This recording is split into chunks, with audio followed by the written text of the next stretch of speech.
Hello and welcome to the ePremier League. We are back and ready to kick off this year's tournament with the group stages. The chance to qualify for the World Championships and the Champions League. It doesn't get bigger than this. Oh, Stingray! The two sides of the stage, Colston heading hands. Shift from right to left, Stingray. Angel Walks takes the finesse, 1-0. Big performance for NH. Hello, early doors, Matisse Bernardo. Round the goalkeeper. It's the perfect counter-attack. That is magnificent! Brewster takes 6 points out of 6. DOJ2, that should seal the deal for Chelsea now. That's what the Premier League's all about, finding new stars. Hello and welcome back to the ePremier League. It is time for day 2. Yesterday was sensational. We'll get to that in a minute. But first, joining us on the front desk, a man who got through in good fashion yesterday and came in some interesting fashion today, Tex. Good fashion yesterday, good fashion today. I know you like it deep down. You say you don't, but I know you like it. Well, we're also joined by the best commentator in the world, Brandon Smith, and the second best commentator in the world, Brian Bachoore. How are you guys? Yeah, not too bad. How you doing, Brandon? Good. Yesterday was good fun, wasn't it? And I only hope that today can deliver the same sort of level of gameplay. Well, let's get on to yesterday then, shall we? And go straight away with our group winners. Ipswich Town and Manchester City went through in some style, didn't they, Ryan? Yeah, they were expected both to top their respective groups, and there's someone next to me, actually, Brandon Smith, who gave a prediction. I normally don't ask him for it because he tends to stay away from it. He predicted for, was it Forest? I think it was Forest to top the group instead of City. No, it was a prediction that Man City wouldn't top the group. But they did top the group, and it was the worst prediction of the day, and unfortunately Tex sits next to us now, and it's a little bit awkward, isn't it? I'll tell you what we'll do then. What we'll do then is we'll address that straight away, because I've just seen the look that you gave to Brandon Smith. First, let's look at the highlights, and then when we get back in vision, that'll be the first thing that we address. Tex, good day for you yesterday. Yeah, it was simple, to be honest. It was nice. Like, I come to the Pro Open, so much stress, I'll be losing games, but yesterday it was simple, and I enjoyed it. What about Mr. Brandon Smith backing against you and your yeah, yesterday? He's a commentator, not a predictor, and you should stick to that. You've got a nice voice, but your knowledge is not there, mate. Oh, well, that's him told. But listen, we've got some knowledge that you can share with us now, because let's take a look at the brackets, Brandon. This is where we're at right now. Ipswich and Manchester City in the quarterfinals because they won the groups. Yeah, absolutely. Look, it gets a lot easier for them, doesn't it, in 2 weeks? You look at the other teams that maybe didn't play so well yesterday. They have to play 2 extra rounds to even get to the quarterfinals. For you, Tex, I mean, you've done the job yesterday. You're thinking in your mind now, look, I just need to win 2 games for an E-Champions League and 3 wins to be back-to-back champions. Yeah, we're looking at winning the Premier League because you get the World Cup spot, and that's what we want. It's nice. We're going to avoid Ipswich till the final because we don't want to play them. That's a hard team to beat. But yeah, we're happy of coming first, and it's on to a few weeks' time. Yeah, well, congratulations yesterday. As you can see behind us, Mr. Ryan Bachoore, there's some big names here tonight, including that man Stokes is here. He's ready, he's waiting. We've even got Coach Shells, your ex-teammate, who's going to be coaching I'm looking at the booth over there. We've got Shells, Ethan, Gorilla and Stokes. So that combined age of about 120 or something. I see them over there, but yeah, it's good to see it. Is this 2015 or is it 2020? The majority of that age is Stokes as well, right? Which is what I've heard. Let's take a look at the groups and the state of play for today. Then we mentioned we've got so many big names here. We saw Group A and B yesterday. We'll focus on C and D. And one team we've not mentioned yet, Brandon, Liverpool are here too. I mean, Liverpool here, and they've got some massive names, haven't they? I mean, the defending world champion in there as well, Manu, Bachoore, Lex from France. They've gone a bit crazy, you could say, in the transfer window, Liverpool this time round. But Crystal Palace, what a side they have as well, as Ryan was just saying.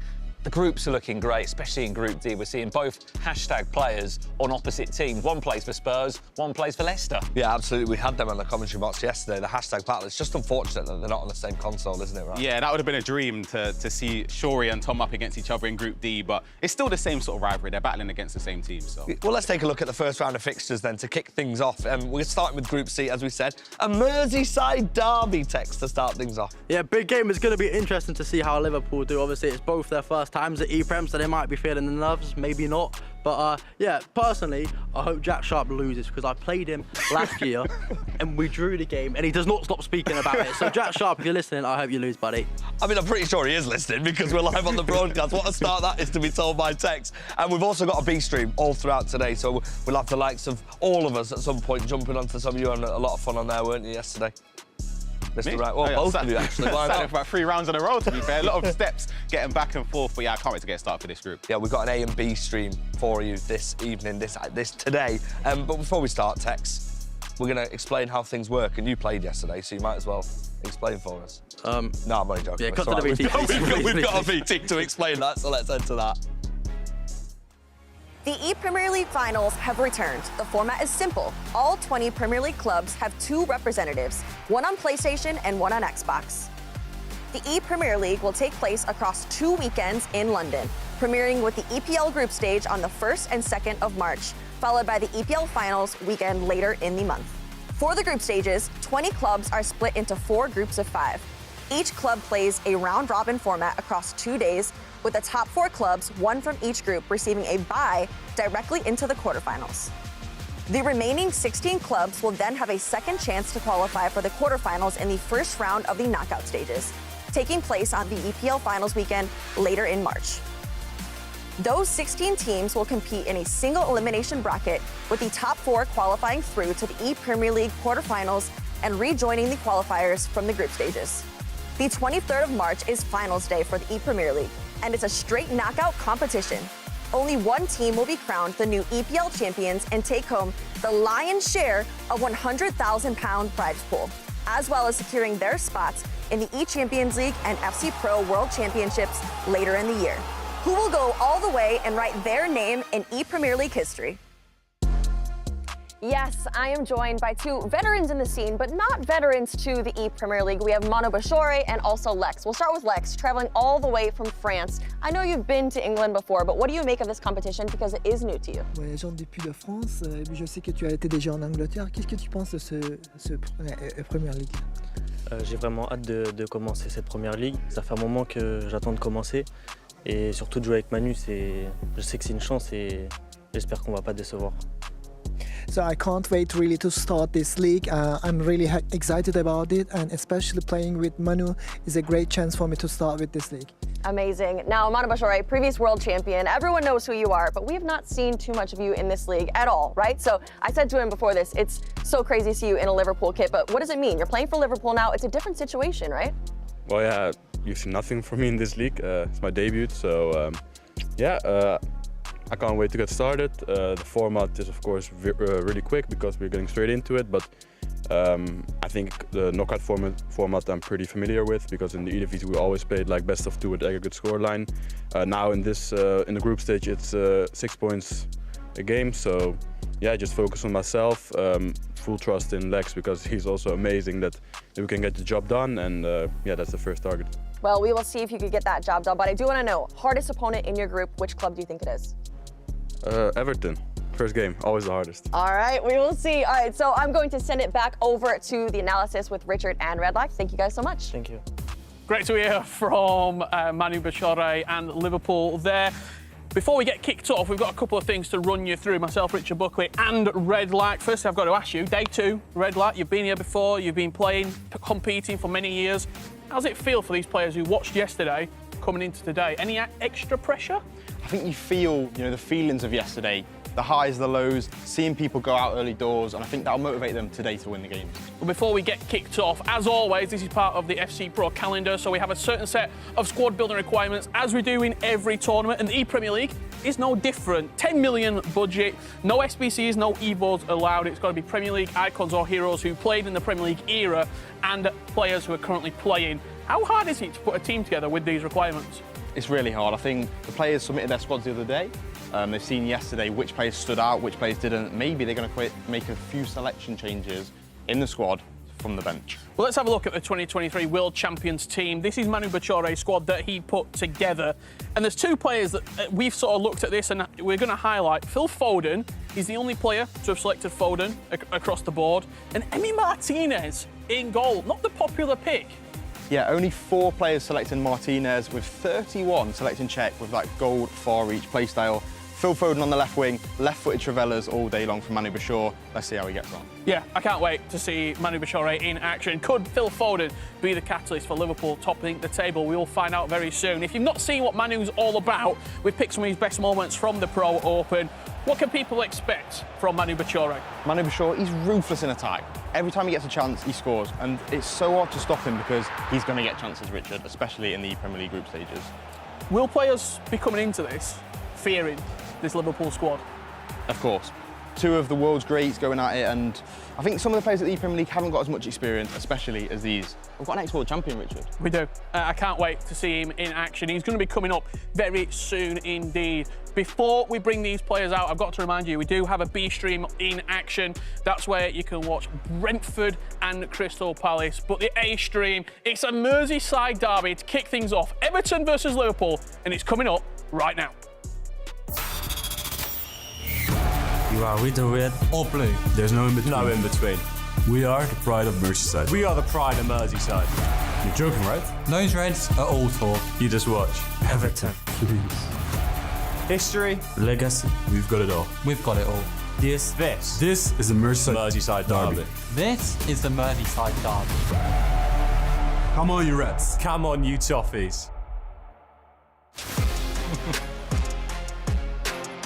Well, this is where day 2 starts here in the Premier League group stages. How about a Merseyside derby to kick off things here live in London? We can only hope what we got yesterday is delivered once again today. It was Manchester City and Ipswich Town yesterday that did enough to qualify themselves straight through to the quarter-final stages. It's a different Everton side. It's a very different Liverpool side as well. Both these two teams have sort of chosen their rosters for this time round, and it's a super exciting duo. Manu Bachoore and Lex of France on the other side. Jay Sharp and Impacts. Jay Sharp played for 3 different Premier League clubs already in the Premier League as well. He's a bit of a journeyman. He's been around to all the clubs. Myself, Brandon Smith, Tex and Ryan Pessoa will be guiding you through our A stream. As the guys just said, there is a B stream as well where you can catch Crystal Palace taking on Brentford. For any of those Tom Stokes fans, you can go and find it on the YouTube channel of the Premier League. Tex, welcome to commentary. I mean, you're on the desk. Do you fancy joining us for this game as well? Yeah, no, I'm excited for this game. Obviously, it's a bit of a feeling. Last time I came on the commentating couch, it was after I won 1 game out of 5 at Pro Open, so I'm much happier this time. Obviously, I played good yesterday, and I'm excited for this game. Obviously, Liverpool heavy favourite, so I'm excited to see how they get on. How do you look into this game, Ryan? Obviously, it's the Merseyside derby. Yep. It's a massive game, regardless of the individual quality of these players. But that Liverpool side packs a punch. Yeah, big fans of Jay Sharp and Impact. I'm going to go out and say this straight off the bat. I'm giving a prediction. You didn't even ask for it. Liverpool get 24 points out of 24. So they break the record. Prediction. They break the Manchester City record that they created last year of 22 points. I think there's favourable matchups in the group for them. It's the only question that for me is if Lex can perform over on a different platform that we've seen him used to. He's been familiar with throughout the season, so that's the only question mark. So I'm going to see how he starts off this tournament. Well, it is Lex that will be playing on the Xbox. He'll be taking on Jay Sharp, and it'll be Impacts over on the PlayStation taking on Manu Bachoore. I mean, I hate to bring it up, you already have as well, Tex. Last year, Man City won 7 games, they drew 1. There was 1 man that drew against you in a 5-5 game. Jay Sharp, he's on the opposite side of the stage at the moment. You've already openly said you want Lex to go and beat him. Yeah, if I'm being totally honest, it was the luckiest game of his whole career, so you can't get that lucky again. So I'm expecting Lex to win. Jay Sharp started well last time, so maybe he starts off well again. You never know, but I just still predict Liverpool to clean sweep. You're saying 24 points. If there isn't to be 24 points, it has to happen in this game. There has to be a moment of disruption for this Liverpool side. It will not be easy for them at all. Of course, they won the Premier League back in 2019 with the man that stands next to us now in Tex.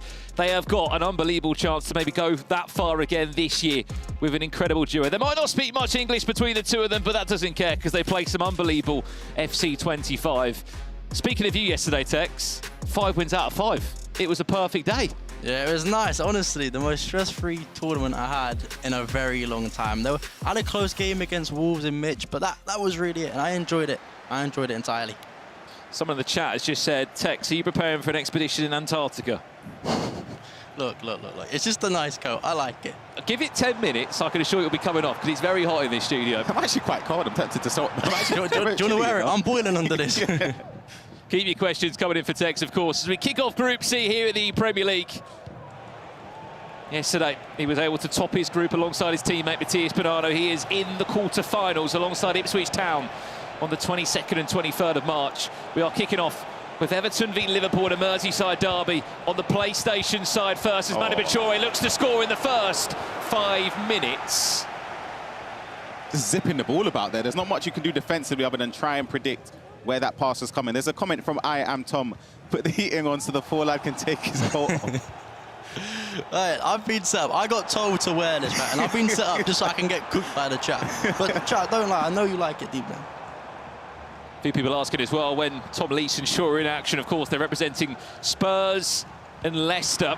Back to goal, big chance here, right? Impact's trying to cause all sorts of problems there, and for a split second there, Ryan, if he didn't go back inside, he could have had a clean shot at goal. So this is something I know, Tex, you'd probably agree as well. Impact, for me, is very skillful. He used to be anyways. Now he's a lot more possession-oriented the way he plays, but he just overplays a lot of the time. If he's more direct, like that, you might see his attacks become more fruitful. I just feel like he does a little bit too much sometimes. Yeah, I think on previous versions, you could get away with, I don't know, taking more time and trying to like cook the opponent. Yeah. But especially at this stage of the game, and even the first game of the day, you just want to get that first goal. So he's got to turn and shoot, and you're not going to get many opportunities against Manu Bachoore.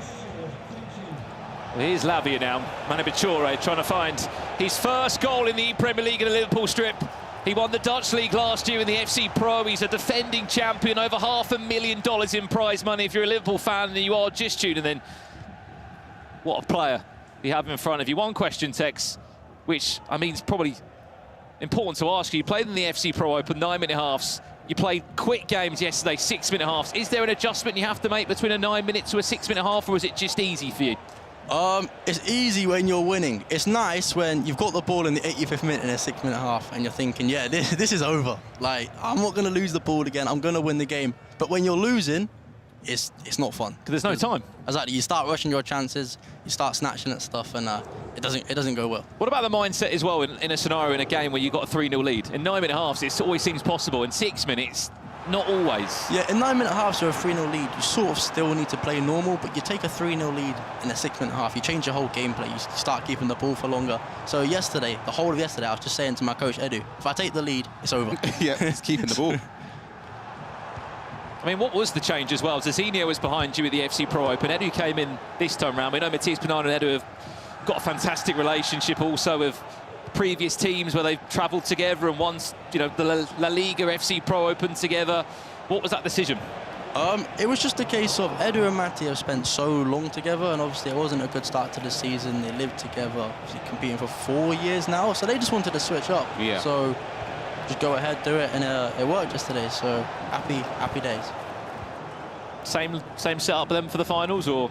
Yeah, probably. I'm not sure on that, but it probably should be. It'll be dumb not to. But I'll tell you what, Impact has started well here. Yeah, he's in the game. He has. Was it 30 minutes in? Surprisingly, we haven't seen a goal so far. Here come the Toffees now, on a hunt to cause more drama in a Merseyside derby, this time in an ePremier League. Can confirm, though, James Tarkowski is not on the pitch. He won't be anywhere near these ePremier League teams. 10 million coins was the budget. And speaking of your team yesterday, Tex, as this chance does come in from Manu, let's see what he can make of it first. Lavia, can you find one of those key passes into a defender? You had 4 icons in your team yesterday. I mean, not many players were that happy to go with that many icons, but you were. Yeah, I don't look at the type of card it is. I look at their stats, I look at them, and I just thought, if I can get good defenders, I'm going to score goals on this patch. I'm going to score goals against my opponents. So if I can just concede as little as possible, I'm gonna win the game. Well, update over here. This is on the Xbox now. J Sharp against Lex. Lex has opened up his ePremier League journey with the first goal in the 28th minute. That would be 3 points from the Xbox side, and currently a point on the board over here. But for how much longer as Manu is building, tries to find a through ball, and it's the Erling Haaland centre-back winter wildcard version that stops him in his tracks. Yeah, I was going to say, Tex, who's the favourite player that you'd say from that 10 million draft squad that you use, like the most marquee player in the team? Would it be Salah? No, I didn't use Salah. Salah? Nah, that was, people were laughing at me, but I didn't use him. I used Ian Wright. He was fair. He He's was been my main cooking though, player. right? Yeah, he was the best. He's got incisive, 5-star skills. He can speed boost, and it's Ian Wright's first ever good item on FC. Was there ever an option in your mind to think, you know what, I might put the coins towards Henry? He's just a little bit too expensive. It was in my mind because I think he's the best player on the game. Thank you. I really believe he's the best player on the game. Oh my God, I've been saying this. Rich is telling me I'm lying. No, he's the best. But what was it, 6.5 mil? I'm not good at maths, but I think that's 65% of the budget. That's a lot of money. And I don't want to go there, Henry, so I used Ian Wright, and I think Son up front there. It clearly worked well. Do you think in this position, if your Impact, a draw is okay, right? It's not a terrible result in your first game against arguably one of the favourites in the competition. I mean, of course, any point against this Liverpool team's a successful point, to be honest. So if I'm Impact, I'm playing for a draw. I mean, we haven't even seen a 0-0 at all in the Premier League. Harry Eskeff joins us again in the Premier League. Tex, is it an hoodie? I don't even know what that is, to be honest. It's basically a massive, it's like a onesie hoodie. I mean, it kind of looks like that. You would wear it just around the house. An hoodie. I've never heard of that. Today's generation, we're cooked. We're cooked. Back in my day, this is called, what's it called back in our day? Terrible fashion. It's not an hoodie. I've never heard of an hoodie. Is it hoodie? Is that how you pronounce it? I don't know what it is. Okay. So it's not an hoodie. I call it a nice coat. I'm gonna search what an hoodie is. Type it in. Back to this one for a split second then. Liverpool are winning on one side of the console on the Xbox.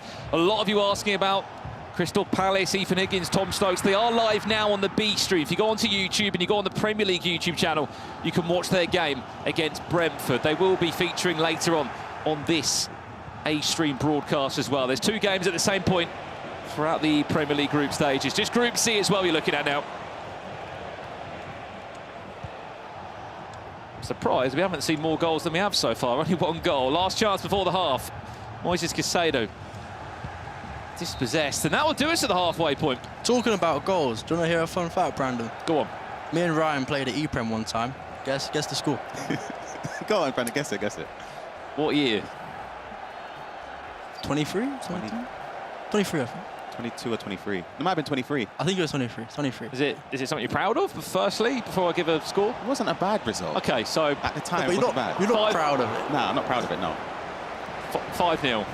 How dare... He's taking the mick out of you. What are you taking the mick out of me? 5-0, do you want? No, wait, okay, is that your prediction, yeah? Yeah. No, it's not. What was it? Okay, 5-4. No, it's not 5-4. There's a 0-0 snooze fest. It was 0-0. We might have had 1 shot each. You had 1 shot at the start of the game, minute. and I had 1 shot at the 80th minute, and that was that. That was it, the whole game. You said you 2 played, though. Or were you joking with that? Yeah, no, we played on Friday, me and Tex. and I think that was it 5-0? No, it was 6-0. Okay. Oh, fun fact, 3-minute halves. Oh, what? It's 4 minute halves, he beat me 6-0. You can see that I was many. playing as Brighton. I gave him an advantage, gave him a handicap already. Yeah. I think you're right, so you're the only player that I remember from an online cup as well that played. You played Venny, you went 0-0, and then you went to golden goal, and then you went 0-0 for another 90 minutes. Yeah. What year was that? It's becoming a theme with you. Maybe you're a boring player. I might be the problem. I might be the problem. Maybe just a great defender, Ryan. Well, there's a few questions coming in here. There's a nice step over X in. Saved in his trap. That would have been Mohamed Salah opening up Manu's first goal in Liverpool shirt. Cantona tries to offload it again to Salah, and he can't find a way through. Tex, you've had a little bit of time to read that question. Does Tex think Tom and Shorey will have a good tournament? I think Tom will have a good tournament. I think Shorey's in a load of trouble. And based on that answer, I say, who's the harder one to play against, Tom? Shorey, Steve. You match Shorey, you're rubbing your hands. Although, I will say, Shorey, you are a harder game than Brandon Smith. I mean, that's something, isn't it? It's not that hard, is it?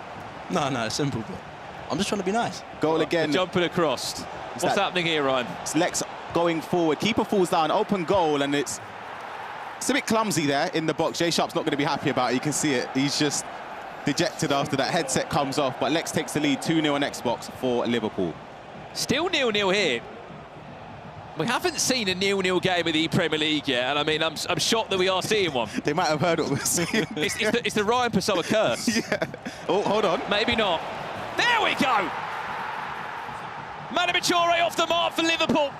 It took quite a long time, but now he has found a bit of momentum to get into this right area, and he just was struggling, Tex, to break through impact. Yeah, and I think the first goal is everything in a game like this. The first goal of your tournament really sets you up, so I think he's going to kick on and win this 3-4-0, and it could be convincing for the rest of the game and tournament. I mean, the Premier League, Tex, has been your tournament to a degree. You've never played outside of the Premier League. Looking at this year to last year, you got 21 points yesterday. Last year you got 22. You scored 28 goals yesterday. You scored 41, I believe, last year. Would you say the competition was harder this year or not? The competition's harder, but we haven't played any of the harder competition. The harder competition is Liverpool. It is Ipswich with Mark coming in, so they're the hard games where it's really improved. I think the rest of the standards sort of stayed the same. And then my second question on that is, what's your opinion when you're seeing Manu Bachoore and Lex coming into the Premier League as Cantona looks for a second?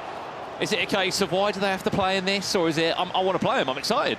Absolutely not. You don't want to play them, and you see them signing up for Liverpool, and you're like, just go away, go back to your league. We don't want you over here. We don't claim you, but obviously they're here now, and you got to be what's in front of you. So when we play them, we'll be ready. Of course, you are listening to the words of Tex here at the Premier League. Qualified for the quarterfinals yesterday with Manchester City. They topped their group. He won every single game he played. At the moment, it looks like Liverpool are not just on for 6 points, they're on for a clean sheet in both of their games as well. Lex 2-0 up, and Manu 1 goal up, finds a cutback, goes all the way across. And through the help of a team with Lewis Skelly, he can play out. You know what I miss? Oh, he's in? I miss Lex's old hair. I used to call him Guendouzi when he came into the arena 2 days ago. I was like, I didn't recognise him. Who's that? Yeah, same. Didn't recognise him. Here's a chance. Good keeper movement. Just parried over the bar.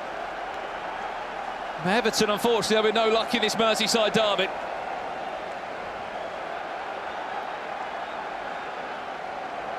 Right, you can just see over here, there is another game between two London football clubs, and this is the situation.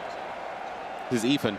In the box, player locks, plays it across, and an important goal in that game, 4-1. You'd expect to be safe. Hold on a minute. Well, that's Ethan, forward up, and unfortunately, it looks like Tom Stokes finds himself 4-1 down. I think this is the thing with Stokes. He's either going to be 4-1 down or 4-1 up, and a lot of the time it is the 4-1 up. But he's 4-1 down here, and I think Ethan at this tournament, he's got a lot to prove. He hasn't had the best start to the season, but when Ethan gets going, he's a hard game. He's really, really, really hard to beat. So if he gets going, I don't want to be playing him. Yeah, agreed. He's somebody that can shut a game down defensively, possession-wise. He's happy to keep it as well. So it's good to see Ethan starting off very, very well. Credit on the opposite side, Ryan. So Owen Larney, first time in the Premier League for Brentford. It's a great start. He's on his way to pick up a huge 3 points. I played Larney in practice, and I didn't know it was him before. Like, I played him, and I didn't know who it was, and I was like, oh, this must be Lex or someone. This is the second goal that Manu scored. Keep an eye on that through ball there, and it is Alexis McAllister giving Cantona a really easy, simple tap in at 2-0, but he made it look easy. It wasn't Ryan. Yeah, it's just the player, or triggered runs, I should say. Here's the live standings. As you can see, Liverpool top 6 points from a possible 6, and we, of course, got the update from Palace, sharing points with Brentford as it stands. Arsenal yet to play, though. I mean, with how competitive this table is, Tex, even Palace, they can't afford to drop points this early on. Yeah, and I think Liverpool are probably going to top the group, but there's a team that's going to stop them. It's 100% going to be Palace. Yeah. So Stokes has got to get his ideas together and help his teammate. What's this? Harry Eskev is still throwing us a few questions. We'll entertain them while they come in. Ryan, you said yesterday about a potential comeback to the EPL. If Harry wants to play, I'd sign up with Harry next year. Why not? But this is the thing, Ryan. You'll sign up. You might not make it. You might not make it. I knew that was coming, you know. I knew it was coming. I would play with Harry. Deadly serious, I would. You know, genuinely, if them two play together at the ePrem and you match me and Bonanno, I'll be a little bit scared, you know, because obviously we played before. Yeah. It was 0-0, and Harry, if he gets it together, he's dangerous. But we will see the nastiest custom defensive line I may have ever seen, honestly. You'll be fired for every point. Yeah. I think Trent would be my furthest player forward. Right mid, that's it. Could be an easy tap in for Everton. There's one back, but it's too late. The clean sheet has gone, but the 3 points are pretty much done and dusted. As he looks across to his teammate in Lex just to ensure that all is going as planned on the Xbox. You know I hate that. You know when your game is finished and you know your teammate's game's finished and they're watching you, it adds like a little bit of 5% pressure, and I'm like, please stop watching me. If I can see it now, I have to turn around. I got 3 people looking at me. How does the pressure change, Tess? Because obviously in the group stages it's just 3 points, 3 points. As soon as we get to the knockouts, it's aggregate scoreline. Oh yeah, the pressure. Play first or play second? Play first, play first. Holding the lead is not something I want to be doing, and I back myself to give Bonanno a lead. And when Bonanno's got a lead, you might as well not play the game. It's over. So I'm hoping I can play first, 3-4-0 lead, and then watch the game with my feet up. I think Lex needs to take a leaf out of Bonanno's book here, just trying to keep possession because 2-1. Ooh, giving away possession as well. You never know. Jay Sharp could nick something late on for Everton. And Jay Sharp, he is a dangerous first game at ePrem, as I know. Yep. Right, last chance for Jay Sharp to take some points off Liverpool. Unfortunately, it looks like it's not going to happen. Kirkez trying to drain the clock down for Lucas Leckel. First time in the Premier League, was playing last year in France. And it is going to be 6 points on the board for Liverpool. It was expected, this start from them. They're a new duo in the Premier League, but they look very much at home at the moment, Ryan. Yeah, it's a very strong start. On paper, you would have expected it, but it was very, very close in the end between Jay Sharp and Lex. Heading over, we left it at, was it 4-1? 4-1. Owen Lally was 4-1 up just as the second half kicked off. Stokes has got 2 goals back now. This is live for you. Will he get the ball back to try and get one more chance, or is Owen going to pull away and just look to manage these last few minutes? It's a sensible thing to do, just to go to the corner, try and kill some minutes. And any second counts here, +2. See Mike on there just trying to lean in to get a foot on the ball for Stokes. Playing it well, wins the ball back, they keep it in. Will there be enough chance to roll the dice for Crystal Palace? Hold on. There's runners forward. The timing of this pass is everything. Haaland tries to just track Cole Palmer there. Timothy Asala trying to now manoeuvre his way into the box, and that will do us. Brentford snatch those points on the Xbox side. Yeah, that's a tough one. Not the greatest of starts for Crystal Palace. It's a tough one to take for Stokes. Ethan, though, however, winning comfortably in his game against Japokan, who I thought would have been somebody to watch, to be honest, for Brentford. I think he's very good. But Owen Lani, a massive, massive performance. Yeah, that's a typical Stokes game. End-to-end, 4-3, lots of goals. And if you want to enjoy watching this tournament, if you want to watch a player, just watch Stokes. Every game is going to be end-to-end. I was going to say, my prediction for his games, you're going to see the most goals, I'd say, in those games, whether he wins by 7-1 or loses 5-4. There's a lot of goals in Stokes' game. Yeah. I've just heard as well that Ethan is 5-1 up, just a full-time result. So Palace did pick up 3 points, but not 6, and already we are starting to see the gap appear with Liverpool. Tex, thank you for joining us on the commentary and hostess. We'll see you in 2 weeks' time. We're off for a quick break. When we get back, the games continue here from Group C of the ePremier League, and it's Arsenal against Crystal Palace. Yeah, all yours. All right. Cool. Ready? Yep. Yeah, here we go.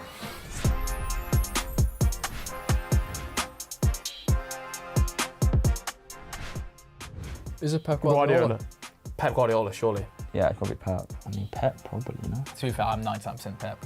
I think they want us to say Pep, and it's going to be someone else. No, it can't be. Yeah, good. Shane Salma. Yeah, let's go.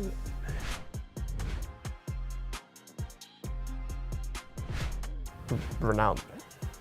It's not going to be Haaland. I don't know how it's going to be like, he scored, did not get like 3 hat-tricks in his like first 9 games. I should got to be Haaland. I feel like it's not Salah. I feel like Salah's maybe done 2 or 3 max. That's a good question, you know, this is... We're going to have to lock in Haaland. Yeah. I think it's Aguero. Yeah, that's exactly what I was thinking. Go Aguero 4. 4? Aguero 4. Haaland, surely. 5, yeah. Give him 5.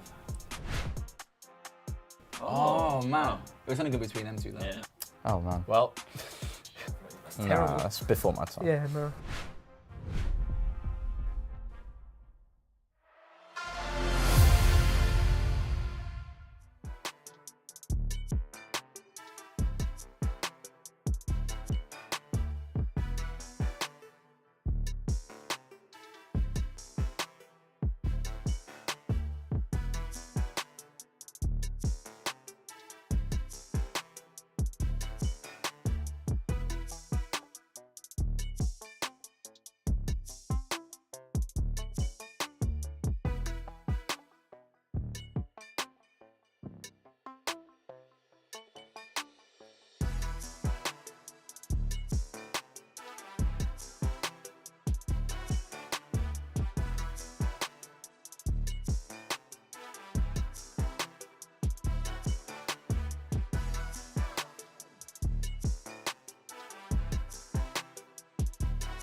Right, if you want more rewards, join in on the action on our EA Sports FC Twitch and YouTube channels to complete FC Pro Season 7. By watching 15 minutes of the EPL group stage, you're eligible to receive a 75+ player pick. Watch an hour and you can claim a Prime Gold Players Pack. All rewards are untradeable. For more information, go to www.fcpro.com. Welcome back to the ePremier League Day 2. We have just seen the first round of fixtures, and it wasn't really a surprise for Liverpool, who got 6 points out of 6 in their opening fixtures, a win on PlayStation and on Xbox for them. On the other hand, it was a win each for Brentford and Crystal Palace. Stokes losing and Ethan winning convincingly 5-1.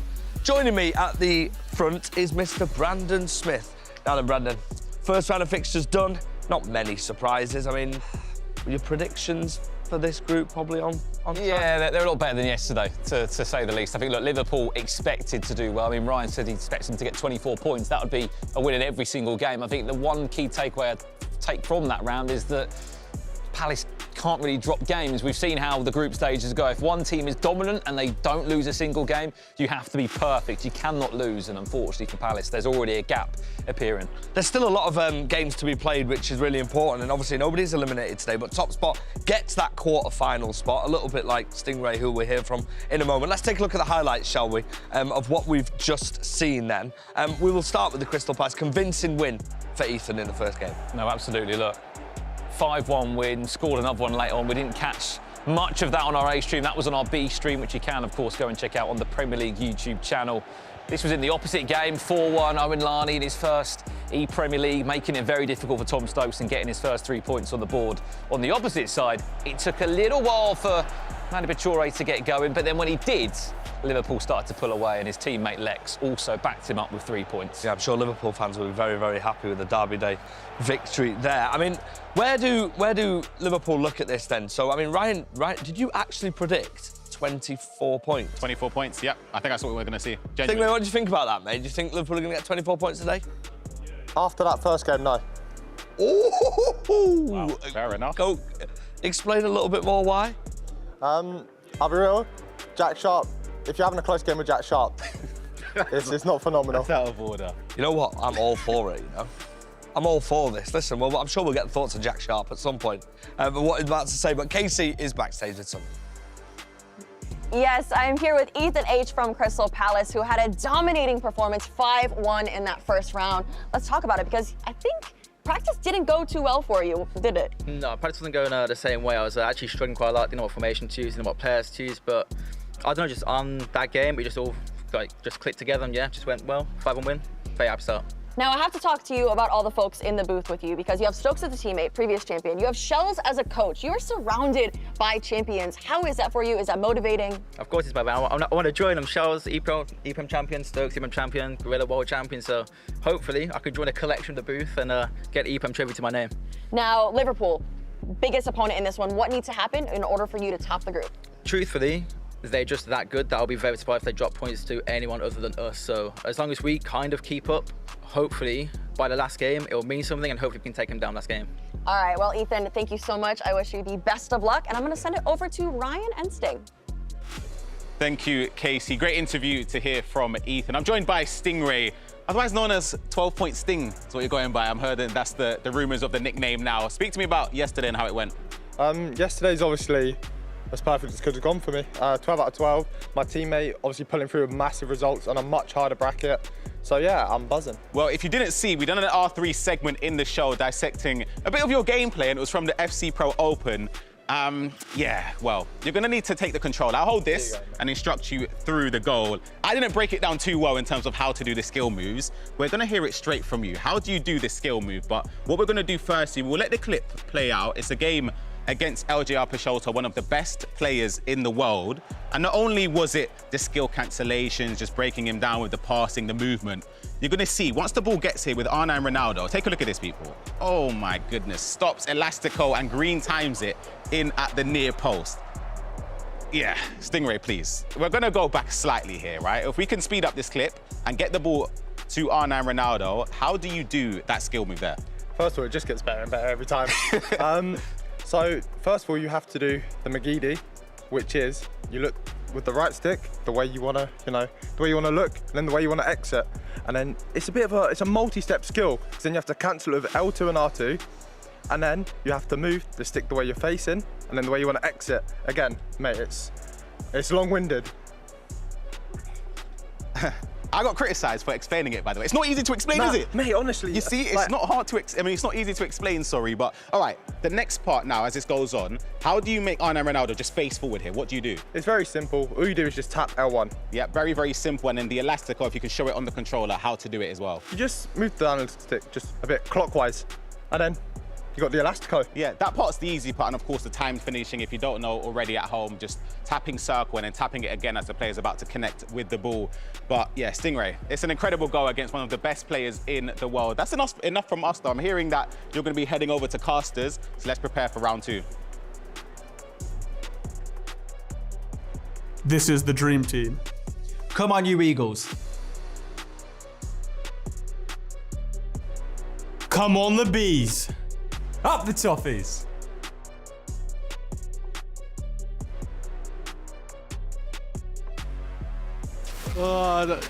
It just gets me a little bit giggly seeing those intros sometimes. Come on, the Toffees.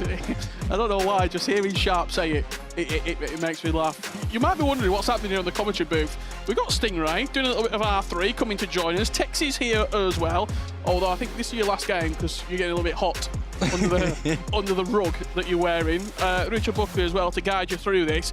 It's a big game. It feels like a big game. We're only in round 2. Arsenal taking on Palace. If you've got any questions for either of these two, by the way, could be potentially finalists. Yeah, but before we get started, don't call this a rug. This is nice, yeah. But nah, potential final. Just touching. I hope I make it to the final, and I hope you lose because I don't want to play you in the final. Honestly, it means so much to me seeing you boys in the final. I feel like it's been a long time coming, right? Yeah, but it's not. Some things that want to happen don't happen in life. And I'm hoping we don't match. We're going to start on the Xbox. We're going to start with Stokes in action. He just suffered a defeat, 4-3, and now he's taking on RSD. He's played in the ePremier League before. He's coming in once again. Talk to me a little bit about RSD, Sting. What can we expect from him? Honestly, he's like a B-Tech version of me, I'd say. Just turned around, he's struggling. He likes doing the same sort of beautiful football that I try to play, the ball's up to Drogba, the passing and moving. You are waffling. He's not a B-Tech version of you. He's a C-Tech version of you. Would you say that Sting's a B-Tech version of Tex? Or am I stirring the pot a little bit too much here? Listen, we do not compare us. He plays football you don't want to watch. I played a beautiful football, but they both work. They both work. And that's what makes a good matchup. We might see it later on in the ePremier League. Palace going to kick us off. I know there's a lot of fans for Stokes in that chat. And after that early defeat, a little bit surprised by that one. I think it's a massive upset, to be honest. I'd say it's a must-win game for Stokes, especially if you're looking to top the table, go straight through to the quarterfinals and try and really play catch-up on Liverpool. It's not really going to happen.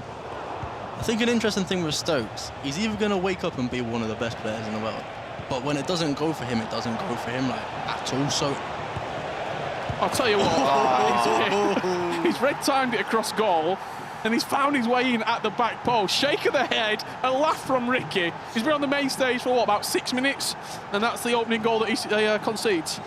There's definitely better to concede, and if I say so, it's probably the most Thomas Stokes goal you'll ever see. It's an absolute mess. That's going to kick him off for the day, though. Like, you need a goal like that to set you up, and see if he can kick on from here, because if he kicks on, he's going to be a hard man to stop. I mean, he's been there before, winning an ePremier League. It seems like quite a long time ago, but in retrospect, only a couple of years. Yeah, sensitive subject though. He did knock you out. Knock me and my teammate Diego out, which was a very, very sad day indeed. But yeah, it's been, how long has it been now? I think it's 2023. 2 years, so yeah, not long ago at all, and he's still had the ability to win again. He comes dancing through that defence, but Stan with a good tackle. We've got some questions coming in. Sting without his hoodie feels wrong. Tex, let him borrow yours. No. No? Not a chance. You know what, Not Sting, a chance. I've got a problem with you. You got a question on media day, who has the worst fashion sense? And you said me.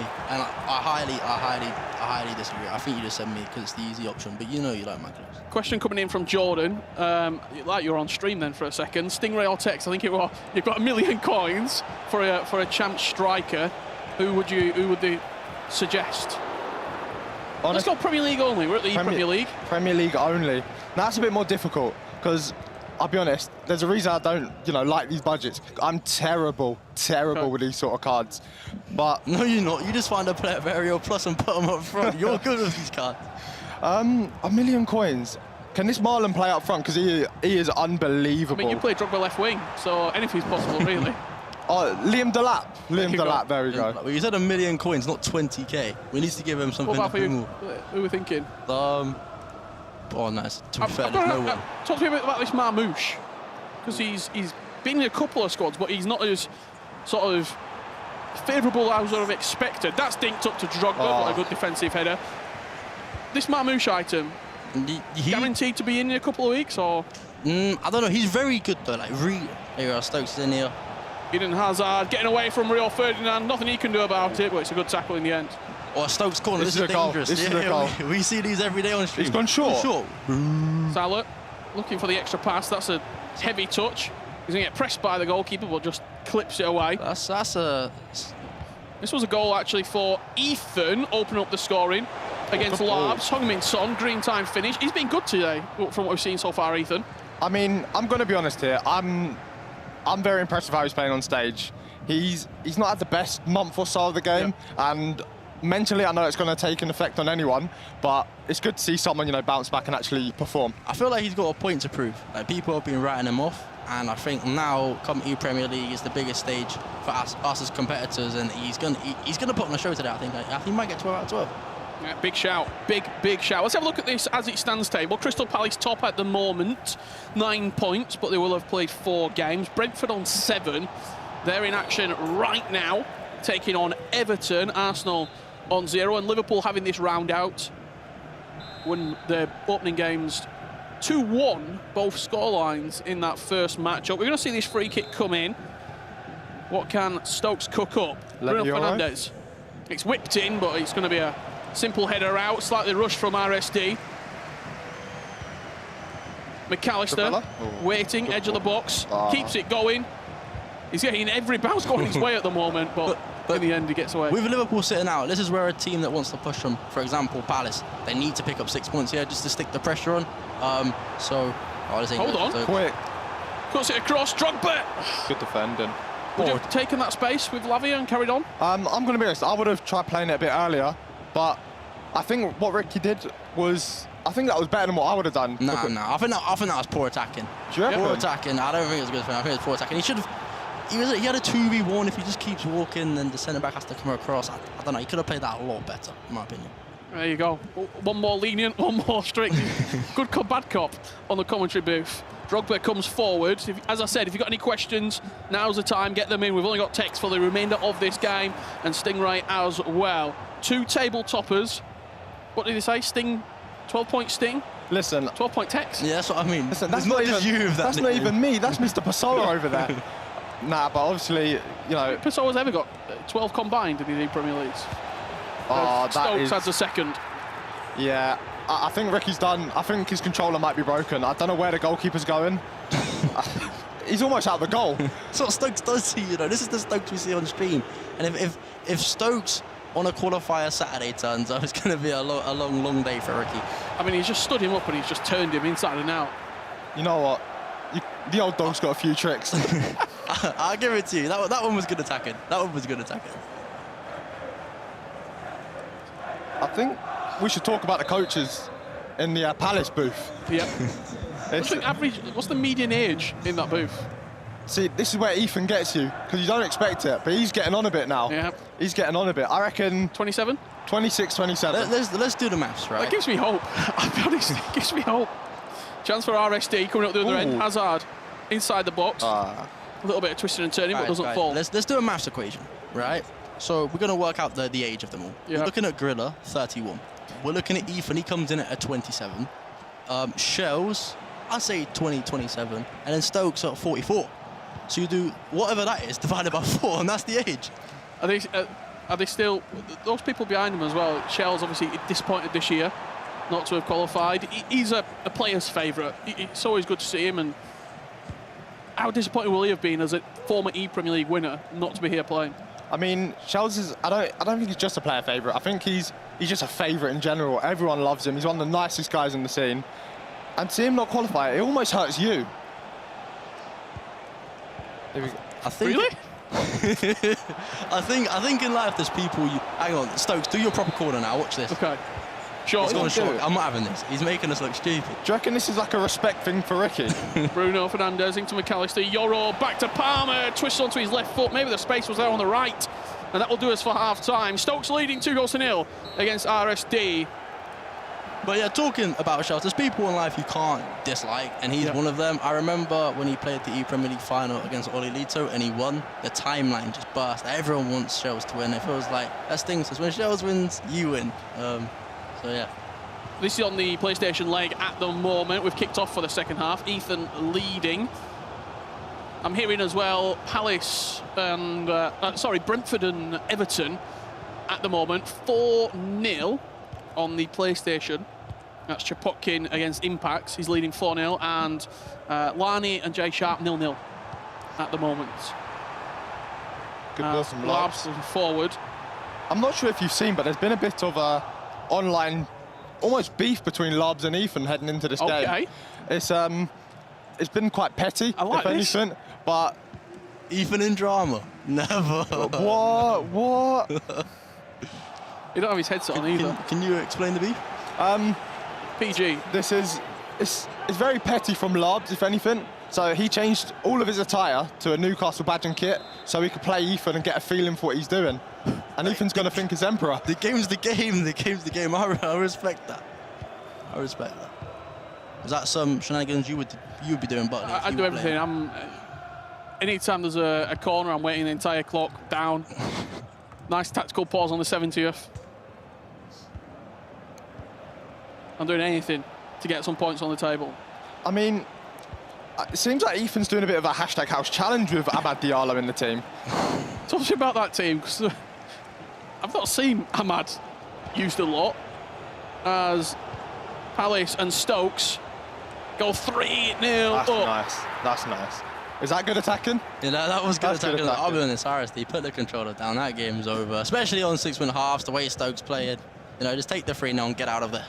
Leave the FC before the FC leaves you. I've got to ask you, Sting, about the 10-0 yesterday. When it got to 6 or 7, you don't just think, I'm going to leave this. You know what it is? This is your guys' fault. Why? I can't remember who was on commentary, but I heard you guys saying about City's goal record. So I started team pressing so we could try to play catch-up. I had team pressed against Harvey in the 90th minute and almost conceded. It didn't work for me. Yeah, that was a pretty brutal result. Yeah, I mean, you got to feel bad for Holdinho, obviously. He's had to book time off work and he's come up against arguably one of the saddest players in the e-sport. When you going into that game, did you have a bit of fear that that's going to be a hard game? You know what it is? He drew, I think he lost 1-0 to Zaktaj, actually. And on Zaktaj, I think, is decent this year. So I thought maybe he's got a bit, but... Let's have an update for you here. Brentford on Xbox, 2-0 up. That's Lani again. Yeah, he's a... Brentford have 4-0 up on the other console as well. Yeah, so this will be 6 points for Brentford. 4-1. They got the win in the first game, so they'll be on 9 at the moment, having played out of 12. That's good going. Maybe they're the competition for Liverpool we need to look at. Just like, with Palace winning both games, this is good. Hold on. This is good. Get mixy. And this game's not done yet. 71 minutes on the clock. Stokes was leading by 3-0.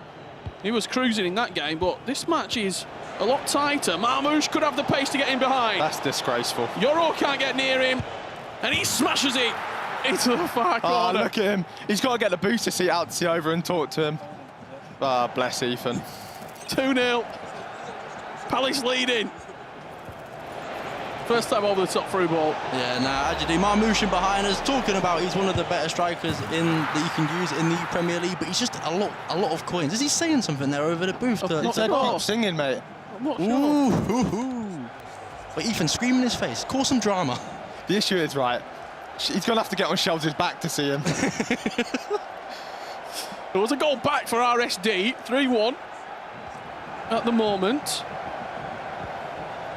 See how this game progresses, because there's another goal back for Arsenal. Could be a pretty tight and cagey last 20 minutes. However, Stokes is looking to put this game to bed. Mohamed Salah at the near post. Good keeper movement. Very good movement. That makes me proud. That makes me proud. This was the goal that we did miss in this game. Oh, good chip. And RSD just caused a lot of drama amongst the top tier pros in Hold on. in ePremier League. He once played Tom Lees, and after the game, Tom Lees called him the worst player he's ever played in his life. So, I remember that. The goalie movement was unbelievable. So maybe there's something like this could happen in this game. Did something similar not happen on 23 with Tom Lees and RSD as well? No, I'm talking about the 23. Oh, it happened last year in the groups as well. Here you go, another question for you. As if you're just at home, you got the stream on. Need a good CDF for 500k, who do you recommend? Who do you recommend? I got you one for 50k, how about that? Go on. Oh no, Roy Keane can't play CDM. No, he can't, centre mid only. Oh, I got nothing then. Sting, you can help me with that one. Premier League only? Yep. Premier League only. How much is Lavia? Oh, that's a great shout. 200? Yeah, that's a great It's a question for you, Butley. You answer the questions. Caicedo as well. Is he a little bit more? He's a bit of a liar. His stats aren't real. Murphy asking question for Tex and Sting as Stokes adds a fourth. Wide play or narrow? What do you prefer? Wide play. I love going down the line. I live down the line. You might have seen another person joining us here in the back of this shot, FG. Right, do you want the honest reason why I'm here? Go on. I just want to know what everyone thinks about Tex's jacket. We've already said. Don't lie. Go on, Sting. Put it on then. Not a chance. Not a chance. So you don't rate it? No, no, you just want to show off the Ipswich colours. You would wear it. Not a chance. Trying to show off I don't want to look like Future. Okay, you like it though. Rich? I feel as though, like, when you watch a film and they're up in, like, the snowy mountains, you walk in, it's a log cabin. That's what I expect to see on the floor. That didn't answer the question, So though. you said he's wearing a rug? He's wearing a rug. Yeah, very interesting choice. At least you're good at FC, though. Listen, no one invited you. Please, No, no, that's please okay. leave. Please leave. That's Please okay, leave. man. Please leave. Palace At least you're good leading. at FC, eh? 2-0. Larbs on his first game here on the stream. Ooh. Hello. Looking to get one back. Ooh, That's a lovely a goal. great goal. Oh, here we go. Here we go. Come on. Pretty there as well. What's it like? You have to watch the celebration every time. Yeah, you have to. So as pro Did players, you hear? you There's have a to bit of watch beef between these two. So if Lab scores an equaliser, there might be Did you a little bit. not? Did you not see what Love just did? Yeah. He was talking to him over the monitor. Oh, okay. That goal is really, where's really that, nice. Where's that beef came from then? Love's changed all of his attire on his club to the Newcastle badge kits, so he could join Ethan's game to see what he's doing before the tournament. All right, interesting. Ethan's also not wearing headphones, so he can hear us right now. That's more than fine with me. It's another one from Stokes. Also, away from your guys' opinions, put in the chat, do you like my jacket, yes or no? Can we have a poll? Oh, Tom Lees, your jacket looks nice and warm.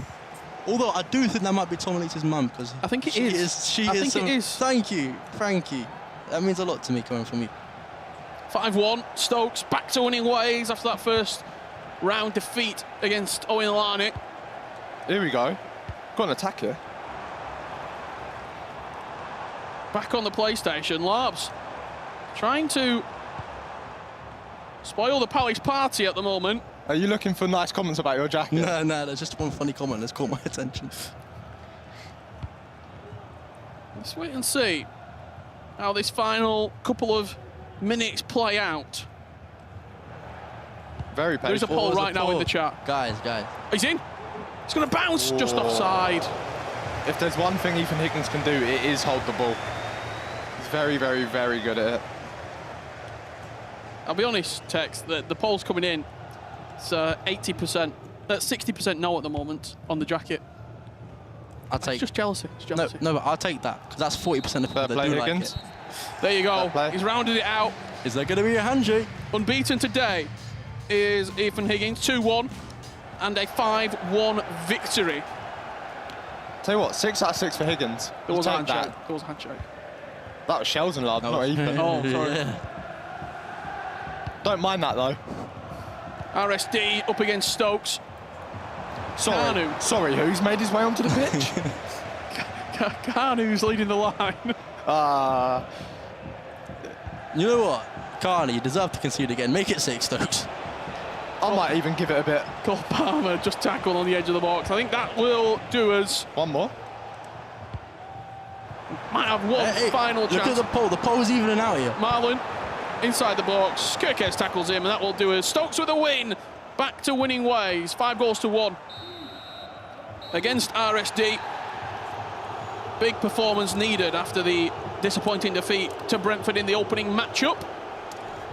It's been an absolute pleasure on the commentary, I've got to say, lads, as we see in the final couple of moments here.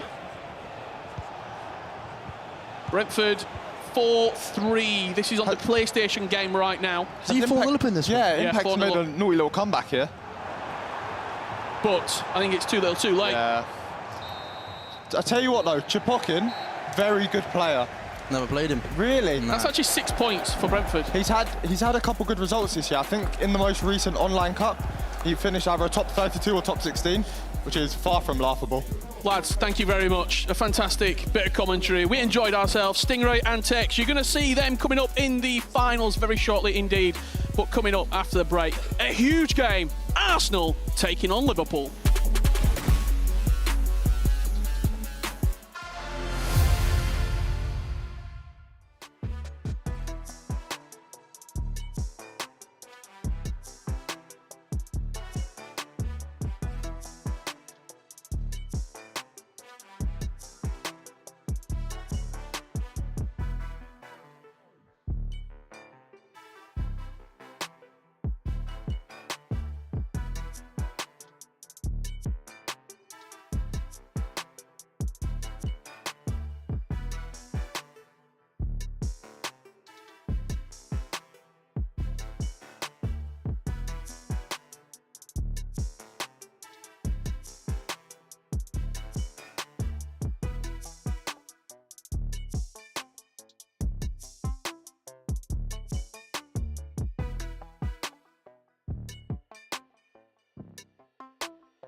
I'm looking forward to this one. I'm excited. Can he make the most of it though? He can!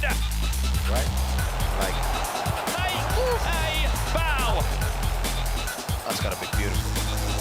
Brighton of Albion, top of the tree. To Haaland. Yeah. Wants it to hold it. He decides to shot it. Go all the way across. Play locked into Haaland. What a ball that is! This could be make or break for the grand final. Let's check! Oh no! It's a terrible moment! What will do us Manchester City, ePremier League champions! And it's heartbreak for Brighton of Albion that was so close. Yes, welcome back to the ePremier League. I am here with two players who made it to a final in last year's ePrem. Brighton players, Jaden and Mark Marley. Jaden, I'll come to you first. You made it to the final, obviously. What did we learn from last year that we're bringing into the season? Definitely a bit more composure. We're looking forward to get going. Still heartbreaking from last season not to win the whole ePremier League, but we can't wait to start. Now let's talk about your group. Who do you think is your biggest competitor in the group club-wise? Definitely Spurs. They've got two great players in Nick, Neb and Tom, so I think it'll be between us who will win the group. All right, so Mark, I have to talk about it. You have a different thing going on this time. How many tattoos have we gotten since the last time we've seen you? I'm up to 8 now on the one arm. All right, and in case you guys were wondering, which console are we on that you're competing on today? Can we maybe show off that tattoo? I'm on PlayStation. So he literally has it on his arm, PlayStation tattoo. Absolutely love it. First game is against West Ham. Talk me through that one. Are you nervous about it? No, I never get nervous going into the games. You got to be confident. I'll be honest, we don't really know a lot about our opponent. I've never played them before, which, adds something else to it. But yeah, looking forward to getting started. All right, well, Mark, Jaden, I wish you the best of luck. We'll see if that run can make it all the way to the final again. But FG, Richard, do you guys have a PlayStation tattoo? Any tattoos? Welcome back. Hello, Mr. Richard Buckley. No, we do not have a PlayStation tattoo. If they look like that, I don't want one either. I also don't have a sensational trim like Marley. I didn't realise they had a mullet. That's pretty sensational. Anyway, let's talk about the results, shall we? From Group C, round 2, 6 points for Crystal Palace against Arsenal. Stokes bouncing back from his first round defeat.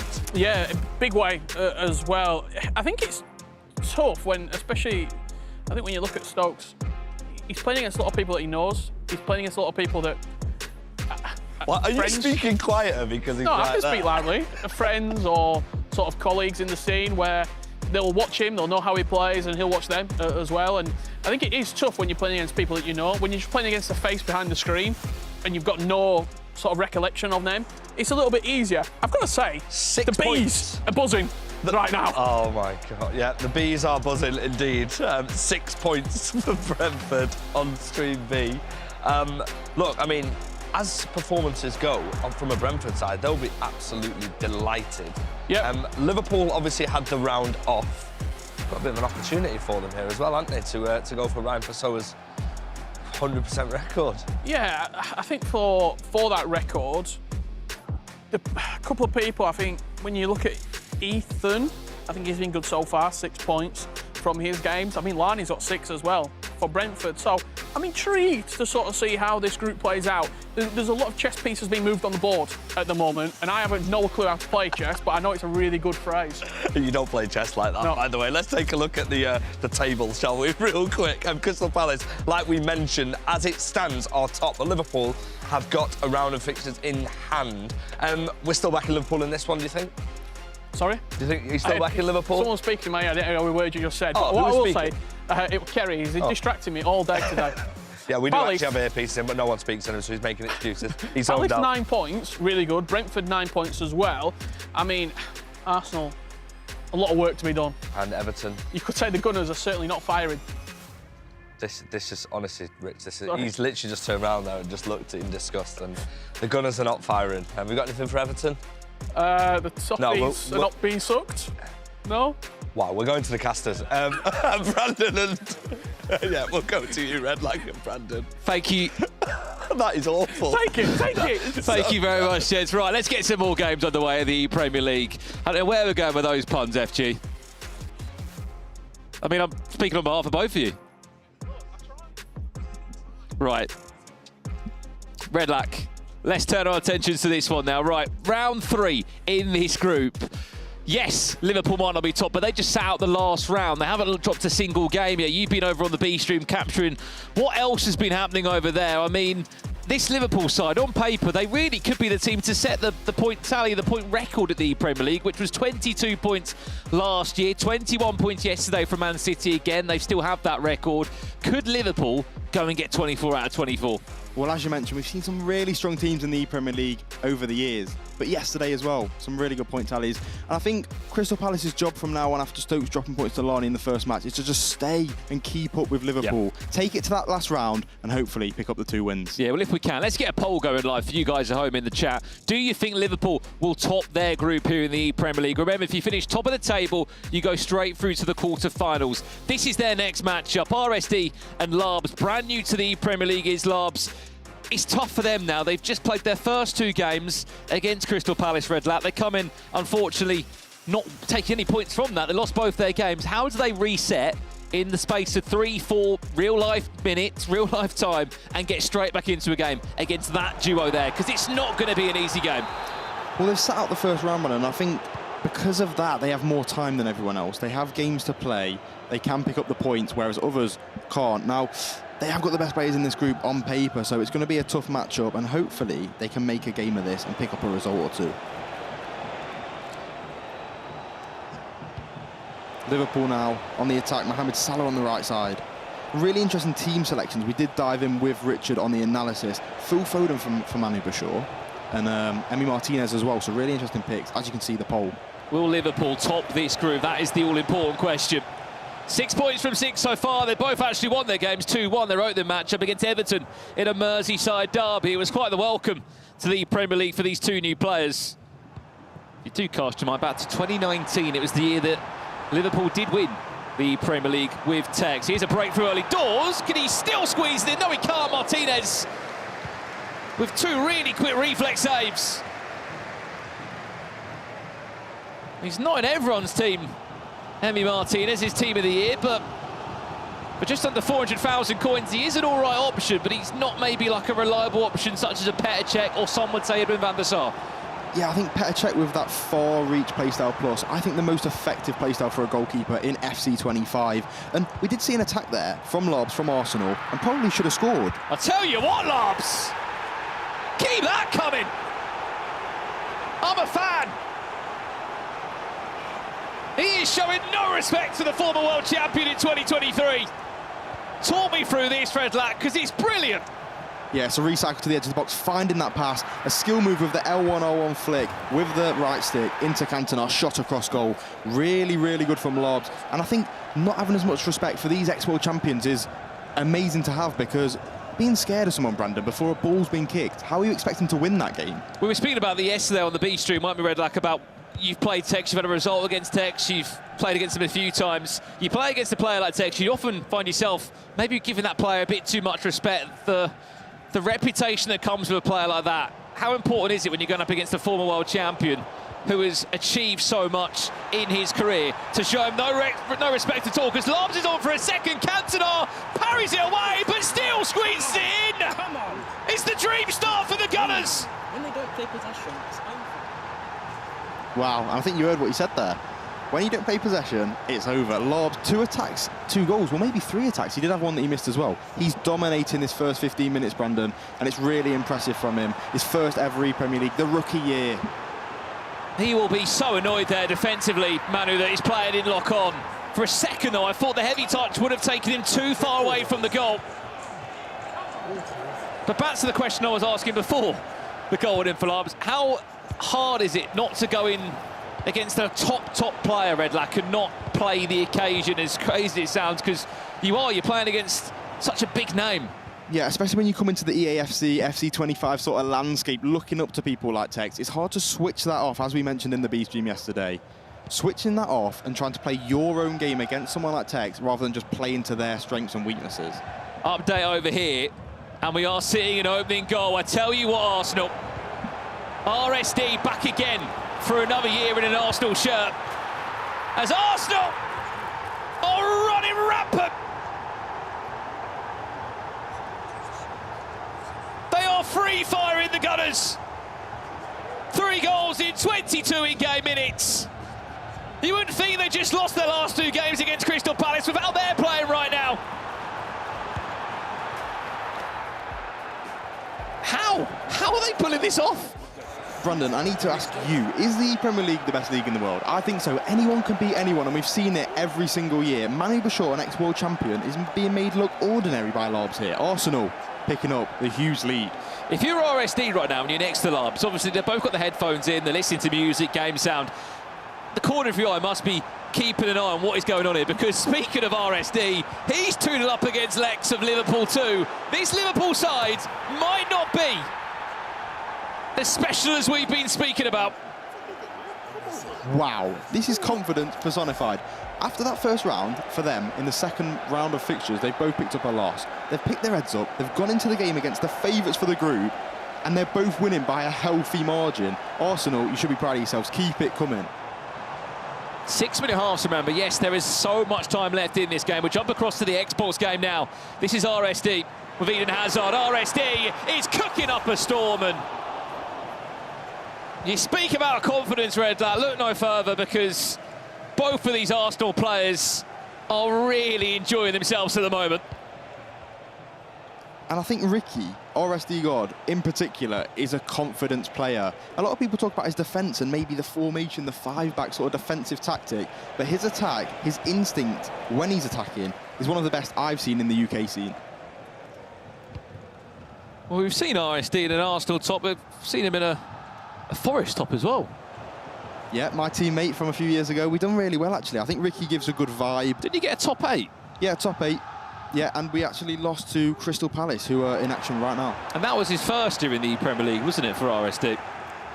Yeah, and he didn't look out of place. A lot of these rookies, Brandon, their first year in the tournament, in the Premier League finals, they're looking natural out there. They're playing really well, and they're doing themselves proud. I mean, we are seeing already a huge opportunity for another club, even like Crystal Palace, to get back in there. Remember, they've only lost 1 game so far, Crystal Palace. They just picked up 6 against Brentford, which was... Sorry, against Arsenal, which was massive. Everyone is sharing points in this Group C. I don't think many would have expected this to happen so early on in round 3. Haven't conceded a goal yet, Arsenal, across both their games against Liverpool. Or has there been a goal? I just cursed it. Let's jump across. And there has been a goal for Liverpool. That's Manu Bachoore pulling one back. Waiting for the cut back. There's the extra pass, and there's Eric Cantona scoring 1 goal there. That's Lob, still 3-1 up, though. Maybe a change, Brandon, from Manu Bachoore. I've seen Foden running down the right wing there rather than the left. Maybe a tactical change. Maybe he thinks something's not right. You know, he was 3-0 down, so he had to do something, and he's got to go back. So on the way up now. Well, this is the table as it stands. Crystal Palace, we're hearing at the moment, they're drawing in both of their games. A 0-0 and a 1-1 scoreline. Arsenal on for 3. Surely! Eden Hazard completes what has been the perfect first 45 minutes. It's safe to say that Liverpool are not getting a warm welcome from some of these UK players who have been in this league for a number of years. Manu Bachoore has found a second there. This is where it gets dangerous, though. If you're on the side of Larbs, you're 3-0 up so early, you can maybe take your foot off the gas a little bit. I don't think you can. Look at Liverpool. They're fighting back, trying to get them 6 points. And Brandon, as we've seen yesterday with Ipswich, with Manchester City, these players, these clubs, Liverpool will want 6 points out of 6 from this round, and they want max points overall for the day. What I'm saying, though, in terms of, do you think Larbs was in a situation where he was just feeling maybe a bit too confident? Yeah. At 3-0 up, thinking, how on earth have I had this start, 22 minutes of the game? This could be all over. The 3-goal cushion could be nothing. Larbs able to defend that one. Yeah, no, you're completely right. Apologies. Looking over at the booth, we are seeing, for example, Larbs, when he goes 3-0 up, he's animated, he's really happy, and maybe that just got the better of him there, and he's sort of dropped the lead. It's 3-2 now. Still only in the first half of action. Last attack coming in now for Liverpool. Seeing a breakthrough as well. Crystal Palace, Ethan Higgins up by a goal in that game. That would ensure that Palace go even further towards the top. Keep in mind, though, Crystal Palace, this will be the 3rd game they have played. They played an extra round that the likes of Arsenal and Liverpool. Head set off at the halfway point. There's a load of time left in this game, though, Red Lat, for Manu. Yeah, and he's, like we say, he's an ex-world champion. He's got all the experience and all the quality to bring this game back, turn it around, even from a 3-0 deficit. Goal back over there on the Xbox. 3 minutes into that second half, Lex with an important goal back. And we'll stay with this game for a split second. I think Lex, going into that half-time break, will be thinking, I need a goal soon. It's 6-minute half-span, and we talk about it a lot. Time is ticking, and a goal straight after the half is just what he needed back in the game at 3-1. Build it. Bruno Fernandes, is he onside? Salah? No. Back to PlayStation now. 3-0 Larbs in the lead, 22 minutes on the clock. You feel like the momentum now and the confidence is swinging back the way of the 2023 world champion, the Manu. Was the runner-up in the Eredivisie last year. It didn't take him long, did it? Even in 6-minute halves, a 3-goal cushion's not good enough. I think the quality of Manu's showing here, and I think Larbs has the quality as well. He's shown he can go 3-0 up, but maybe if we put someone else with a bit more experience, a few more ePremier League appearances in that seat, maybe they could have dealt with the 3-0 lead a bit better.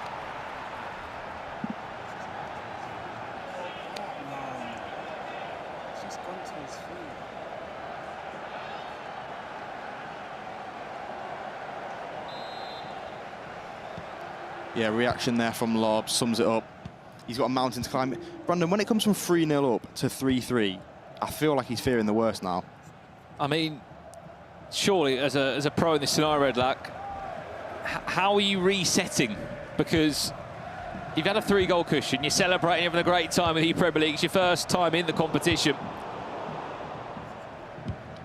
It's sort of hard to understand and hard to process that if it was 3-3, 55 minutes in, Larbs would have took that all day long. But instead, because he was 3-0 up and it's now 3-3, Manu's turned it on since, he's probably feeling a bit upset, but there's a bit of a chance here. That's a brilliant ball. If Cantona can get the angle, he can't.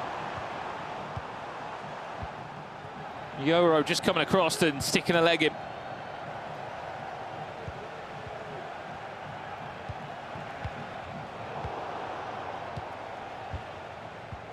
It's the first time Bruno Fernandes' ball. What's happening over on the other stream then? We are seeing Crystal Palace 2-0 up.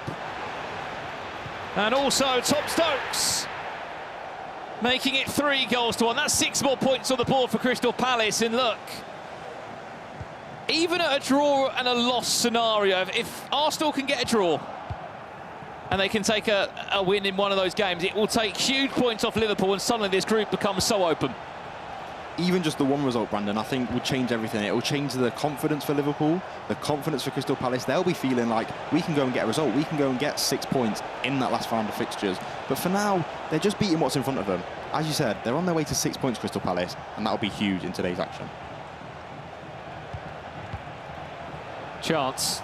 Liverpool. Savinho there just trying to drive forward. Let's jump across if we can. Xbox over here. There's been a replay. Oh, it's potentially another comeback. Mohamed Salah taking matters into his own hands. Moises Caicedo on the overlap. That's only a 1-goal gap now. Are Arsenal about to throw away 2 huge winning positions that they found themselves in?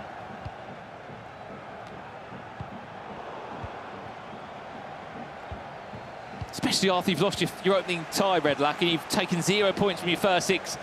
The pressure you must be feeling to really get your ePremier League started.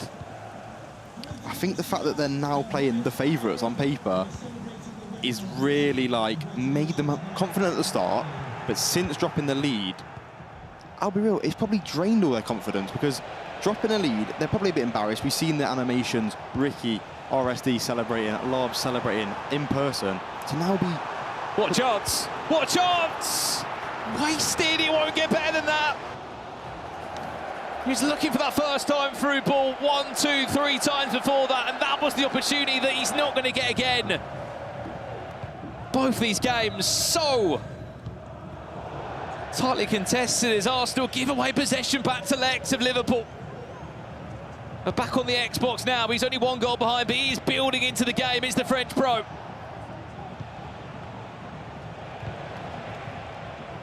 Salah goes straight at Kirkes. Couple of ball rolls down the byline. Lex waiting for the right option to arrive.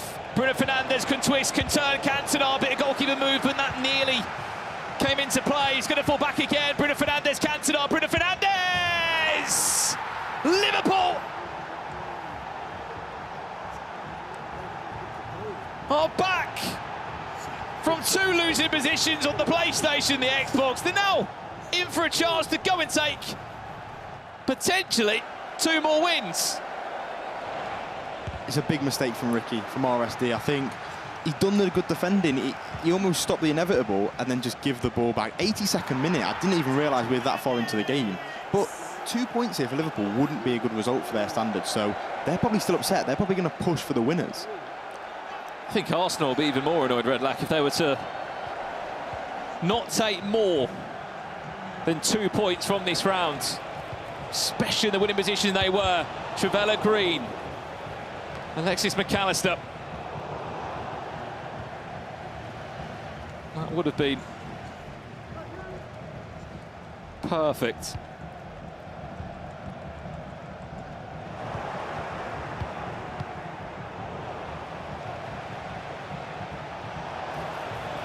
Should be a free kick.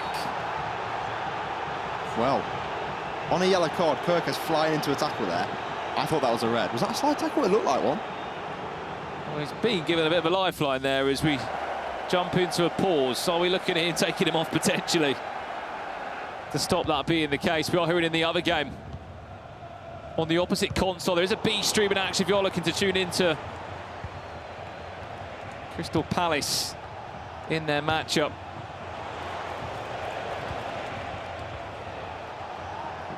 Bruno Fernandes.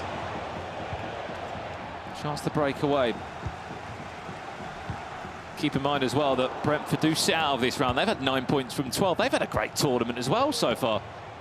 Yeah, and I've been watching them on the B stream. Owen Larney, 6 points out of 6. Really impressive start to today's matchups.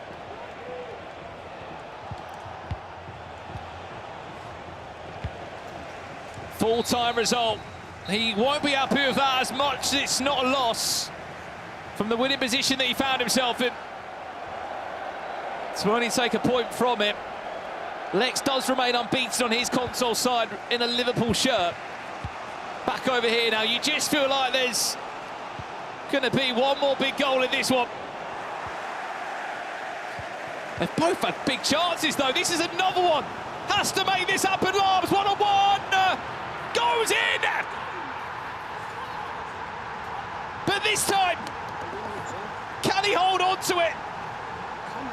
Because Manu Bachoore will be breathing down his neck, trying to just claw himself another chance back in this game, and it all came from this moment here. Wow. Lorbs, with that first time L1 triangle over the top, maybe we need a bit of analysis on that. Amazing attacking play. And I think Manu's really struggled all game. Maybe it's something to do with dropping the depth, maybe sort of adjusting to your opponent's play style. Lorbs, keep it up. You're playing really well.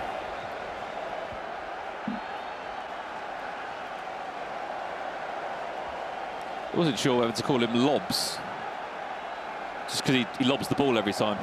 Yeah, and that one go over your head. It's the first time. I mean, I'll be honest, it would get me because I like to play over high line. I like to play with 70 or 95 depth. Keep the line high and press high up the pitch. He's done that 4 or 5 times. Yeah, and I think Manu has to sort of adjust to that now. It's hard to say, so it's easy to say for me, stood here watching, but I think Manu probably should have dropped the depth, maybe manually mark the pass instead of that. But Lorbs, you can't really argue with it. 4 goals scored.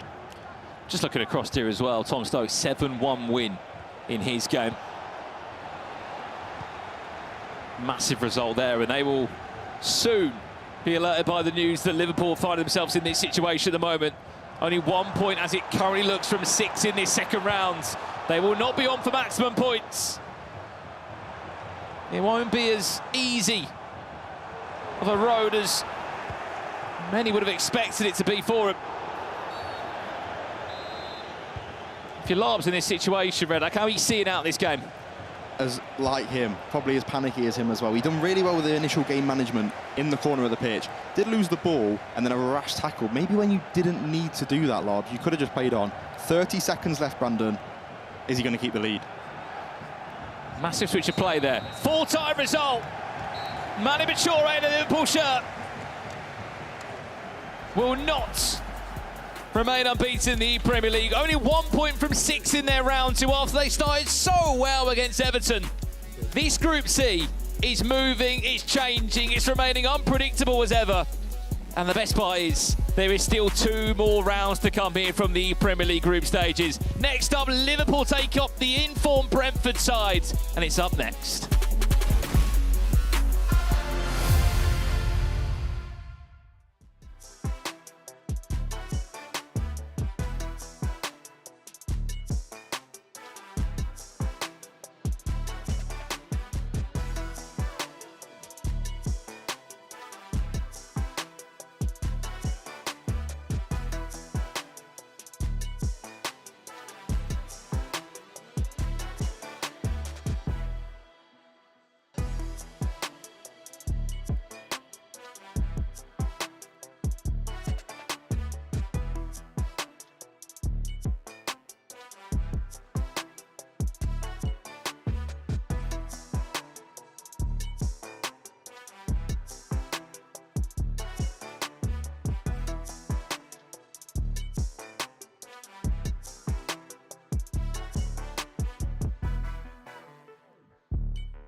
Welcome back to the ePremier League. We've just watched a round of fixtures and the results in that one were surprising. That man on the screen, Manu Bachoore, lost to Arsenal and his teammate only managed to draw. So a bad round of fixtures for Liverpool, but a good round of fixtures for Arsenal. Joining me is the man who just went through that defeat. Manu, first things first, how do you assess what happened in that game?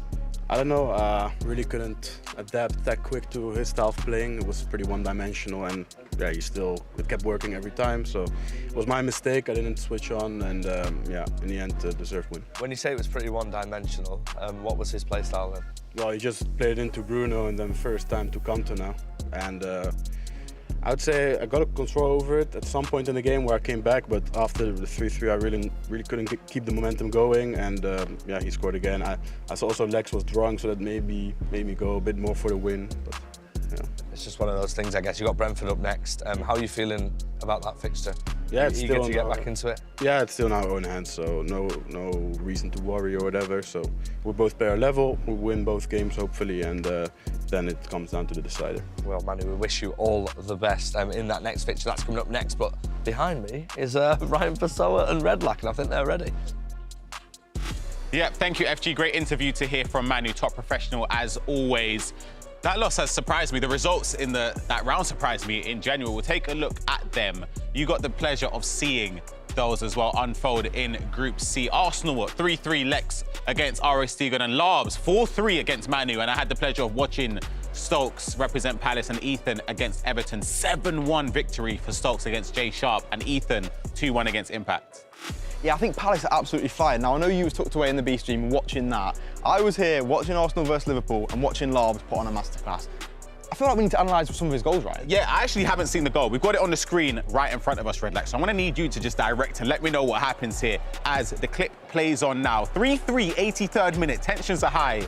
You can see a ball played in behind there. Liverpool starting with the ball is a key point here. Into the cam, first time L1 triangle over the top. Yeah. Bearing down on goal. And once you're there, you can just see it lining up. Those first time through balls Manu spoke about, he said it was one-dimensional. It's something that, again, if you keep knocking at the door with those opportunities there, it's going to lead to a chance, and that's a massive moment in this game. We're going to see it again, actually. I just want to see just how quickly, for those at home, you can see defence to attack is what?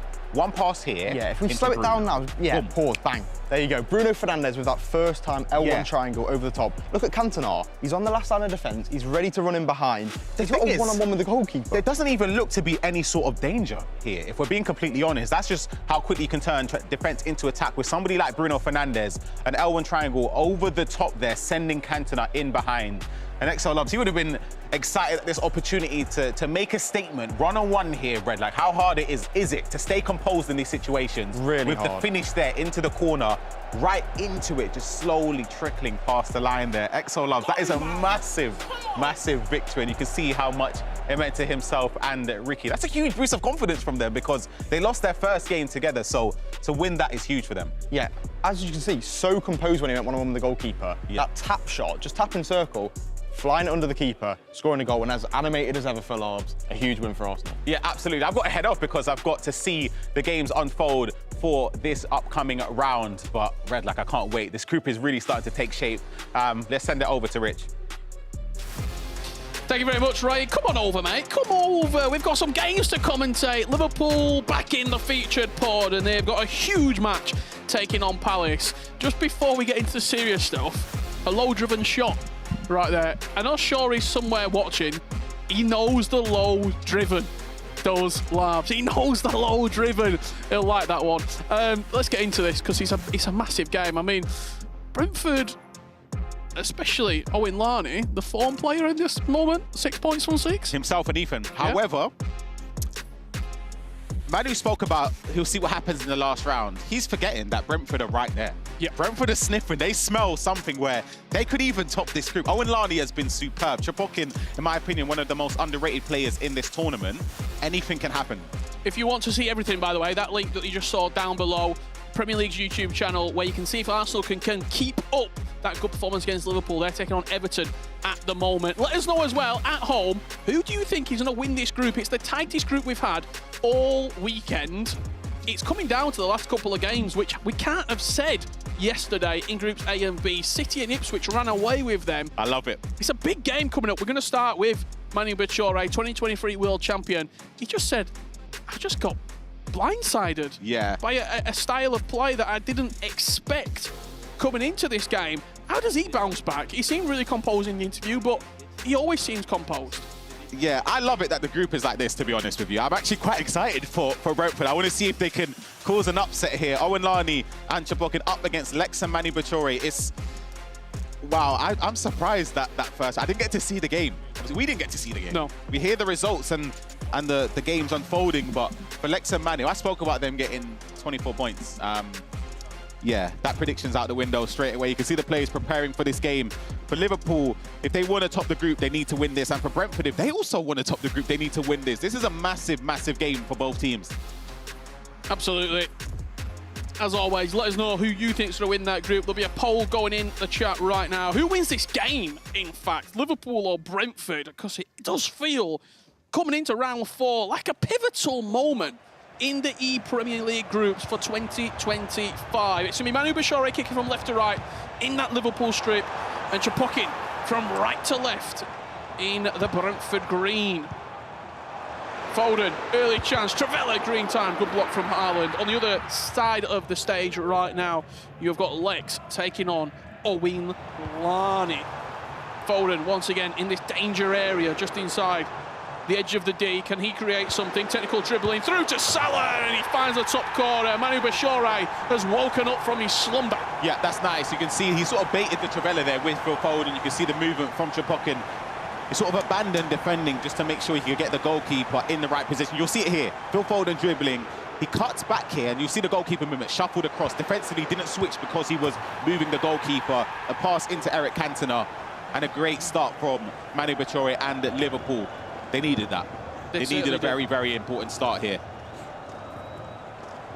I think it's the first game we've commentated on the A stream together this weekend. It's quite a few years, I think, since they brought us together. We're down to just a red strike for our names together.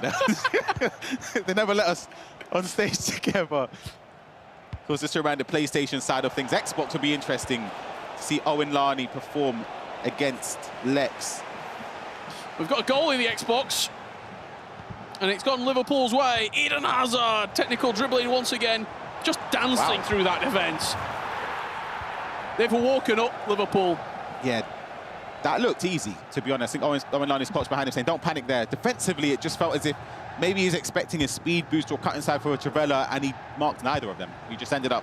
Just walk through? Yeah, it's a tough goal to concede because it's a free goal. Open. It's a free goal. You give him a free goal there, and you don't want to do that against Lex. But over to our feature game again. Manu Bachoore's just got to bounce back straight away. Oh, that's a nice bounce for him. Cantona, could he play Salah, just going on his own. Foden was in as well. That's one thing you're going to have to pay attention to for those at home. You'll see with the way Manu triggers runs, he might have the ball there facing Mo Salah with Cantona, but the danger person there, he's not even looking at Salah. Salah's not even, he's not even an option per se in his eyes anyway. Phil Foden is the one on the left. Once they peel into that space, it's a very, very difficult run to stop. They're peeling to the inside forward space. Dangerous. Yeah. So dangerous. But you see Cantona making the run, but he's either decoy to cut it back. He was full and came in at the back post, but it was a nice piece of defending. He's living right on the edge at the moment, is Chapokin.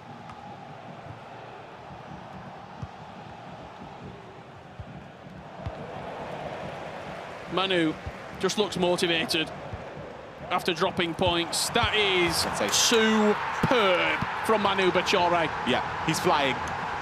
It's a man on a mission to rectify the points dropped from that previous round, and for Chapokin it could be a case of something we've seen before against Ethan. The goals start to fly in and there's nothing you can do to stop it. That pass there is sensational to Lavia, and then the pass across goal for an easy finish. Talk me about the Brentford boys. They've had a game out. Momentum. Does it feel like now you had one game out and you're coming in and playing against Liverpool? Who've just struggled. The same thing though. Liverpool had that. They had their game out. They came back and struggled. Well, lost Andrew. So it's a difficult one. Having a break. We had this conversation yesterday about where you want to have your break. For me, it's either. For me, I prefer it at the end, but at the start or the end, fine. In the middle, especially after a win, maybe after a loss, it's fine. You can reset. But after a win, you kind of just want to keep on going. Great dribbling there with Mo Salah. Doesn't find the space there from Chapokin. I mean, in the grand scheme of things then, what we're saying, massive game for Palace next. Yeah. They're coming off the break, taking on Liverpool. In that break where you've got, what, from start to finish, maybe 20 minutes total, what do you even do? You can't get a game in, surely, in that little gap. Oh, it's just... he's picking him apart. The build-up, that's very similar to a goal you would see in years gone by in terms of running to the byline, playing back to the edge of the box and recycling possession. Yeah, this could get brutal. Just look at it here. Mo Salah to McAllister, Lavia, first time pass. Just tapping. He looks way too passive. Yeah. Chapokin, he's standing off him. He's almost going, you know what, like, I'm not going to engage because I don't want you to do me. but when you stand off, you're just letting him have passes around your box. Yeah, we saw records yesterday be broken with Stingrays 10-0. Are we potentially about to see another? I want to say no, but it's coming along the same pattern where anytime Manu goes forward, he seems like he's going to score over to the Xbox side of things. A tighter game, but we might have just joined it. At the perfect time, hold on. Mo Salah inside the box, cutting it back to Bruno Fernandes, back to Salah. Waiting, cancelling. Defended well there. That's very, very important defending. You have to block off the finesse shot, but then you also have to be wary about the other passing options. But Awolani done really, really well there, contrasting to how he started off the game. So he's starting to get back into the rhythm. And even if you're in this game and your opponent's on top, just staying in the game. Yeah. It's something that probably he'll have a glance to his right-hand side and see it could have been not happening. Let's have a look at this table as it stands at the moment. Palace top on 15 points. Liverpool on 13. Brentford on 9. Arsenal on 7. Everton on 4. And it's just changed right this second, actually. Brentford on 9. Arsenal 5. Everton on 4. So, as it stands right now, last game of the day, who takes top? I still go with Liverpool. I would love to see Palace top the group. I'd love it. But I'm also looking at Everton, and it's Everton-Arsenal right now. If you're Arsenal... If Brentford get a result, even like 2 draws against Liverpool here, Palace are going in. Just avoid losses. Yeah. If this game starts to if Brentford do bring this back, we've got to get a camera on Palace, because they'll be celebrating. Finishing top of the table. Are they watching this right now, Palace? Yeah, 100%. You want to take note, and I spoke to Stokes and Ethan. It's pretty much top the group or nothing. They see it as a waste of time. Top or failure. Top or failure, absolutely. They'll be looking to top the group because it just alleviates the pressure, guarantees you prize money as well, pushes you further in the competition.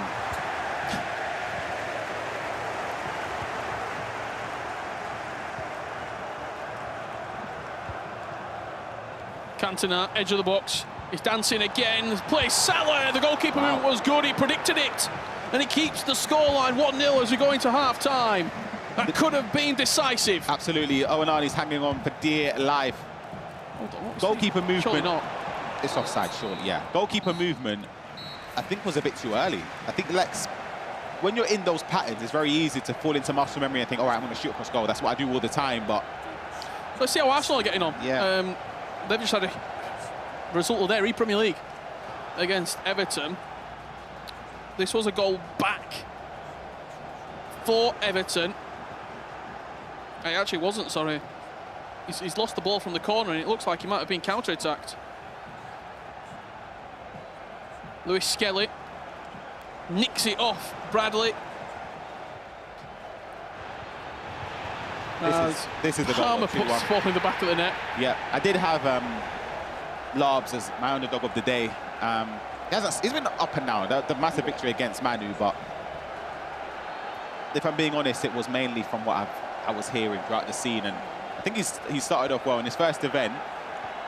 Definitely be proud of the performances he's putting in. Back underway here. This is Owen Larnick and Lex on the Xbox. 1-0 Liverpool leading at the moment. It's still in the balance, this game, and everything that we've seen from it, it's been pretty one-sided for Lex, but he's not been able to put the ball in the back of the net. And while it's only 1-0, Larney is well and truly in this matchup. Yeah, you've always said this, actually, in fairness to you. You always say when you're dominating a game, gotta score. You have to score when you're on top, because you're not going to be able to dominate a game for 90 minutes. There's going to be a moment in the game where your opponent gets a chance, and if they take it, those chances missed will be tough to take. Yeah, no one ever... look at Sting yesterday. It was 1-0 going to half-time against Holdinho. And then, as soon as he turned the screw and started playing better, 4, 5, 6, 7, 8, and got 10 in the end. But if he would have been playing well and not scoring, it just gives your opponent confidence. 100%.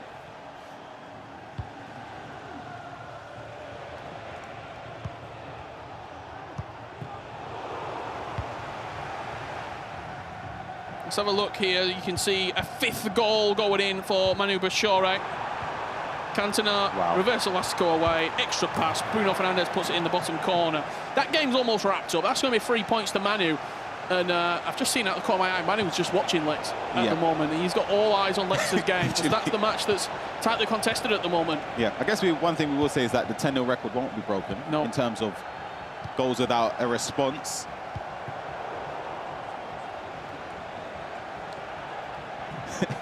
Maybe if it's 11-1, the difference in the goal. I'm not letting you have that. I'm not letting you have it. 57 minutes on the clock. A third left to play in this one. Brentford still in the game. Lani coming forward again. Mohamed Salah. Nice little cancel. Looking for options. It's a high line from Lex.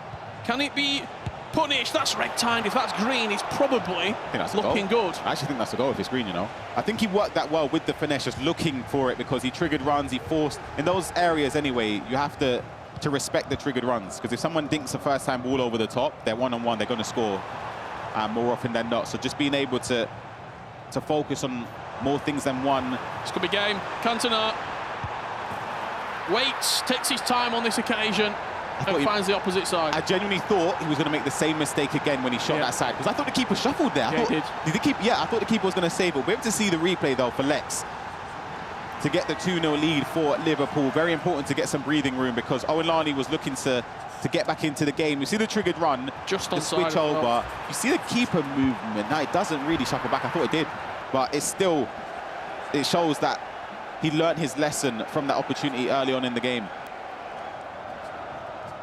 Big moments here on the main stage. Liverpool, 6-point haul coming their way against Brentford. It'll take Brentford out of their conversation, really, for the top spot. That's Liverpool and Palace will battle it out in that last game. They've got a 2-point buffer. However, they play next. Yeah, so it would be between Liverpool and Palace to top the group, which is it's what we loved. We wanted to see as well coming into the final game. We want to see it closely contested, where it's not already a foregone conclusion going into the final round. Let me ask you for your prediction. Based on what we've seen so far today, who do you think tops it? Wow. I think Ethan... I think it comes down to the game between Lex and Stokes. Because I think Manu and Ethan, I can see a draw, being completely honest. Whereas Lex and Stokes, I just don't know. Are you wanting a name? Are you wanting a club? Yeah. Okay. Palace. Palace, interesting, okay. But it might not come down to it. I've just seen, out of the corner of my eye, a goal being scored, I'm pretty sure, between Owen Lani and Lex. And it preceded a big, come on, man, let's go. Yeah, here it is. Here's the goal, driven pass into Mo Salah. Martinelli, and then the extra pass to Son. And the shot across goal. There's 20 minutes left in this game. 20 minutes is more than enough time for Owen Lani to get back in and steal a point, or maybe even 3 against Lex. Just looking at Lex, his face is so close to the screen. Yeah, it's Anders-esque, isn't it? Yeah. Oh my God. Here we go. This is the game we've got to focus on right now. What is going to happen? Lex has been dancing with that technical dribbling and the L2R2 dribbling as well, in and around the box. Trying to wait, trying to see if he can pick that Brentford defence once again. Gets an air kick. It was green as well, that's in. Play a lot run from Salah. Offside. I think he's just run off. Too late. Wears his hat on his sleeve, does Lani as well. I was wondering who was making those noises. But we've got an update over on Stream B. Is Arsenal over on the PlayStation side of things. 2-1, 66 minutes played. And over on Xbox here, Arsenal in behind again. Drogba, player lock across goal, and 2-2 in that game. Lex coming forward, Cantona taking the speed boost away. Drives it across goal. Hazard knocks it in from the goal line. 3-1. Yeah, it was an easy finish in the end. The pass across the goal, you saw the space just open up. The attacker peeled away from the defender. He's got a bit of pace, Cantona, doesn't he? Yeah, he's quicker than I thought. I don't think he's even got quick step or rapid, but could have played the pass earlier, played it then, still worked out for an open goal finish. And see the grimace on Owen's face there. They'll take a lot from this groups though, Brentford. I've been very impressed with Owenlani. I've been very, very impressed.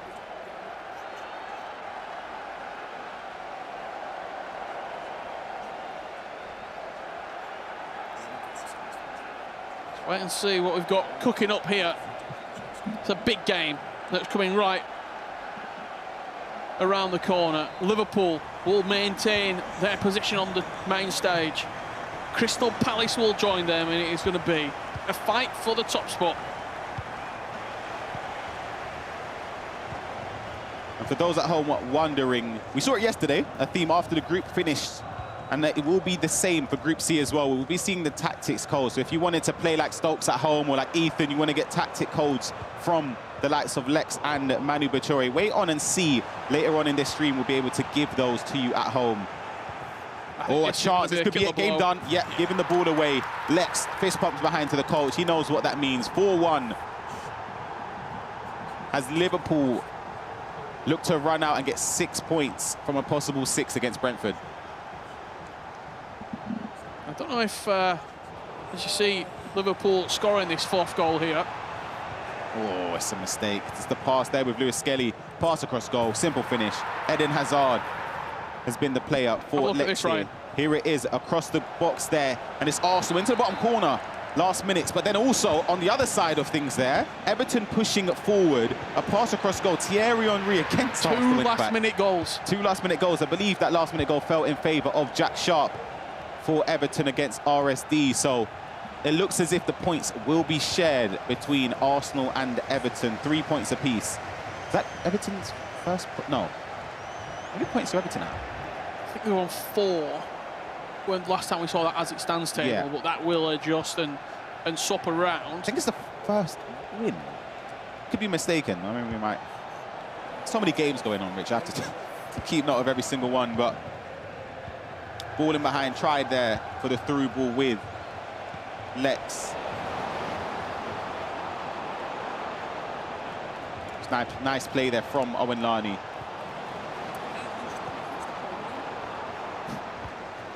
Here you go, this is the table.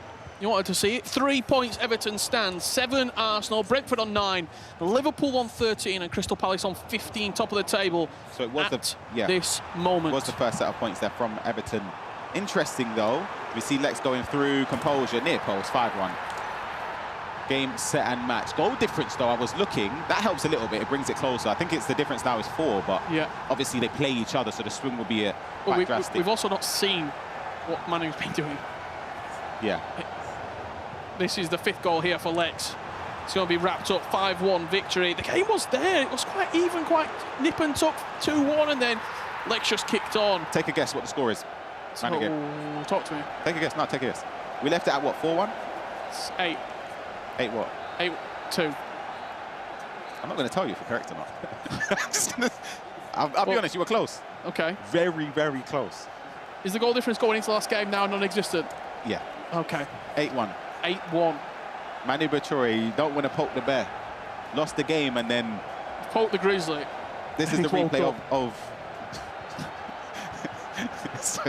That's a terrible, terrible joke there. Why? It's come out of hibernation. Shot across goal to make it 8. And Manu's locked in. He's not done there. Then he missed up over his shoulder, coaching him as well. He'll want 17.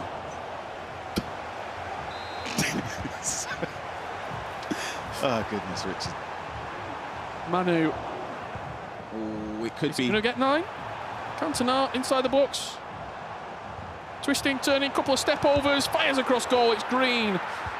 What a performance. That's a goal. That is a decisive victory for Manu Bachoore. 8-1. Beating Chapokin. They go into action now against Arsenal on the B stream. However, the fight for the top spot, the fight for the league winner, Liverpool taking on Crystal Palace. It's all to play for. Do not go anywhere. There's no way. No. Me? Yeah. I was scared you were going to say me then. I disagree with that one. It's definitely you. It really is too boring people going at it, but I think I do nick him. I say you. I don't celebrate. Like, yeah, good But celebration. bro. we don't have like another celebration. It's like just goal. I say you. I feel like that goes with the getting annoyed about goals, right? I'm just a very passionate person. person. That's a great word. On the purpose that you did a Cole Okay, Palmer yeah. celebration earlier, I've gone for you. But we Okay, well, we I'll just go myself as well. Then. Yeah. Yeah. I think we're both pretty bad. We're both pretty bad, mate. Really? I didn't know you had that many superstitions. I've got a few weird ones. Mate, I'm a freak. I'm going to be honest. I can't play unless I can't take my camera. I'm weird about music, that's the only thing. I don't eat on com days, that's it. Never do. Before you play, you have 2 cheese rolls. That was just for the camera. Do you have any superstitions? No, I don't think so. If you think about it, right? If you have superstitions, that means something's worked once. That's true, and it's worked for both of us, so there we go.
Hello and welcome back to the ePremier League. We are about to kick off our last round of fixtures and they've been set up very nicely because we are in a position where it is winner takes all between Crystal Palace and Liverpool.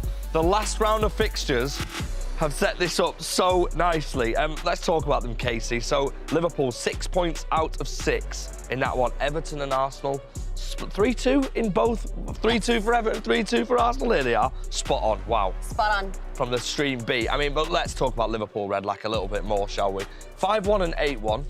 Great way to set up a potential or a showdown to win the group. Yeah, 13 goals scored. I think that's a statement from them going into this game against Palace to see who tops the group. That's quick maths, that, by the way. I like that. Let's take a look at the highlights, shall we, from that last round of fixtures. We'll start with the Everton-Arsenal game, and it was this one. It was the Arsenal win 3-2, and then the other one was 3-2. On the other side. That was it. I do have to mention, Larbs, although the games don't necessarily matter, he is on 2 wins. One against Manu, one against Impact. Still fantastic. Oh, yeah, he's still had a fantastic day so far. And then Liverpool, absolutely convincing against Brentford. And it sets them up for a showdown. And look, it's the last round of fixtures. We didn't see this yesterday in terms of Group A and B. We're at Group C, and what a way to start it. Because stay with us right till the end, because take a look at this table going into the last round of fixtures. Case, Crystal Palace sit top, Liverpool second, all to play for. All to play for. Either team can take that #1 most coveted spot, and it all comes down to this last game. Anyone can take it, either one of them. Do not make me call it. No, I cannot do it. This one is too difficult. Red Lack. Who do you back on this one? I'll do a prediction. Based on averages, I think it's in Palace's hands, you know. Liverpool have all the work to do. They think they need 2 wins out of 2 if my maths is correct. So yeah, I'm going for Palace. It's going to be a great watch. I mean, it's an absolutely great watch. I mean, let's just have a. Oh, you're smiling at me already, Rich, aren't you? Look, well, I'll tell you what, we'll just throw over straight away to Mr. Richard Buckley. He's just waiting, looking at me, because he's with one of the Crystal Palace players and he's a fan favourite. Yes, certainly is, FG. I'm here with Stokes. First thing I gotta say, mate, you were just having a little watch, 15 minutes, 20 minutes out.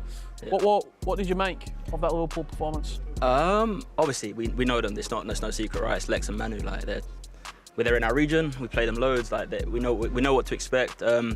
If you gave us this opportunity to like be in this position coming into there, I'd have snapped your hand off. So we're in a good spot. Hopefully, one of us can pull through. In the individual game, you're taking on Lex. What's the record like? Because you must play a lot on like qualifiers and whatnot. Lex is brilliant, but I feel like I match up quite well against him. We play each other a lot, so obviously I know what he gets up to. He's got a French Cantona who he seems to get along with very well, so we need to watch out for that. But you know me, I like to score goals, so hopefully get rolling and then we'll see what happens. Last thing, a lot of people at home supporting you. The chat's been on flames all day. What do you want to say to everyone at home as you go into this big last game? No, just thank you so much, as always. Hopefully we can get this over the line and we can go to the next stage in the quarterfinals, which would be amazing. So thank you so much. One more game and we'll do it.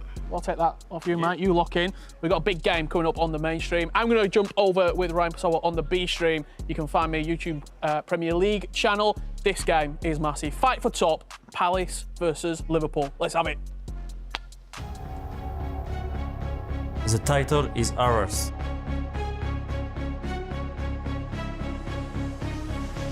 For the club.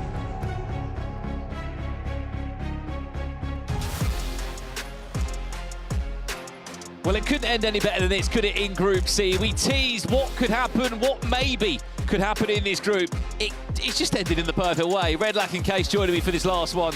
Who will top this group, Liverpool or Crystal Palace? Who do you think it's going to be? Palace, just based on the results that Liverpool are needing going into this last round of fixtures. And it's good to watch, Brandon, because after yesterday with 2 one-sided groups, it's going to be a great matchup. Can't predict this one. I cannot. Honestly, I'm so excited. I've been waiting all day for this matchup. We knew it was going to be a rivalry here because both teams have been so great for the duration of this group stage, and I'm here for it. I mean, look, such talent there on stage. You can see this will be our main feature game as we are seeing these two go head to head. Tom Stokes taking on Lex and Ethan Higgins taking on Manu Bachoore. I mean, look, you just look across that pod. There is so much talent in there, so much experience. World champions, ePremier League champions as well. Tom Stokes, once upon a time, won this competition alongside Oli Lito in a Leeds shirt. And he did have quite the matchup against Liverpool in a quarter-final, if you can cast your mind back that far. This time round, though, how much is that round going to cost Liverpool? The one where they only picked up 1 point from a possible 6. Is it going to come back and haunt them? Potentially so, because there's already a bit of a gap in the group table. I think massively, just based on what they now need to do, Brandon. After the 1 point in the Arsenal matchup, it's put them in a position where they need to overstretch. Palace, it's in their hands right now. They don't have to be perfect by any means, Casey. It's just win a game, and stop the damage in the other one. They'll still be through. You make that sound so easy, though. Win a game, it's going to be very, very difficult against the two internationals coming into this English competition. And I'm glad that I'm not sitting in that chair because the pressure is high. Well, this is the table as it currently stands. Crystal Palace on 15, Liverpool on 13. If they win one game, of course, that'll put them on 18. The maximum points that Liverpool would be able to get them would be 16. So they'd be cruising through to a quarter final here. Remember, there is so much on this because no matter where you finish in the table, yes, if it's not first, there are implications, Case, because it decides who you play in the knockout stages in 2 weeks' time. Absolutely. I know that there's some clubs that they would like to avoid, and so every single match matters, even if you are not locking in that #1 position. I mean, the seeding in the knockouts is going to be very, very important for any type of journey going through the next stage. Well, game codes are just being sent between the two, if you are wondering why we haven't kicked off yet. Let's get a poll in here if we can for you at home. Who is going to top this group, Crystal Palace or Liverpool? You can have your say at home. It will just offer so much in terms of making it an easier road to the final for them, wouldn't it? You skip a few rounds, 2 extra games you don't play, and you just wait patiently in the quarterfinals to meet someone on that Sunday. Yeah, in last year's ePremier League finals, me and goal poacher for Nottingham Forest, we come narrowly second, and after that we thought, you know what, it's fine. We'll come back, we'll come the long way round, we'll win 2 matches and get into that top 8 quarter-final bracket. And guess what, Brandon? We didn't manage to do that. So it's a long route in 2 weeks' time, and Liverpool will be wanting to get it done now. Case, I need an answer. Who do you think is going to top the group? Go on. All right, you know what? I was trying to add up in my head how many trophies are on each side. And due to that answer alone, I believe that the Crystal Palace side, including their coaches, have more. So due to that mathematics, I'm going with Crystal Palace. Okay, you're giving us a prediction. For the first time ever. For the first time ever, yes. Crystal Palace, Yes. It seems like they're going to be topping the group from the predictions here. And look, there's a lot of people backing them at home. We can see you in the chat as well. Get your messages of supporting for who you are backing to come out on top in this game. Game codes are being sent. I'm looking across. Kits are being selected. We are jumping into this one now.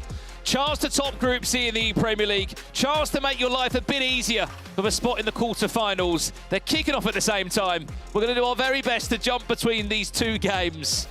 I think we'll start on the Xbox, if possible. Stokes against Lex. And Ethan against Manu. Here we go. We're loading him. Tom Stokes, get that playlist on.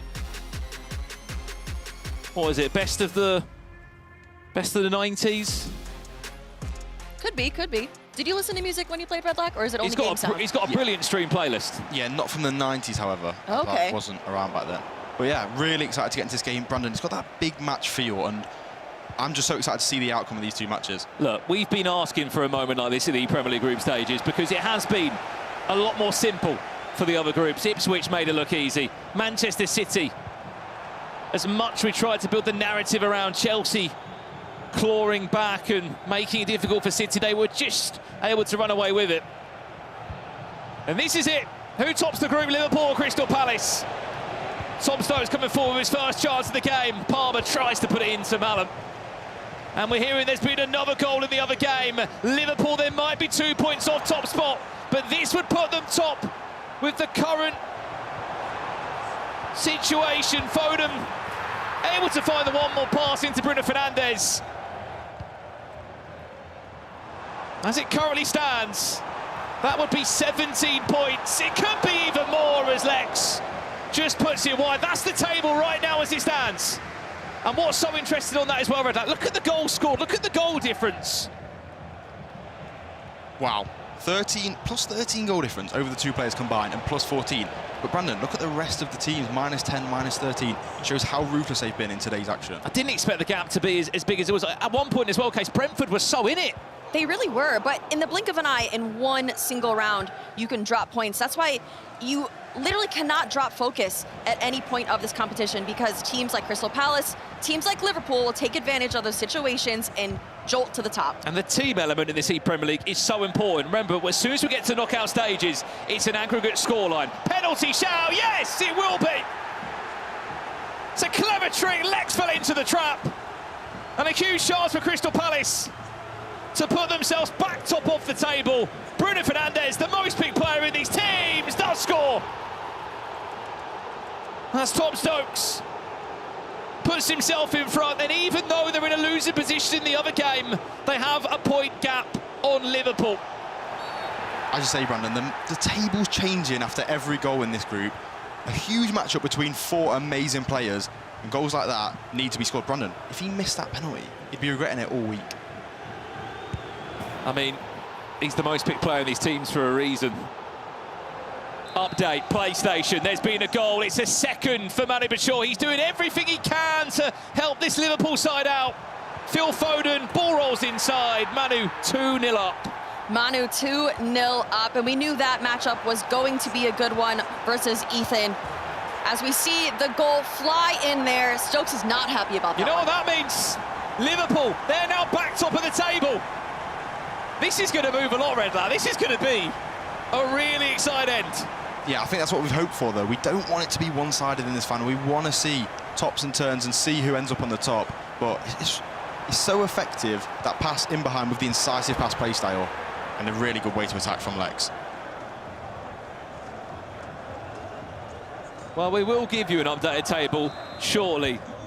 Our incredible production team have got one job on their hands of trying to work out how this table is moving constantly. That's how it stands. 17 points, Liverpool, top as it stands. 26 goals scored. Ethan 2-0 down against Manu currently. This game 1-1 on the Xbox. They'll go even further ahead if Lex can make this chance turn into a goal. Casado, Hazard. Doesn't come of anything. Well, we asked you who you supported in this one. Cade coming in, big Liverpool supporter there. A lot of love for Crystal Palace. Rami's in the stream. Shout out to Rami. I thought he might have been sitting on the fence, but no. No, He's he got a has favourite. the choice. He has the knowledge, so I back Look at that it. from Kevzy. I support Liverpool, but Stokes for the win. Make your mind up, Kev. Chance to pray. This is going to fall kindly for Hazard. Saliba, right place, right time. Oh no. McAllister pickpocketed. Finds Mohamed Salah. Can't pull away though. Cannot pull away. I mean, this game is so end-to-end between Lex and Stokes here. Cannot quite get an opportunity, but we do have an attacking situation for Lex with Mo Salah. He's doing an off-tangle to the ball. Mohamed Salah does go on his own. Liverpool back top and quite some lead behind them. It's clinical finishing, Brandon, from Lex. It's really good. Again, with that incisive pass through to Mo Salah. Gets a bit of luck, keeps going and hits that shot to the near post. Casey, do you usually use the near post shot? I just shoot whatever, I can. Whatever's available. Well, you should try it. I should. It's really I'll add it good. to my repertoire. And if you don't know what that means, it means that Liverpool will have 19 points next to their name. And they will sit even prettier at the top of the table. There is still so much time left, though. Crystal Palace have to up their game, because look at the gap now. 4 points. It's more the goals, Brandon. How many goals can Palace score the later this game goes on? They need to do something quickly.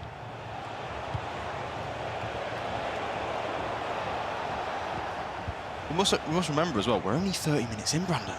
Oh no. Crystal Palace fans look away. Manu Bachoore is 3-0 up, and I sit here, Case, and I think to myself, sometimes these players, these top players, as Liverpool score again, they need to be put into a pressure cooker. They need to be put into a state of being uncomfortable to bring out a massive performance, and that's what they're doing. Absolutely. We saw that one match, Manu versus Larbs. He was not happy with his performance in that match, and so I think he came out of that one with a chip on his shoulder as we see the replay come in.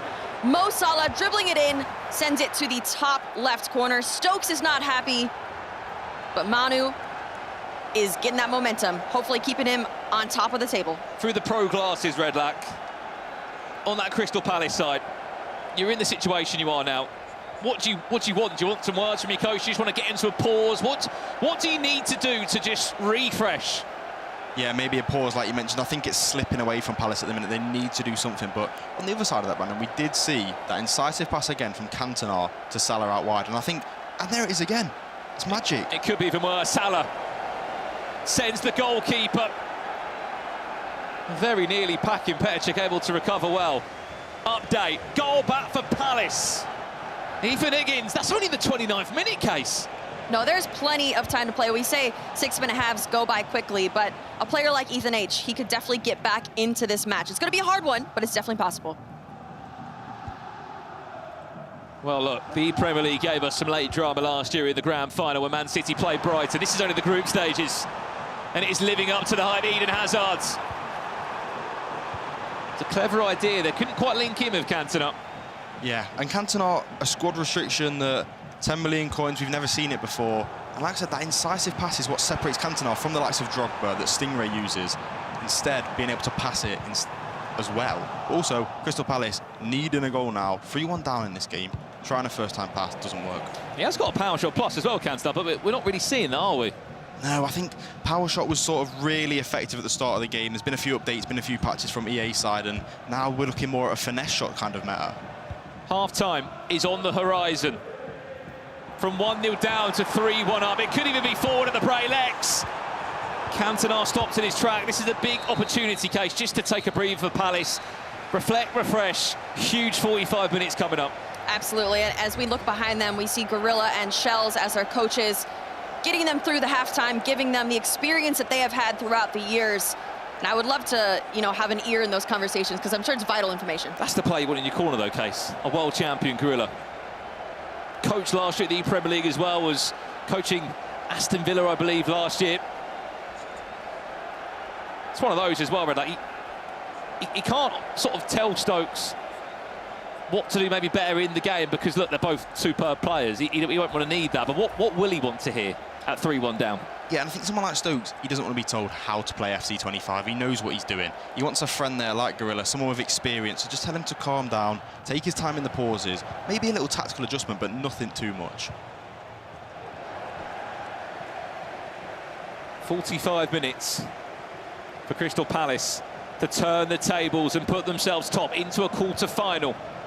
At the moment, though, Liverpool, it's not been all their way, but they're having it their way in this round 5.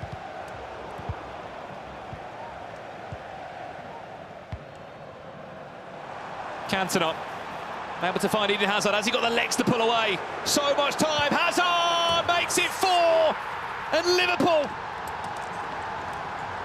might just be on their way to the quarterfinals.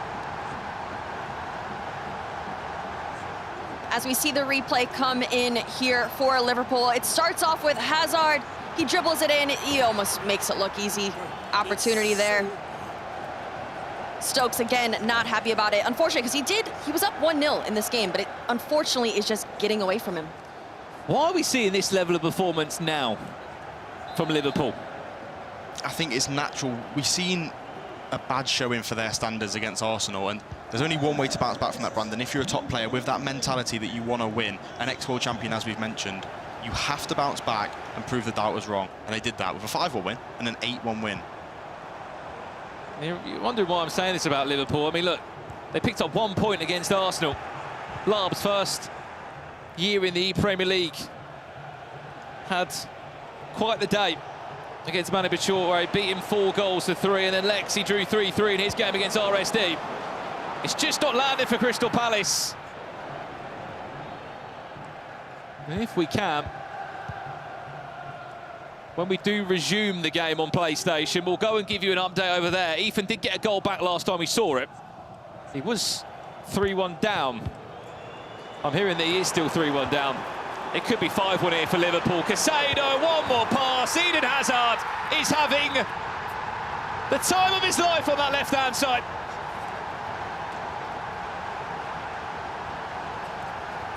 Game over? I mean, I'll never say game over, but it is looking very, very unlikely for Stokes, because Lex is just looking so confident out there, absolutely demolishing with Hazard on the pitch. No smiles from Lex, but I think that, at the end of this game, we might see a smile from him. Well, we saw the extra pass there, and I think people at home, if you're playing foot champs, you may be thinking, how has he seen that? If you have a low percentage shot, a shot that you don't necessarily believe will go into the back of the net, look for that extra pass for an easy tap-in. The goalkeeper had absolutely no chance. Well, a few of you asking about the Group B matchups as well, as Arsenal take on Brentford in the last round of action. That's live on the YouTube channel of the Premier League. You can tune in to watch that live now. Back to this one though on the PlayStation. 3-1, Manu Bachoore is leading as it currently stands. 19 points for Liverpool. They'll top the group with a very healthy goal difference behind them too. I mean, look, Case, it's been the most exciting group, hasn't it, that we've seen so far in these last 2 days? Absolutely. You know, it's funny, Brendan. I make one prediction, and now I'm never going to do it again because I did say Crystal Palace. And you never know. There's still time left in this game. But, yeah, you might never see a prediction coming from me. Here's Stream B updates for you then. This is on the PlayStation, 2-1. And on the Xbox, Brentford finding themselves 4-2 up there. Owen Larney, I mean, he's lost one game, but he has looked brilliant today. That Brentford side, another day, it could be a very different scenario for them. Absolutely. I mean, even just that one match, Manu Bachoore, getting points out of that one, I say is a massive, massive success today because he's coming into this competition kind of unheard of. And to win that match, I'd be happy. 4-1. Manu will take a sip of the drink, maybe just to celebrate that they're on their way to a quarter-final. Well, I spoke about it on the analyst desk, Brandon. Left-footed Foden, Travella from the left side of the pitch, across the keeper. It's an easy goal. And a lot of these things that we've been breaking down, Brandon, are coming into show in these games. Well, after this goal has got in from Lex, there has been a pause in this game now. I think we are just going to take a stop in the game. Stokes isn't happy. He feels like his players can't move with the words that I saw come out of his mouth. So an important pause there. I mean, look, I don't even know how much time was left in that game. It's not 9-minute halves. It's different. There isn't really enough time to score 5 goals. Yeah, we could tell he was frustrated, but I think towards the half-time there was a pause in both games simultaneously, and I think Stokes, Ethan, Gorilla and Shells had a conversation. Are we just going to go for it now? Like, there's so much to do. They have to win one game. They need to do it now. Well, that's the interesting part, isn't it? Even if they just win one game, it's enough. Problem is, the gaps are massive in both the games. Is it 4-1 in one, 6-1 in the other? Yeah, there's just too many goals, and we're in the second half now. The clock is dwindling down. Not quite sure if there's just enough time to do it. Well, then game code being sent. And we're going to rejoin it on the Xbox side. This is our last round here. Over on this game, full-time result. It looks like Owen Larney has picked up another result there. What a tournament he has had. Alongside his teammate, Chupokin. It's been some really rising stars. New stars in the ePremier League coming out of that group. You know, and Larney and Labs, for example, from Brentford and Arsenal. Back to this one now on the PlayStation. It would be an incredible last 27 minutes, but he has to go for it, Ethan. Is this one goal back, maybe? No, Ahmad blocked by the centre-back build of Erling Haaland. It sounds crazy to say, Red Lap, but he's one of the best Premier League defenders in the game. You know, I sometimes forget. No way. That he's not actually a centre-back. Now, that sounds silly, but when you play every single game in FC25 in Foot Champions, and you've got Haaland at centre-back, it's weird to remember that he doesn't actually play there. Well, he hasn't actually been that great in the attacking sense this year, has he? He's not really been that well liked, I'd say. His centre-back item was, if anything, a bit of a saviour for his item. Yeah, I think that last year he was just so useful because of those aerial situations. That's not quite the tactics that people are using this year, so I think that's why we're seeing a lot more centre-back Haaland this year. And we do have one more group that follows after this one. It does, of course, feature Brighton of Albion, runners-up last year of the Premier League. Spurs, Leicester, Bournemouth, West Ham. So don't go anywhere. So much more action to come. Final 80 minutes. I mean, Manu's been in bigger games than this, Red Lad, just to see this out. A 3-goal cushion, not 9-minute halves, 6-minute halves. You'd like to say confidently that he won't have a problem with this. Yeah, he's been here many a time before, but that doesn't understate how big this match is. If they get that fast track towards the top 8, the quarter-final matchups, both players will be absolutely buzzing with that. And Case, we're seeing Foden again. That Travella, even though he didn't take it there, he's baiting it, he's trying to trick the opponent into moving the keeper. And I think it's all in Manu Bachoore's hands here. I really do think so, because you mentioned he's doing that Travella, but that takes a lot of confidence. You do that when you're up 4-1. Not necessarily if it's 2-1. I don't think we'd see that same situation with Foden. Well, you can see the table now. Look, Palace and Brentford are on the same points. Another goal here, potentially. Cheeky chip off the post and not in.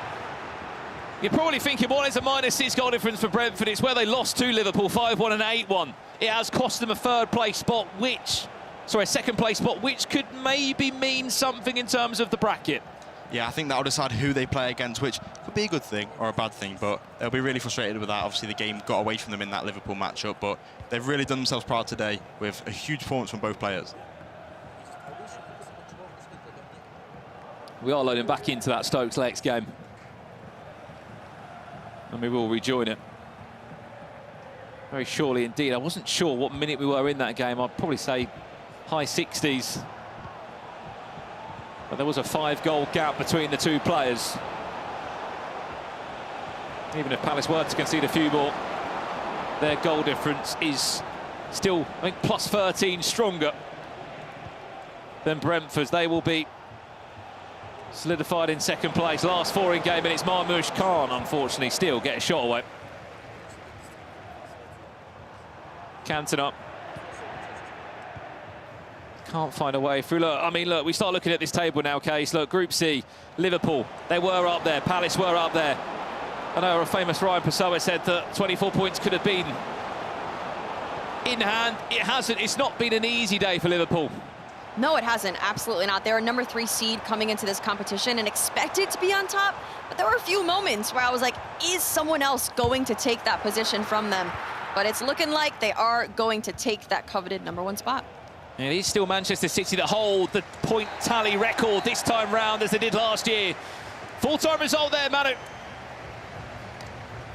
Ensures that Liverpool are halfway to topping the table. Handshakes between the two. And let's jump back to this one now. 66 minutes on the clock. Lex 6-1 in front. There was a pause in this game just to restart the match lobby. It's a shame that pause didn't come in and maybe the restart a bit earlier for him, because it's just too big of a gap. Yeah, 5-goal deficit leading into the 70th minute. In a 6-minute half, Brandon, we talk about it a lot. In a 9-minute half, maybe there's a chance. I think Stokes has left himself too much to do with only 20 minutes to go, however.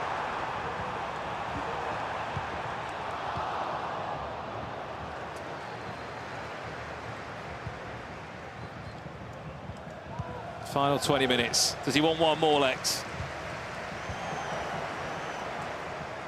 Maybe so. Hazard. What a game he has had. Not on everyone's team, Eden Hazard, Case, but I mean, if you can utilise him well, he's had a lot of success in this game. Yeah, I think it just depends on the player, where you want to allocate those coins. I think that winger position is somewhere where we're seeing a few discrepancies between players, whether it's Manu taking Foden or Hazard, but both have honestly done well for both players. Yeah, it's been an interesting watch, Case, and like I said, I'm really happy that it was so close coming into this matchup. Right now, it's not looking close. However, we've seen Groups A and B yesterday, and there was a guaranteed winner going into that last round of fixtures, so it's just a breath of fresh air watching a game to decide it all between two huge clubs.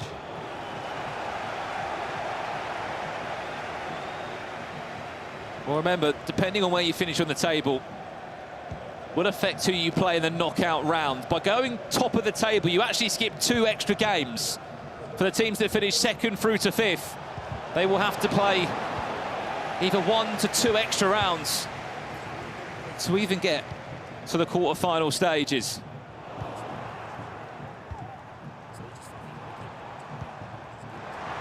Bruno Fernandes looking for 7! And if it wasn't already done, it most definitely is now. And their attentions will soon turn, Case, to who they're going to have to play in 2 weeks' time.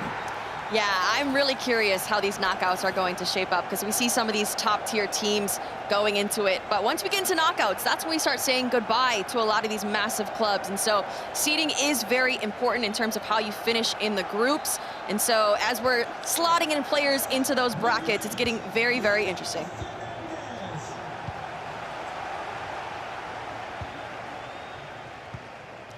There's just been some massive results. Look, the last games for Liverpool. Manu won 8-1 in his last game. Lex won 5-1, and we're seeing the big deficits here. 34 goals scored. Cantona looking for number 8.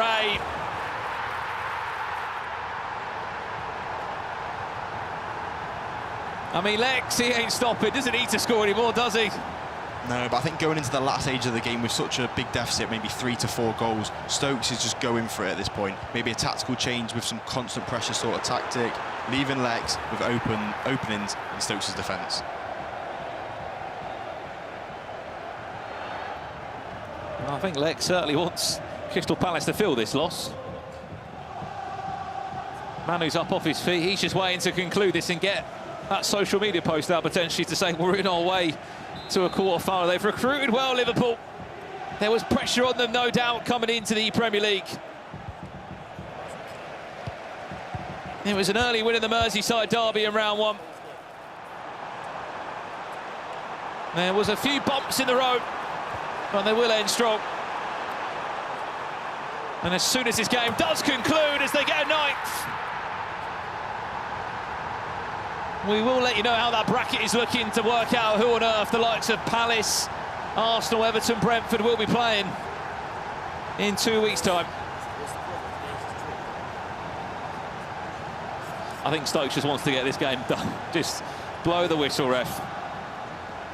Bit of no mercy from Lex, though, to continue on, continue scoring. Stokes is waiting for that final whistle. As a pro in this scenario, would you just keep scoring? Yeah, I think, like I said, there's openings in the defence. Stokes has clearly made a tactical change, and naturally Lex is just in on goal more often than not. The thing is about Stokes, even after conceding all these goals at 9-1, he's not going to change his tactics. You know, the game's lost for him, he's annoyed, it's natural, and I think that just leaves Lex through on goal more often than not. He's not done, he wants 10. Surely not. Lucas Leckel, 10-1. To solidify a spot for Liverpool in the quarter-finals of the ePremier League.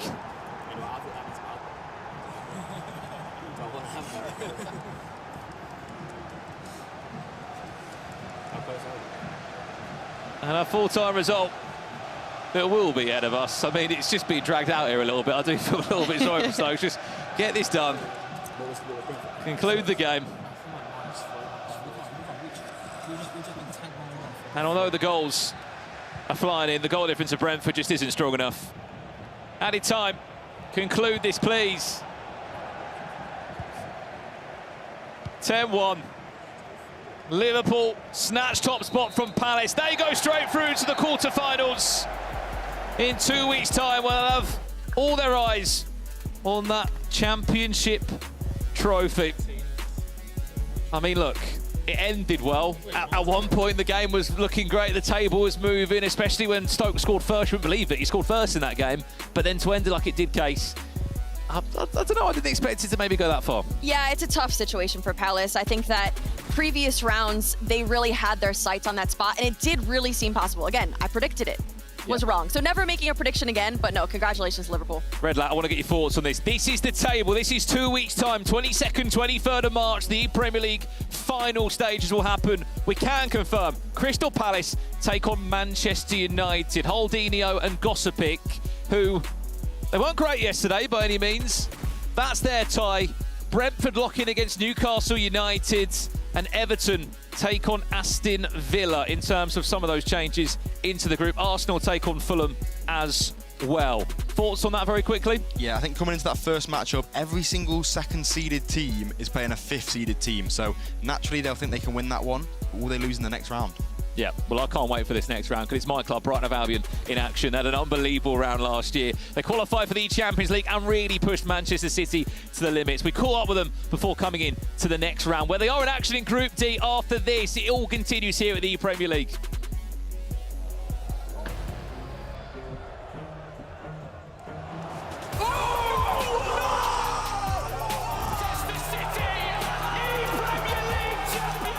To get so close to winning the whole competition would have been amazing, and to lose in such an unlucky way. It was the worst I've felt in my career since I've been playing FC. But hopefully we're back this year to win it all. I think we gained so much experience from, you know, getting all the way to the final. I'm more than motivated to do one better. Yeah, well, we're going into it more experienced and better players this year. Hopefully we can do the same as last time in the group stages and win the group. That's the aim, to be honest. The whole motivation is just to do one better, really. You know, you just want to scratch that itch from last year. This is our year.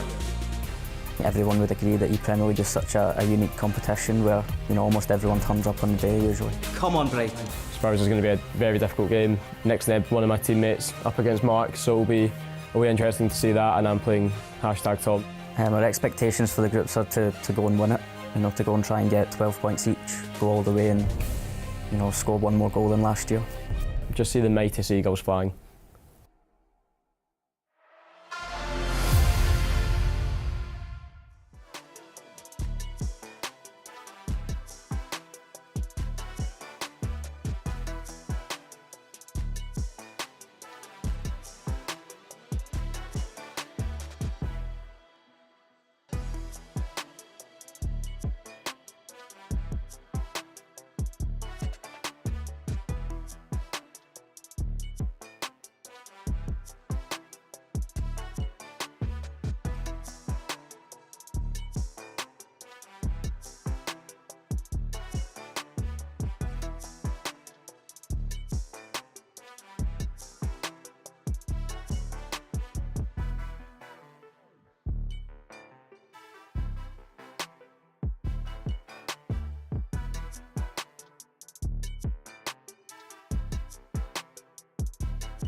It is now time for FC Pro Leagues to take center stage.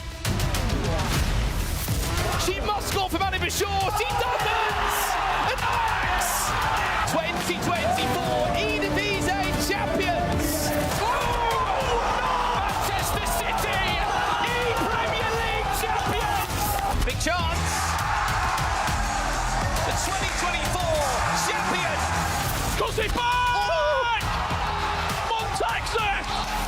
Cote d'Ivoire Libertadores champion Nathan S.R.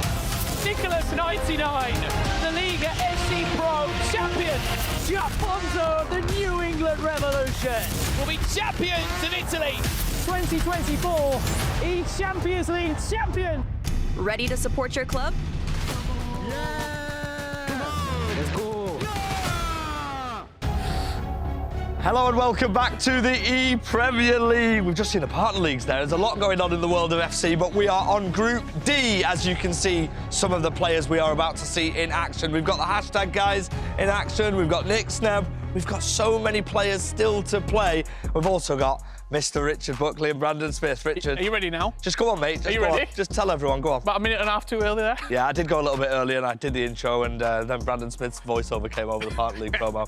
Made a mistake. We've all been there, eh? A bit like Brandon's predictions yesterday. Let's take a look at Group C and what we've just seen, shall we then? First things first, Brandon. I mean, you predicted this one spot on, but it went right down to the wire. It did. Look, the 24 points that we maybe thought of Liverpool didn't happen, and it wasn't an easy day. I mean, look, the ending did look quite routine and quite easy for them, but if you look at the other results, they picked up 1 point against Arsenal. Owen, Larney and Brentford.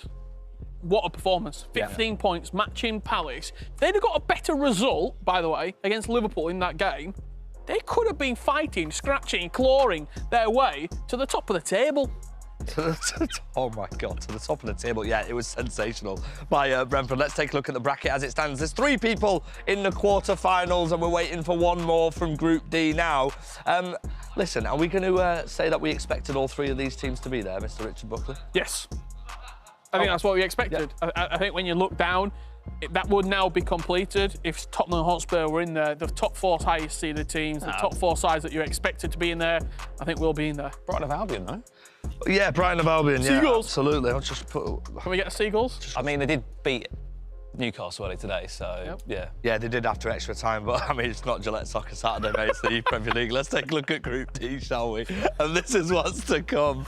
This is what happens when we spend a full weekend together, by the way. Group D, we've got so many good names. I mean, there's a dynamic duo that I want to mention because they were on the commentary. Is that from Brighton of Albion yesterday? Well, there's plenty of dynamic duos in Brighton of Albion as well. Mullet Marley. Yeah. Mullet Marley. Love that. It's class. Mullet Marley. But listen, Tottenham Hotspur and Leicester City. Yeah, a lot of people have been asking for him as well. When's Tom playing? When's Shawry playing? They're playing next and they're playing against each other. Not on the same console, they're on opposite consoles, but Leicester played Tottenham in our first game today. I mean, it's a great group again, but I think on paper you do expect Spurs or Brighton to top the group. Can I just ask you about the round 1 fixture between Brighton and West Ham? Tio Loco, Mr. Richard Buckley. Have you got any insight as to why he's called that? Yes, I believe I do. He went on holiday to Mexico and his cab driver was called Tio Loco. He said, I love the name, it's going to stick. That's my name now. I wasn't sure if it was like a cocktail as part of an all-inclusive package that maybe was a Going down in Acapulco. That is genuinely one of the best ways to name yourself as a pro player. That is sensational. We'll have to probably ask him about that later on. But for now, I think we should head over to a man who was creative with his pro player name. It was Ryan Pessoa. You need to do me like that, FG? We've got Red Black. You know what Red Black stands for. What does it stand for? Tell the people at home. It's my surname back. Yeah. Oh, I actually didn't know that. Was it? Yeah. I actually didn't know that, to be fair. Yeah, I think it's really smart. I'm happy with that. It works, to be fair. You learn something new every day. Similar to yesterday, we saw the tactic calls from everyone in Group A and B. We're doing the same thing today. Group C tactics you will be able to see on screen as well. So jot them down, take a screenshot if you're looking to copy tactics, whether it's from Lex and Manu Bachoore, top in Group C for Liverpool. You've got J Sharp, Impact, Stokes and Ethan, Larney and Chapocket, and RSD God and Larg. So make sure you get a screenshot of those codes to implement them into your ultimate team. And Red Black, any codes you'll be looking for in particular? Me personally, I'm looking all the way over to the right. I'm looking at Lex. Yeah. The gameplay on show today was amazing. The through passes with the striker, the incisive pass play style, really effective through to the wingers, and I like this gameplay. Yeah, I'm going to be taking a look at any player that finishes top of the group. I'll be honest, I'm going to be taking a look at those custom tactics. Speaking of top of the group, somebody that we're hoping to get their eyes on the prize and finished #1 is Mark Marley. And we've got his squad directly in front of us, of course. A familiar theme in midfield with Lampard, Bruno, Lavia. Are there any other choices you think are out of the ordinary? I think it's pretty standard. There's no one out of the ordinary, but I'm going to highlight Marmoush. Now, a lot of people are going for icons up front. Drogba, Cantona maybe. Yeah. But Marmoush in this squad, do you think it's a good selection? I like Marmoush. I'm a big fan, and I think a lot of the attackers in the Premier League, you're kind of looking for somebody that does have Trickster. You've got it with Hazard, you've got it with Marmoush, and you've also got it with Mo Salah. So the Trickster fake shot, I'm expecting to be a familiar theme in Marley's gameplay, and of course the defensive line. I sort of say it picks itself. I think maybe you could opt to potentially replace Lenny Yora here for maybe an Erling Haaland. You've got Pedro Porro at right back. I think it's a pretty standard team, if we're being completely honest, and something that he'll be hoping can lead him to victory in Group D. Someone else in Group D, Nick Sneb. We saw him early on this season participate at the FC Pro Open. He qualified. He had a long, grueling process to qualify, done extremely well to get there, and we saw him week 1. He was incredible. Week 5, though, we didn't get to see the best of him, but we're going to see some clips there. You can see him using Neymar red light. Yeah, and I think someone similar to him, Manu Bachoore, we didn't see him play the best in his second week of the FC Pro Open, but he's shown up today. One result that wasn't, his best, but top in the group, pretty much with ease. Nick Sneb's highlights. I spoke about Bachoore being a clinical goal scorer. I think Nick Sneb is clinical at making the shot chance, like his skill moves in the box, his attacking presence, he's really, really good. Yeah, absolutely. In my opinion, one of, if not the best mechanical player in this scene. I'm hearing, though, we've got an interview with the group winners of Group C with Casey. Let's go. Yes, I am here with the guys who are top of the group. Massive congratulations to Liverpool. I will go over to Lex first. This is your first ePrem, and you've officially topped the group. I think a lot of people anticipated it, but how does it feel to be in this position? Comment ça sent d'être dans cette position, dans la tête du groupe? C'est ta première fois, c'est eSport. Qu'est-ce que tu penses? Non, c'est un bon début. Après, c'était clairement l'objectif. On sait que la prochaine étape, c'est la plus dure. On va se préparer pendant 3 semaines pour être prêt et l'objectif c'est clairement de remporter le titre. Yeah, it's been a very difficult start for us, but this is also my goal. So it has been a really good start now. But our next round is to make it to the end, till the end. So we have got 3 weeks ahead of us to prepare very well for that. Now, I do have to ask you about that last game. It was 10-1. It's a no-mercy mentality. Is that how you go into every single game? You're going to continue to score goals until that final whistle? J'aimerais te poser la question pour le dernier match. C'était un 10-1. C'est un résultat incroyable. C'est sans merci, en fait. Donc, ça sera la mentalité à partir du moment jusqu'à la fin. Après, je pense que le score ne reflète pas la différence de niveau. Je pense qu'il a arrêté de jouer à 4 ou 5-1. Mais je pense aussi à ceux qui regardent le match. Je pense qu'ils aimeraient voir un match jusqu'à la fin. Donc c'est pour ça que j'ai continué à marquer. So I just wanted to secure everything. So I just wanted to score till the end because they were playing a game that was for 5-1. So I just wanted to make everything was sure and safe. Amazing. Well, massive congratulations. Manu, you've won many, many trophies, but you are now putting yourself in an even better position going into that knockouts. But it wasn't easy for you, was it? No, of course, we got a quite unexpected defeat. Also, the same round, Lex was drawing against Arsenal. I lost against Arsenal, so yeah, I didn't really know a lot about them before we came into the tournament, so it was definitely maybe a surprise. And but yeah, I think it's still very complicated to then still recover mentally and focus on next games because those were not easy games, and we made them look pretty comfortable. Well, even though it might not have been easy for you, it made it entertaining for us. Massive congratulations. You guys are officially top of the group. You can sit back. But you know what? I'm going to send it back over to the dynamic duo plus Ryan. How are you guys doing? She said the dynamic duo Plus Ryan. Ryan. Payback. Wow. Nah, I'm going to let her off. It's payback from yesterday. I deserve it. I deserve it. Yeah, to be fair, you do. The end of the show. Yeah. Okay. Yeah. Right, so we've gone on a little bit of a tangent here, I'm not going to lie. But we thought we'd just share it with the people watching at home. Redlac, his name backwards was Redlac. What was Redlac? Wait. No. Redlac's name backwards is Redlac. What's the name for? Go on. Go on. Work it out. What is it? I've not got time. I'm being told by you. We've got to move on. What would Ryan Pessoa be? So we've got Ayoset. We've got Brandon Smith, others known as Hitims. Maybe my favourite. I could be a pro with this name. Yelcub.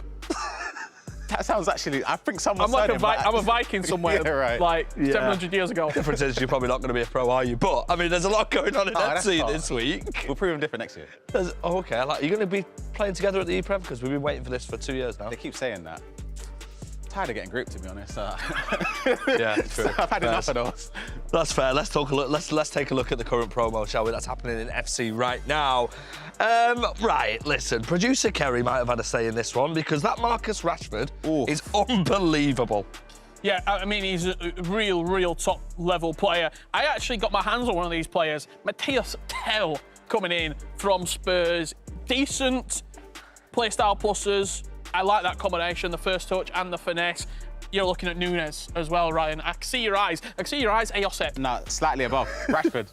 Okay. I think I've used up my pack luck for this year, but Rashford, if I could get my hands on him in my ultimate team at home, that is the desired player there. What do you get in your team, though? Because Thierry Henry's the one that you always talk about, so would Rashford get in over Thierry Henry? I wish up finesse as well. What position's right there? Yeah, but Thierry Henry also plays on the left as well, Left mate. wing, though.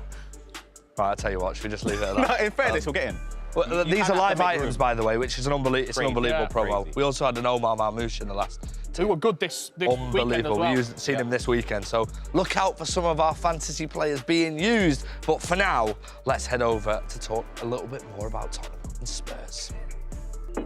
It's a lot of ups and downs, but the ups definitely keep you playing and keep you fighting.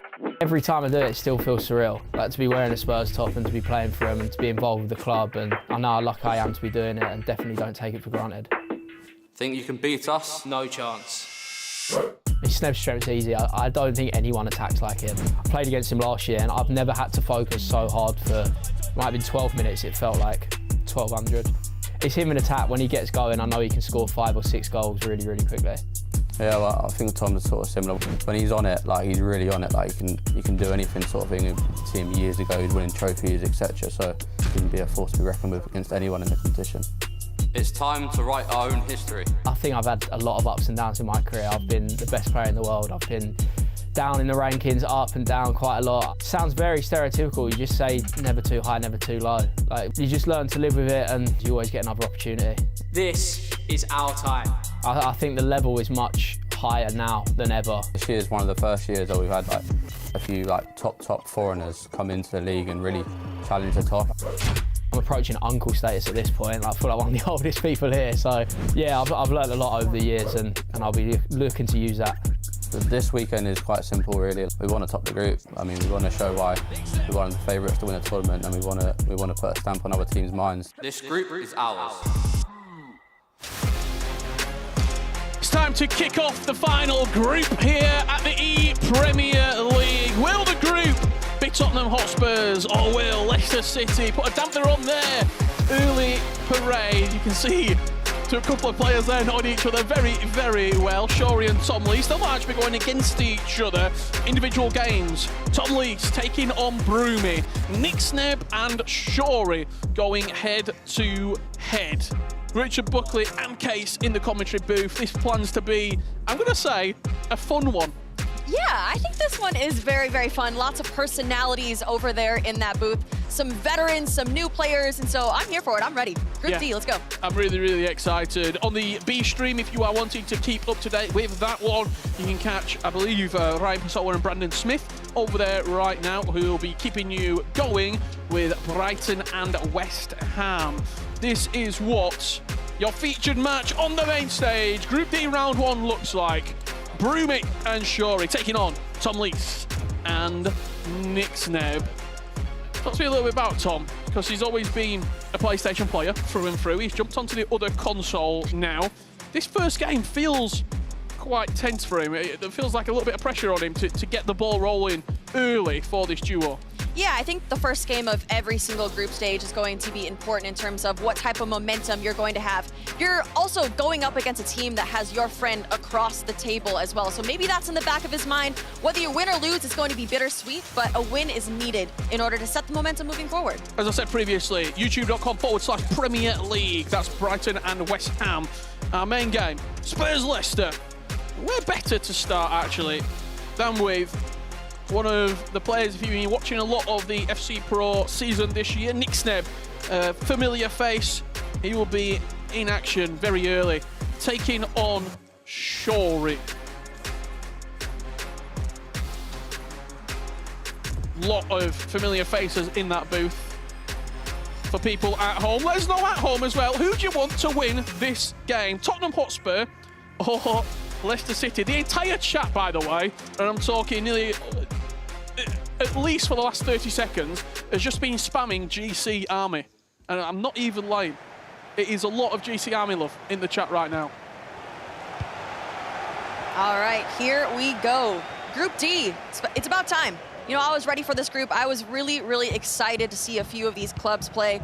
Spurs, 4th ranked in this competition. We'll see if they could keep that solid ranking going into this group. But they have other fantastic clubs, like Brighton is right around the corner as well. Yeah, absolutely. Brighton, force to be reckoned with in this group. You're looking at West Ham as well. I think they'll pick up points. Brig Army, Tio Loco, and Bournemouth. You can't forget about Bournemouth. GRK and Adam Ryan, 2 players who have played in the ePremier League before. Very passionate. They know what it takes to get out the groups and move into those knockouts. So I'm looking forward to seeing how both of those two get on when they kick off their ePremier League with Bournemouth very shortly indeed. That's an early goal, but will just be offside for Nick Snebb. The linesman got his flag up.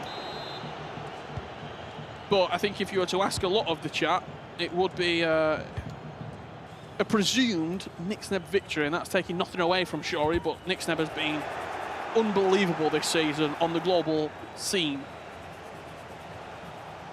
Yeah, but like Rich said, let us know in the chat. I see a few Leicester fans. Someone said they're a Leicester fan, but also a GC fan. I don't know if that's even possible at this stage, but I do love to chat to you guys, so let us know what you're thinking. There has been an early goal in the Xbox, and it might not have gone the way you thought, because Broomy has taken the lead in his first ever ePremier League. 1-0 up. He's been fighting a long time for that spot to make it to the finals. He's been knocked out a few times in the club playoffs final match. And it's great to see him on the global scene at the ePremier League, representing Leicester City, the Foxes. And Shorey comes forward.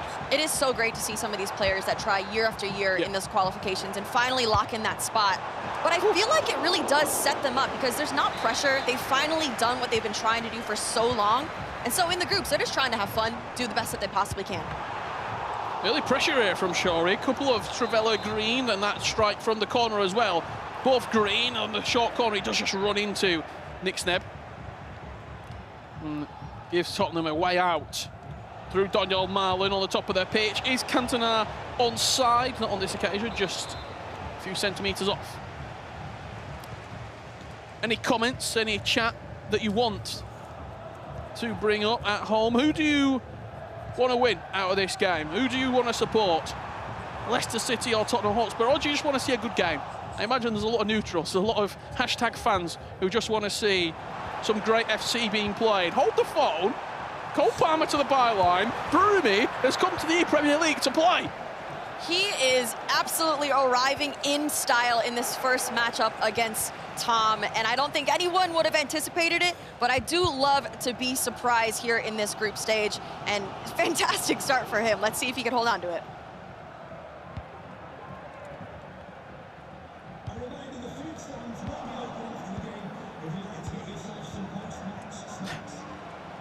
Question, more of a comment there. Shorey to win, coming in from Mo at home.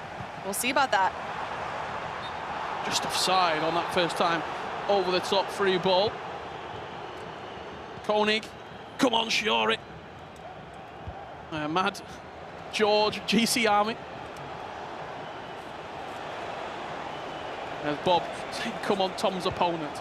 So disrespectful. Anyone but Tom, I guess. So disrespectful to Broomy. It's 2-0 up the last time we saw it. Shorey coming forward. Has been a goal in this game. I said it was 2-0 the last time we saw it. It's now 2-1. Tom Lees with his first goal here at the Premier League 2025. You know, sometimes it just takes a few minutes to wake up in the competition, and that does look like that might be the case. 2-1. Tom is definitely still in the game. Especially when he's playing an unfamiliar console. I think that is important. Like, That's fair. Different controller. Yeah. I've only played on one console my entire life, and so Yeah. I can't imagine having to switch over mid-season as well. It has to be difficult. Absolutely. Nick's there. Beautiful play. Malin inside the box. Haaland with a good tackle, and Shorey will play a lockout. I think for Shorey, he's down. Obviously, actually, no, the way he's quite self-deprecating about his ability, but I think he's a competitor deep down. He got into this to compete, to get to the very highest level. And sort of Leicester City being the underdog in this group, I think does suit them. I think so too. I think he's a bit too hard on himself. And he's obviously been consistent. He's been in this situation multiple times, qualified for multiple clubs. And so with how hard on himself is he? Like, he has a teammate now that is putting on a good performance, and you never know. Never count out any team in this group stage. Leicester City won the Premier League. Exactly. I think that's all we got to say when it comes to that. The unlikeliest of clubs. Nick Sneb, good play. Son, it's red, it's not green. If it was green timed, it probably goes in.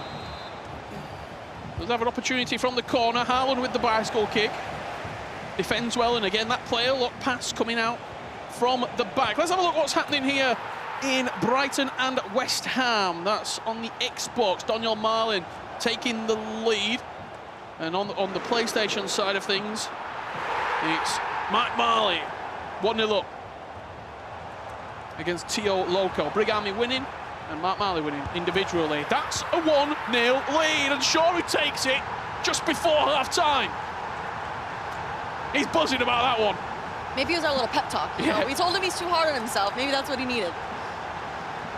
We did catch the entire goal in its build-up. We'll have a look at it here. Cantona down the byline. Nice elastic into the space. Player look. Pass just moved his attacker into the space. And a great start for Shorey. As it stands right now, Leicester City are picking up 6 points from this opening game.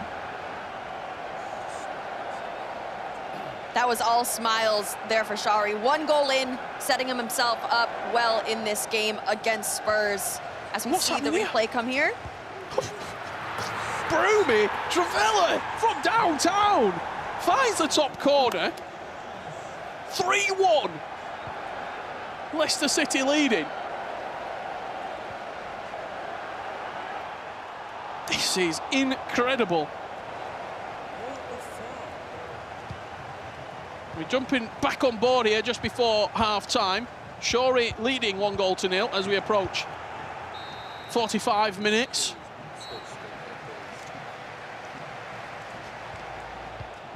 As Tom Lees trails 3-1 against Broomy.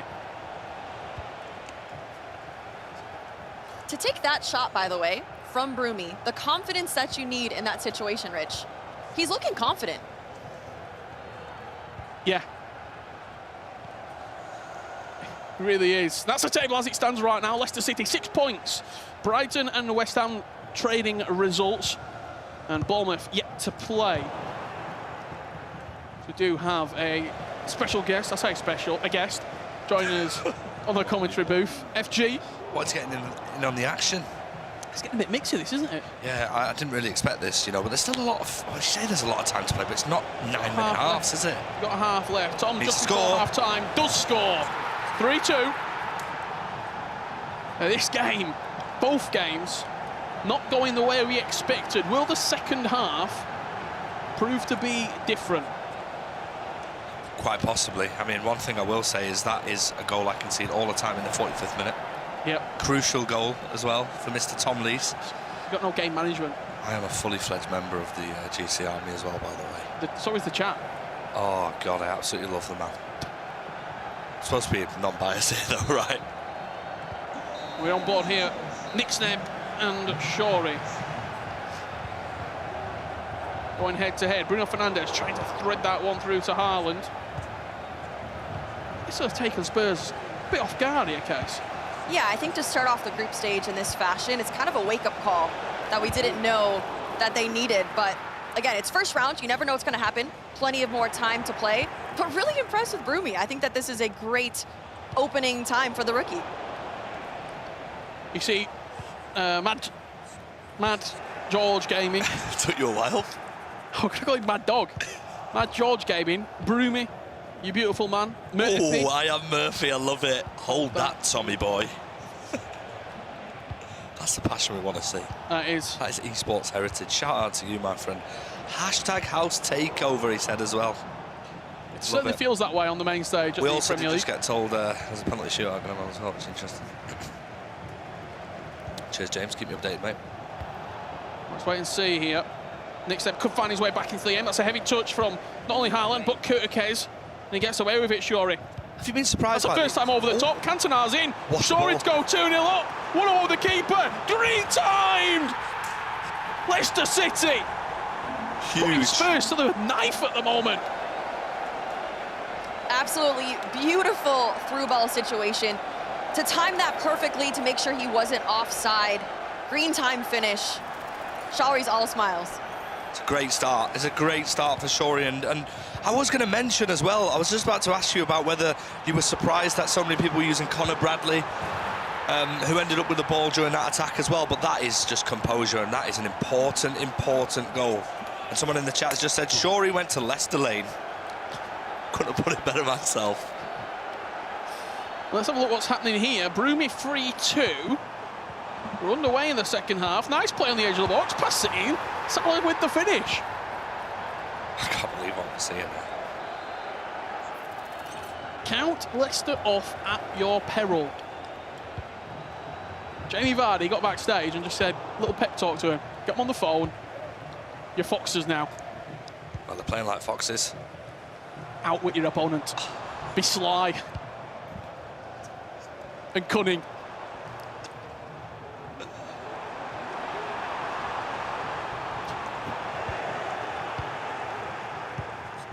I am surprised, though, by Nick Sneb, because I would have anticipated him coming into this game. We've seen a lot from him in previous competitions. Yep. Obviously, we told Shawry that he shouldn't be so hard on himself, but Nick Sneb hasn't even scored a goal yet. And that is a penalty. Is that Lenny Yoro diving in and Mo Salah to step up? So that was just before, and then from this resulting penalty, he scored to make it 4-2. So he missed the pen and then went, you know what? I'll put the ball in the back of the net anyway. I thought it was live. Yeah, that's why it says replay in the top corner, mate. New to this, guys. Apologies. One thing's for certain, though. 2-0 in this game. It's an interesting one. It's an interesting one with Nick Sneb because I feel like sometimes it's a chance. Shawry to go 3-0 up.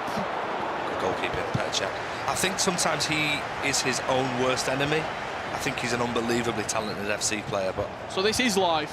This is a replay, sorry. That's why it says replay in the top corner. It's not live, Bruno Fernandes through on goal. Tom Lees gets one back. 4-3 between Tom and Broomy. Stay locked in. That's all he wants to do. Nick Sneb building forward. Bruno. Can he find an entrance back into this game? It's a door that's being locked by Shawry. It's really composed out the back. This is where we're going to feature right now, though. 60 minutes on the clock. Case. Tom feels like he's edging his way back into this game.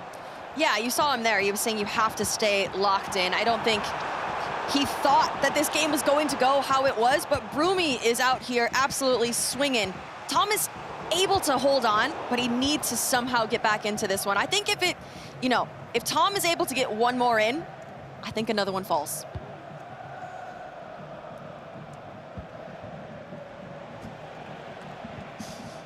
.63 minutes on the clock. Mo Salah is a danger down this right-hand side with the rapid plus activating with a finesse shot to his name. Broomy's got to be switched on defensively. If not, Tom will punish him. Player lock, Bruno, Son, onside! No, he's not, just off. I thought he were on. That's why I said on. That's the table from earlier on today. Liverpool, top of the pile, 19 points. They're in the quarterfinals. Who's going to join them? That is the question. It's also been a goal on our B stream as well. Brighton, 2 goals to the good on PlayStation. That's Mark Marley leading the way, 2-0 up. And that's that table as it stands. Leicester on 6, Brighton on 4. West Ham with a draw. That would mean Jayden is drawing at the moment. for West Ham, and Bournemouth yet to play here at the Premier League. Group D. What an incredible start this could be for Leicester. Of course, still 20 minutes left in this game for Broomy to hold on. But, yeah, what a start this could be. A lot of time left, though. 30 in-game minutes left. Tom has been in these type of situations before. It seems like he's giving himself a pep talk at this point. Both games look to be paused at the moment. So, as we wait for these pivotal stages to get resumed, Brighton and West Ham, I'm just hearing, 2-0 Brighton on PlayStation and 3-2 up on the Xbox for West Ham. So they're splitting the games, 1 win apiece at the moment. And this is what's been happening in that game, FG. That Bruno Fernandes is causing mayhem this weekend, by the way. Certainly is. There's the Xbox One. Ian Wright as well, green time finish. You didn't do it correctly. Ian? No? No. Okay, that's fine. I will say that matchup between Jaden and Brig Army, we can't watch it right now, but I'm sure that it is a very, very good one. I wish I could also be watching every single one at the same time, but that's why there's a beast. Erling Haaland. Yeah, I seem to remember last time we saw it, Shorey was leading 2-0, so there has been a goal in this game. While we were watching Tom Lees and Broomy, Nick Snebb into Cantona, a couple of step overs, fires across the goal. Let's see the final few moments. It's going to be tight, it's going to be cagey as Broomy has gone 5-3 up against Tom Lees. Look at that bottom right corner. Shorey's in. Mo Salah! He's the star for Shorey. And he goes 3-1 up, and it looks to be 3 points. Massive, massive 3 points. A massive round of fixtures for Leicester City as well. That's the goal case. That is the goal. Dribbles in with Mo Salah. Green time tackled, but it somehow gets in there. And it's interesting because Leicester City coming into this 20th seed. They are coming out of this first round. 6 points. 6 points. Incredible. Count them off at your peril. And Shorey as well, what a confidence boost this will be based on what happened to him last year. He was with Fulham, but he didn't make it last year. Absolutely. Broomy the exact same, looking to qualify through the Premier League and didn't get past into the finals. This is going to be full time. This is going to be Leicester City with a 3-1 victory. Final kick of the game. McAllister puts it in the top corner, but it's just too little too late, to be completely honest. As we see the proceedings, big moments in this game. I cannot believe what has been happening. We've got a long time left to go in this one, Case, and Tom Lees looks to be putting the pressure on Broomy.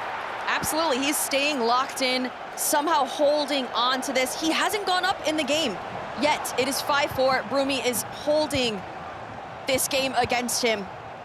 But you know what? I've still been so impressed with Broomy, and if he's able to come out of this game with 3 points, I think he's going to shock the entire stream. Yeah, I'm sure the rest of this group as well are watching right now and thinking, this could be all shaken up. This could not be going the way that we expected. Min Son back into Lampard. Can he fire a pass into one of his creative players? Bruno Fernandes. That's the table as it stands. Leicester City right now, top of the table, 6 points. Brighton on 4, West Ham on 1. Bournemouth yet to play. Spurs come forward. Cantona can't quite squeeze it through. Does get a free kick though. 86 on the clock. Kirkes out wide. Can Tottenham salvage a point and steal a maximum haul? Round 1 away from Leicester. Bruno, green time, it's going to bounce, fortunately not on this occasion. And Broomy has got seconds left to see out what would arguably be one of his biggest ever wins at LAN. He's going to do it. 3 additional minutes, there is time. Tom with a fantastic press with Haaland. Will have one more crack at it. Cantona spreading it wide to Salah. A glance to the top left corner. He sees that it's got to go, and it's got to go now. Bruno Fernandes. Lavia. Where's this ball going to end up? Heung-min Son exits the space. Haaland steps across. And Leicester City take maximum points in their opening game. 6 points out of 6 for Shorey and Broomy. This group did not go the way we expected after the first game. Everything is up to play for. It's going to be real interesting. Tottenham Hotspur are in action next, taking on Brighton.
Hello and welcome back to the ePremier League. We've just seen the first round of fixtures in Group D, and what a first round it was for Leicester City. Not many people would have predicted it, but they won both games against Tottenham Hotspur in our main stream. And also it was competitive on the other side with both teams as well, with Brighton playing as well. But listen, first things first, Mr. Ryan Pessoa.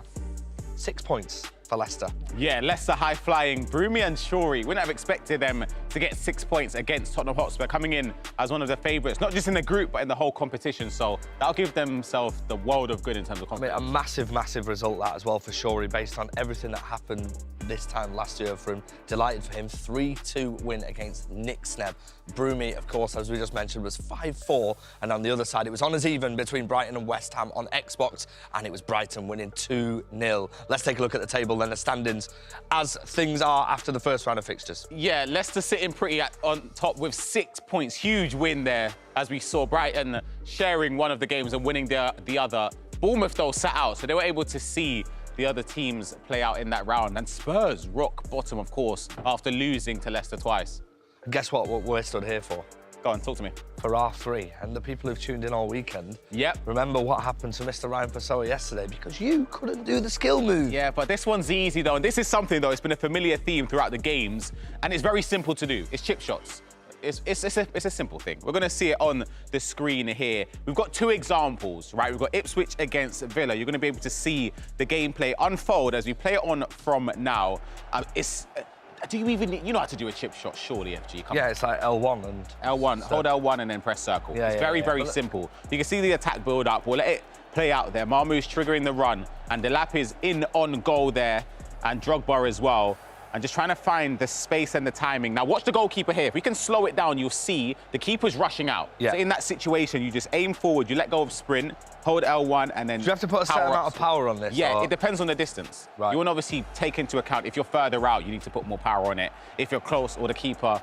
You're closer to goal, it's less power. You don't want to overcook it and it hits the bar or goes over. Time finishing essential? I don't think so. To be honest, I always say time finishing is very important. I actually think they go in without time finishing, especially with precision shooting. Almost got my words mixed up there. But yeah, it's very easy to do again. We'll show you just for reference here.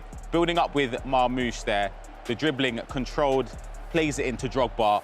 Past the defensive line. Keeper's rushing out, you hold L1, you aim it to goal, and you power up. This wasn't even timed, as we spoke about gameplay there for Stingray in behind. What the producers haven't told you is there's another clip they want you there's to another roll clip, through. no problem.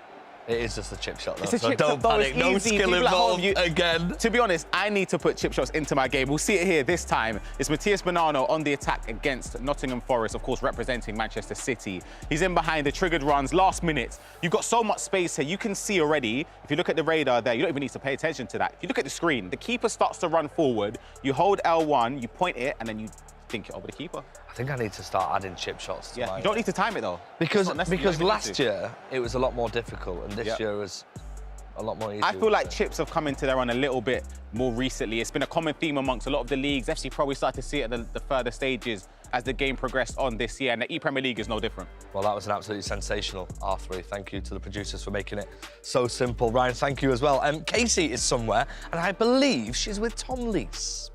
Yes, I am here with Spurs' Tom Lees. And Tom, we have to talk about the last match. It didn't go too well. You were trailing Broomy the whole time. Was it a situation of underestimating Broomy, or what really went wrong?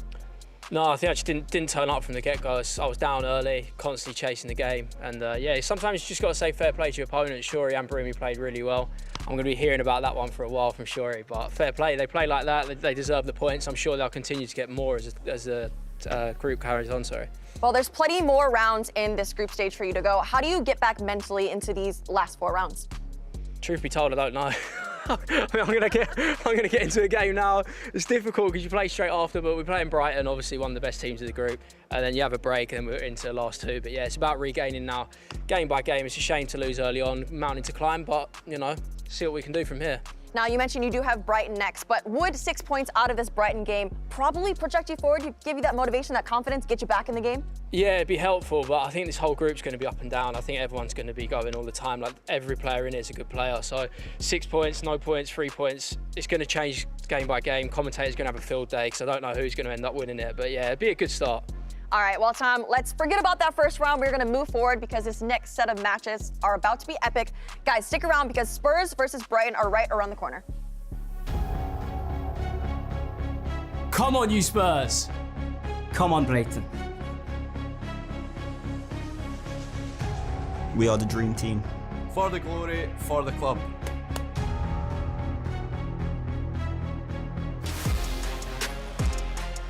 Well, I can only hope it is going to be a field day for me, Tom Lees, in the commentary box. We want more drama in the Premier League after what we just saw in that first round. Mark, Ryan joins us here for our next round of the action here in Group D. Mark, I mean, well, we really appreciate you coming on the commentary side of things. You've been here a few times now already. What's today been like for you? Because you already qualified yesterday, top of the table. How have you made of what you've seen today, and how have you made of the bracket unfold? First of all, I've got 2 new casters, so no Richard, no Casey, so it's a good start, you all right? We're better, don't worry. We'll be fine. We'll see what happens in this game, but I can't lie, this first game was a big shock. Spurs and Leicester, I did never ever expected that, personally. Why do you think it happened? Just that they outplayed them? Nerves probably. First game, expect to win. Lots of factors come into it, but yeah, this big game here, this is look, I'll go as far as saying as Brighton get 6 points here, they've topped the group. Yeah, I think it's very difficult for Spurs as well, knowing that they dropped points in a game they didn't expect to, but you can believe in Nick Sneb and Tom to bounce back in their game because they've got the capabilities to do it. But it's up against Jaden and Marley, who they didn't finish runners-up last year for no reason. Two of the best players in this competition, a household duo now in the ePremier League, so they'll be thinking, all right, there's a weakness there. They can maybe start to pick apart on Spurs. And do you think they can be better than last year? Because they played well last year, right? Yeah, I actually do. I think, obviously, Mark Marley, I think, is underappreciated in the scene, along with Jaden. Both players are very, very good at what they do. And also across, you've got Bournemouth against West Ham, which is a very interesting game. I'm interested to see how Bournemouth play this year, obviously having to watch the opening game. Well, some might not know, but Mark Marley and Tex are the only two players that have played in every single ePremier League. They are the most capped players in this tournament, and you are right. He always seemingly does go under the radar, Mark Marley, but he's always here. Circle the calendar, ePremier League, he is always amongst it. It's his third time in a Brighton shirt, alongside Jaden Groden, two good friends, based out top of the country in Scotland, and they've got an opportunity here to really, as you said, potentially run away with this Group D. I mean, look, it's a bold statement to say, but if they get 6 points from this one, you think they top the group, they run away with it? Too big of a gap for Spurs? Yeah, I'm going to agree with Mark. If Spurs want to have any ambition of topping the group, they have to get not only 4 points, for example, they need to get all 6 points, in my opinion. That's the only hope they have. I feel like anything less than that isn't enough.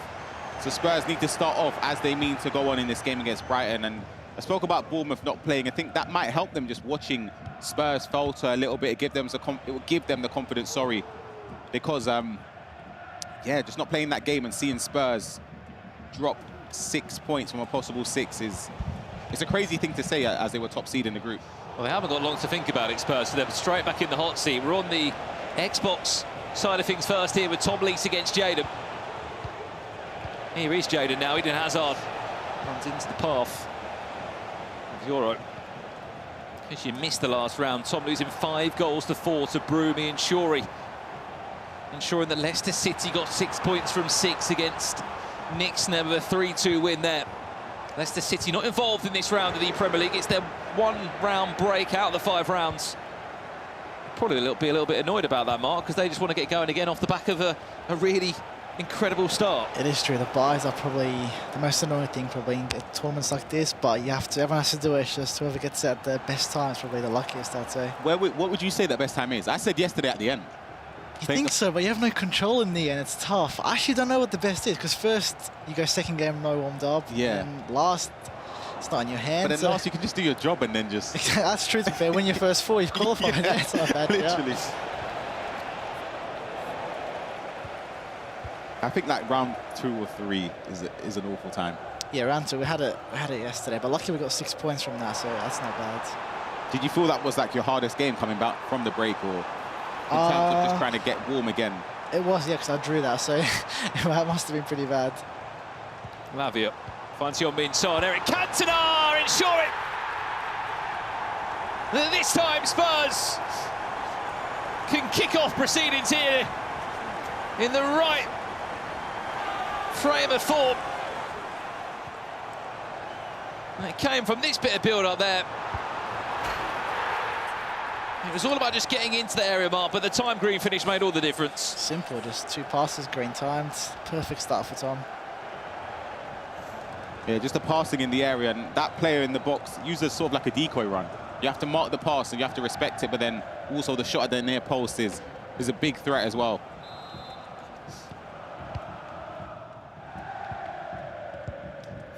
If you have just tuned in, this is round 7 of the Premier League from day 2, round 2 in Group D. We know 3 clubs already in the quarter-final stage. It was Liverpool that topped Group C earlier. As that goal sparked Tom Lees alive now to start playing his usual FC. Update in the other game, then how's his teammate getting on in Nick Sneb? He's also kicked off with an early goal here. Spurs looking to get back to winning ways. He leads Mark Marley by a goal to 0, Ryan. Yep, that's a Trickster fake shot. Sneb loves on this game, and it's very important for Spurs to start off very, very well against Brighton.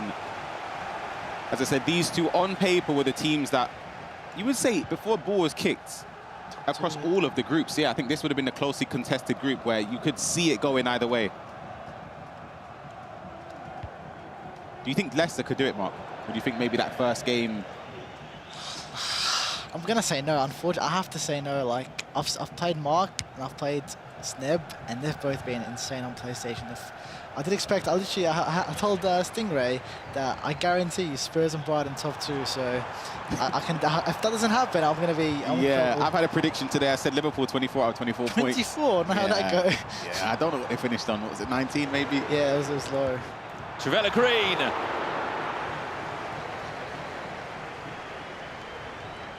I mean, let us know at home as well. Who are you supporting in this group D? I know there's a lot of people tuning in for certain individuals tonight. We can see the chat. I mean, we'll pull up a few of our favourite comments. At the moment, fully in control of this one, Tom. And Spurs looking for maximum points. They have to win this game. They can't drop any more points than they have. 0 points from their first game. It has to be win, win, win, win, win now, all the way through. Especially against the informed side of Brighton of Albion, who are also unbeaten. Lovely turn. Cantona makes it 2. The speed boost. You can't really do anything from that position. Once you turn and you commit as a defender there, you can see the player switch doesn't happen until a little bit too late. And when you do it, Cantona's already gone. I do think that was a bit poor from Jade in that player switch there. It was second too late and it's gone.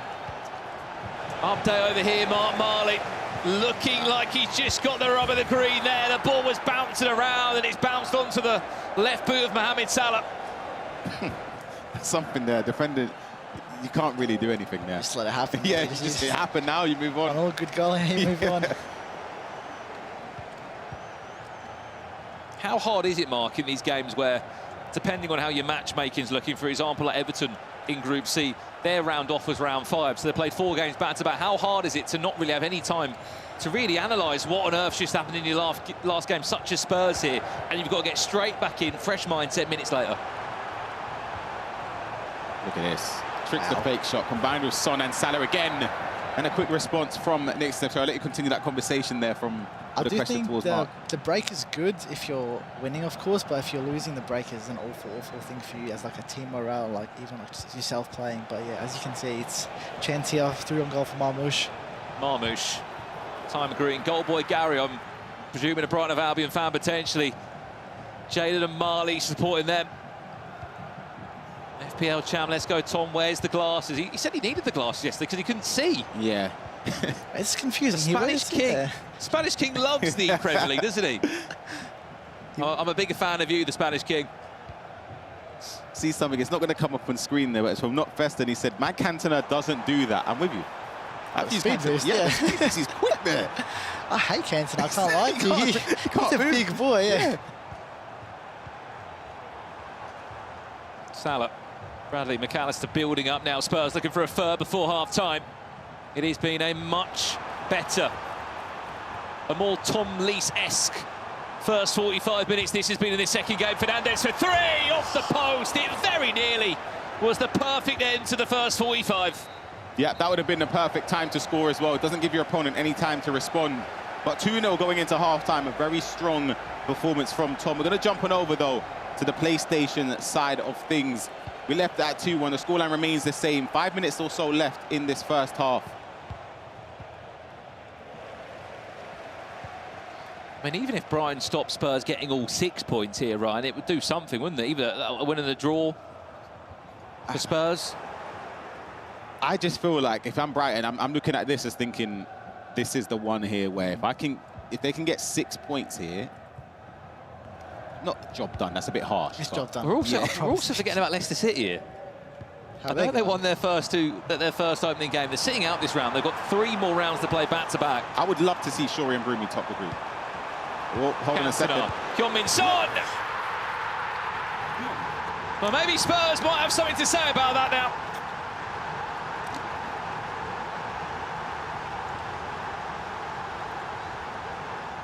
As they're looking to get back to maximum points here, and it was all from this build-up here. composure. That touch.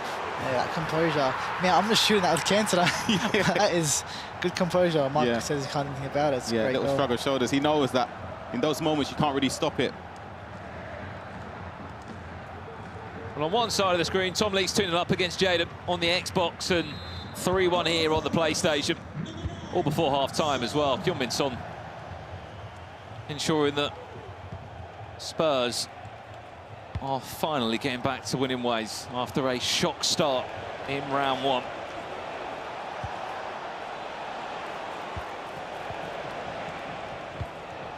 That no one expected.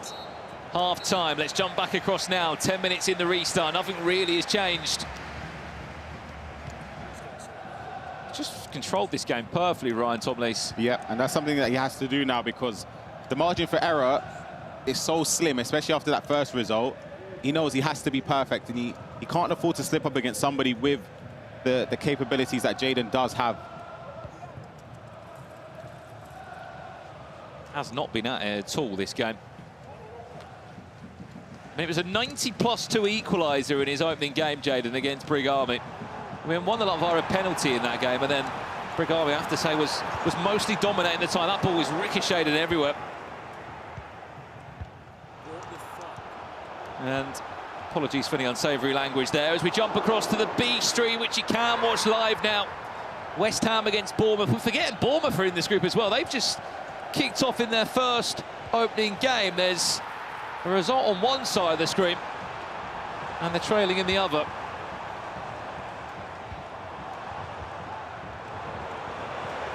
Mohamed Salah, Cantona, trying to find a third. That's the table as it currently stands. I mean, Mark, you've got 2 weeks now before the Premier League finals. I mean, the biggest question I would say is, what would you change coming back into it? Was there any player that wasn't in your draft that this time round you would put in there? One player that will stay in the draft is Salah. I think Salah is incredible. You're a big fan, aren't you? Yeah, yeah. Him and Norwich, both Egyptians. He does a lot for me on the pitch, and so he's definitely in for me. Who did I miss, though? Did I miss anyone? Do you think I missed anyone?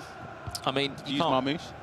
Marmoush, but it's 3.6 mil. We can't do that. Maybe a bit more budget. You never know. Yeah, and then true. So if he had unlimited budget for the finals, as this chance comes through, Marmoush, it's like he's heard us speaking about it. Fine, I'll have him. 2-1. If your team was unlimited budget, I mean... Get all the boys in, that's what I'm saying, in terms of getting all the top players in, what would be... Just give me 3 changes, for example. Marmoush, Henry. More icons. And let's go for... Rodri. Oh, that is perfect. Van Rodri. Dijk, Van Dijk, even one of those. Oh, there's too many options. I'll go with Van Dijk. No, I'll go with Rodri. I mean, most of the team of the years would probably be. Yeah, you're right. I think Rodri, Marmoush, Henry. We'll go for those 3. And if you could have a realistic restriction for the finals? I'll take one. I'll take Rodri. I think an anchor in there, ping pass. He's got bruiser. He's got everything, literally everything. I used him in my tournaments in Oceania. He was unreal for me. So the budget was safe. If they upped it to 15 mil, you'd be happy then? Yeah, it was like 15, yeah. About 5 mil. Lower it to 5? Bit too low? No. 5 we're not rocking up. We're staying in Australia. Back underway here now. Brighton of Albion back in this one. Tom Lees. Oh my God.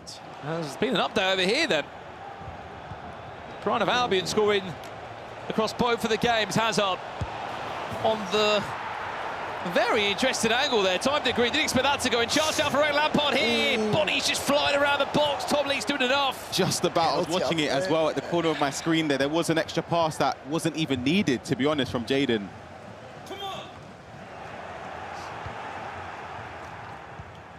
Big scream. It sounds like there's been another goal over on the PlayStation. 15 minutes left on the Xbox here. This would be Spurs' first points after they didn't get any in their first opening game. Leicester City taking maximum 6 points. Did it surprise you? Obviously, it's a different team, but you're seeing Tom Lees on the Xbox instead of Nixon. Did that surprise you at all, Mark? A lot, because I know Sneb started as an Xbox player and Tom's always been on PlayStation, so it's a bit weird. Oh my God, Oh, maybe he should stay on goodness. PlayStation. That's a crazy finish, but yeah, I definitely thought it would be a switch up between them two. Well, Nick Sneb yesterday was on commentary and he explained a little bit more about that. I think what the situation was, and very much fair play to Tom Lees, he was open to the fact that Nick Sneb was playing in the FC Pro Open. He was in the FC Pro Open finals of the group stages there and just playing a lot more on the PlayStation. So I thought it would make more sense That's to fair. keep him there, make sure he's happy and comfortable. good team morale, that. Come to agreement, yeah. I mean, that's what you want, isn't it, in an EPL team? It's a tight table, let me tell you. Keep in mind, Leicester have only played one fixture. They've still got 3 more rounds to play. They're not involved in this round. 2-1. Tom Lee 6 minutes away from his first win, back in his club colours of Tottenham Hotspur. Speaking to Tex earlier, he was talking about these moments in 6-minute halves. You can just kill minutes and seconds down, just slowing it down. Would you be doing the same thing if you're Tom in this situation? I can't, like 6-minute halves when you're winning is the best thing in the world. Yeah. Like, the time goes by so fast. Like from here, Tom, I don't want to jinx it, but he should score from here, 2v1. Does he need to score? That's the question. Will he try and score? Mohamed Salah all the time! Tottenham Hotspur back to winning ways in the Premier League. Right on cue. Tom Lee's needed that. The counter-attack. Jadon had to go constant press and just force the initiative. You can see him running back with Saliba. 2 against 1. The fake player, look, the cut inside. And the green time finish into the top corner. You see how much that means to Tom and Spurs. And he's not the only Spurs player that's getting closer to his first win. It's Nick Snebb who finds a 5th. And as you saw from the as it stands table, that will put Spurs right back up there. Yeah, it's a big win. We spoke about them needing, in my opinion, to get 6 points. And I think that will knock Brighton literally 4-6. They needed to get something, I think, from this game. But for Spurs, it will just give them that confidence again. And just, hopefully for their sake, anyway, Leicester drop points along the way. What a pass. Wow. Good goal. That's an incredible goal from Ali. 2 goals in 20 minutes. It's possible. It is, seen it. but yeah, Snebb should not. It should not. It should never, ever, ever choke from here. I don't want to say that. I hope he can't hear me, but it's also, I feel like it's not just 6 points here. It's also head-to-head. That's the thing. That's massive. It's Yeah. like 7 points, basically. So. Yeah.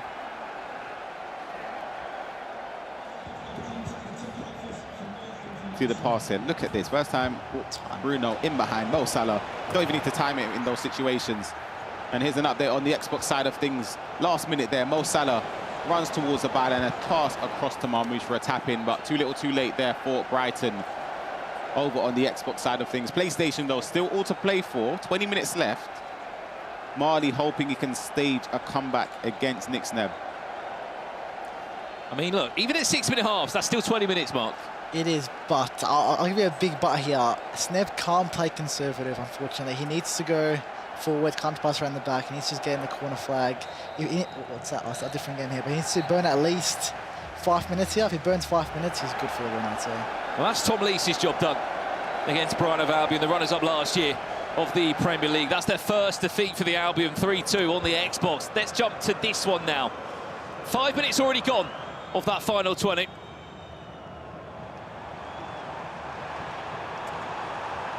Nick Snebb doing a very good job here, Mark, of taking minutes out of the game. It's perfect, to be honest with you. But it's 8 goals, so I can see a +3 here, which won't be good for Snebb, but good for Mark. But it's going to be tough here. If he scores here, game's on. Oh, I thought that pass was on. I thought that too. He's got to score here, I feel. Hazard. That's a lofted ball all the way through, and Marmoush nearly with a diving header at the back post.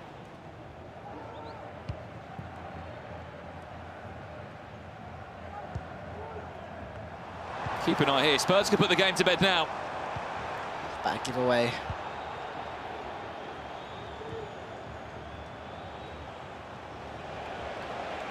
Just do what you can, isn't it? Smart. That burns about 1.5 minutes. Get your team back in position. I rate it. Lewis Kelly into the book. Well, this is how it's going to look as we go into round 3 then, in terms of matchups. Bournemouth will play Brighton, West Ham play Leicester. Spurs actually sit out of this round, which could be quite a convenient pause, just to get their heads together after what's been a pretty crazy start.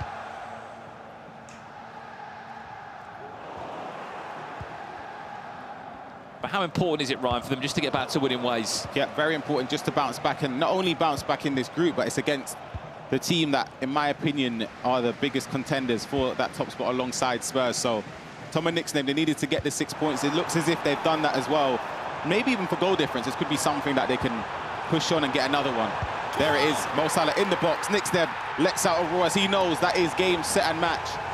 Spurs, with Tom Lees and Nick Steb, take 6 points from a possible 6 against Brighton's Mark Marley and Jaden. We'll see a look at the replay here. It's a ball roll inside, a cross, and a simple finish from Mo Salah. From this point onwards, Mark, do you think Spurs top the group? That's a tough question. You know what? I want to say yes. I backed them. I backed them from day one, from a week ago, and I think they will top the group. I want to see a bit more of Leicester, though. I want to see if that was like a fluke. Yeah, I think it's a fluke or no. Next round, I just want to see. If they get 6 next round, they're on 12. If they get 6 from that, then what? Then what? Yeah. And they win the whole thing. Yeah.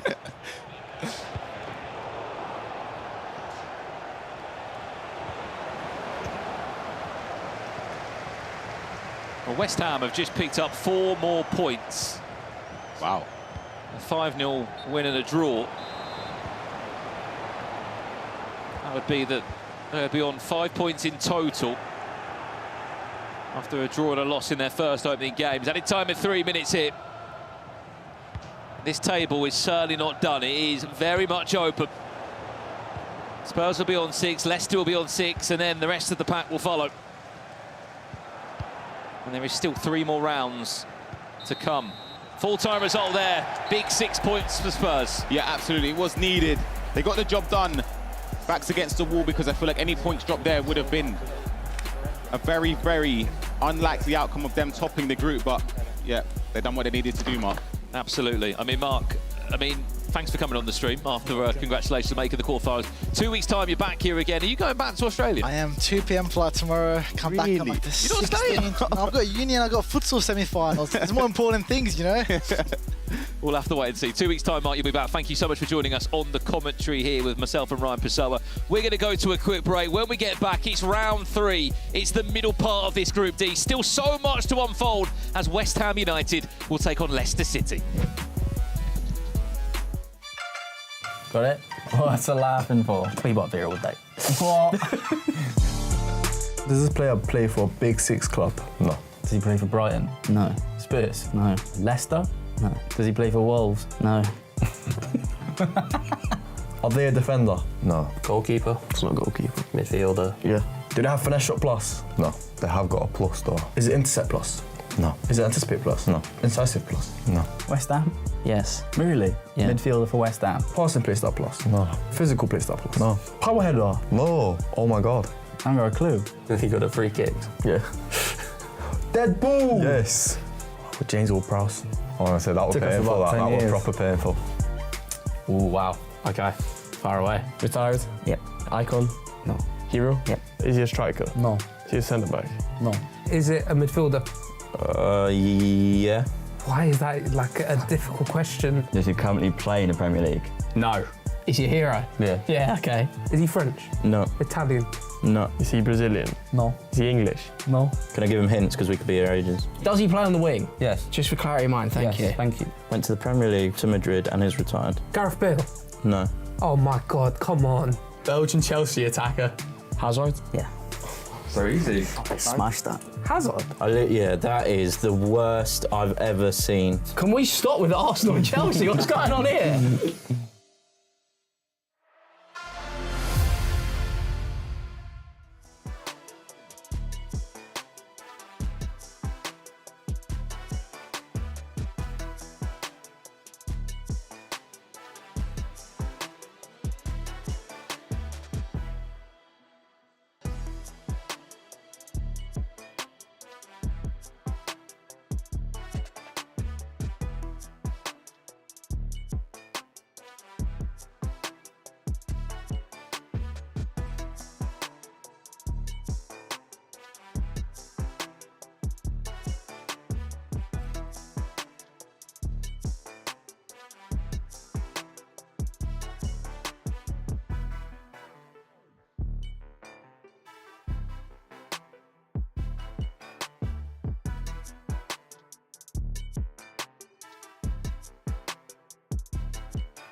Hello and welcome back to the ePremier League. We've just seen another round of fixtures and it was 6 points out of 6, a much needed 6 points out of 6 for Tottenham Hotspur. That man Tom Lees back with a bang, and Nick Sneb too as well. And in the other game, it was a big result on the other side. And one man who sat out and had the pleasure of watching, I imagine, his favourite player here, shall I say. Did you watch that from Tom Lees? Oh, mate, I had an enjoyable watch. Yes, yeah, just chilling. Yeah, after the first game. Yeah, big for Tom to get some big points on the board.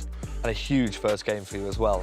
Last year didn't really go to plan when you were representing Fulham, but what a start for you. How did you feel? Because you know what, you did very, very well. I think something with this event, the main thing I wanted to do was come here and just have a smile on my face and enjoy it. I've actually written some notes before a game and just thought, in the past at these events, I've put too much pressure on myself, and if I go a goal down and think, oh, it's not good enough and stuff, I've literally said to myself, no matter what happens here, play with a smile on your face, take it in. You're part of the best 40 players in the country, and just enjoy it. And throughout that game, even though I was a bit nervous, my hands were moving. So I feel like you're very, very relaxed here. Yeah. This is not the Shorey that I'm used to seeing in competitive mode. This is the Shorey we see all around in FC content all the time. How much has sort of everything that you've done in the content world in the last year helped you and sort of relieve the pressure? Yeah, well, I think, being part of the content, I'm very lucky to say I'm part of it all. But yeah, it's just been absolutely fantastic. Being part of the group, I'm part of the people I have around me as well, like whether that be family, friends, everyone that I work with, it just makes it fantastic. And it's definitely taken some pressure off the pro side of things as well, doing the content and more opportunities, meeting more people and stuff. So no complaints, mate. Smile on my face. And probably a future in the content creation game as well, in terms of the commentary, because we saw you in the commentary box. I would. Do you enjoy that? I would love to. Yeah, well, listen, we'd love to have you as well, mate. Listen, we'll definitely be bringing you on. All the best in the next game. How do you see it going? Again, smile on my face, and that's it. I'm not going to say, oh, we're going to absolutely batter them or we're going to get destroyed or anything like that. It's a smile on my face, play in the here and now, and whatever happens, happens. Well, listen, all the best to you, my friend. We're going to head over to the analysis where Ryan is with Brandon.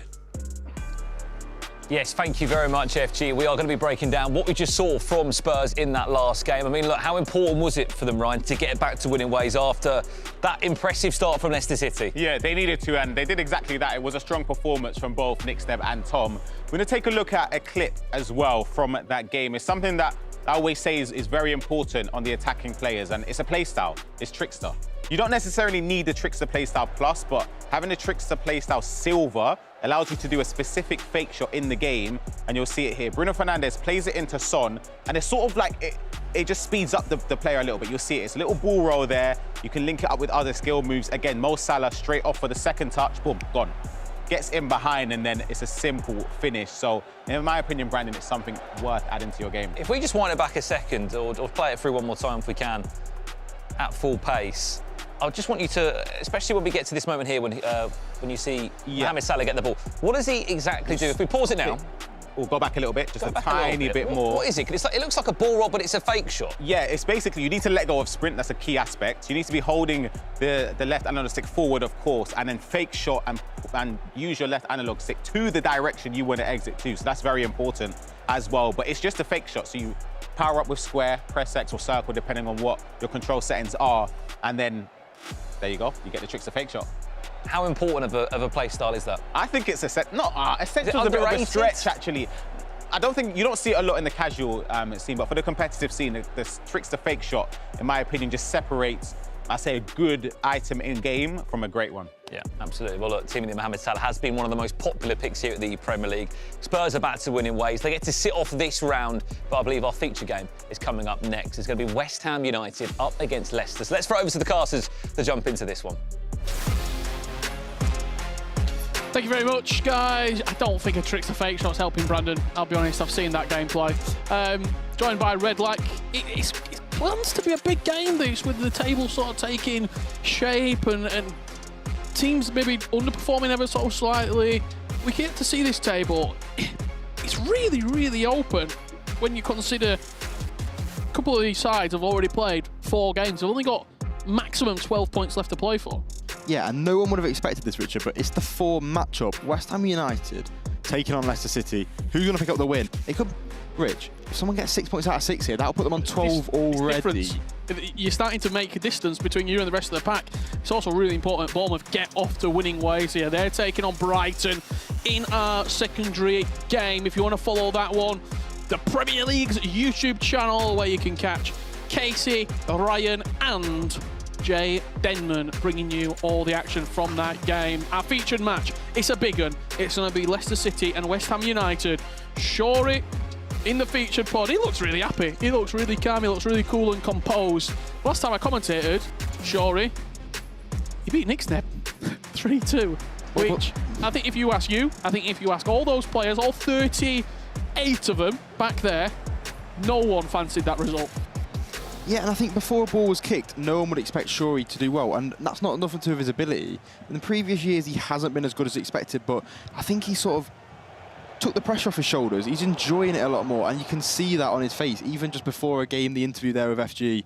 Speaking really well, and just excited to get into the match. Yeah, he's super cool, super calm, and I think going into this game, taking on Tio Loco, it's one of those matches that he'll fancy himself now. He's got the confidence just beating Nixneb. That was a game that maybe he thought, just get through it. He'd have been eyeing this game as this is the 3 points that we can pick up for Leicester City.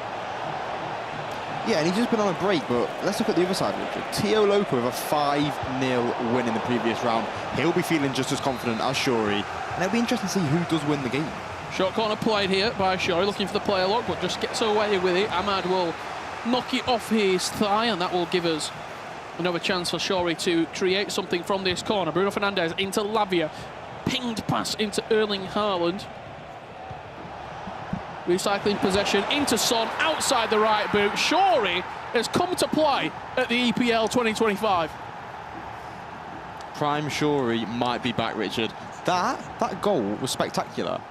And hang on, we've got a replay as well. Yeah, again, you're just going to see it here. Keeping calm inside the box. Cantona, extra pass. Son, typically you'll see players go away from the ball there. They'll go upwards, sort of away from the goal, but he just slots it into that far post.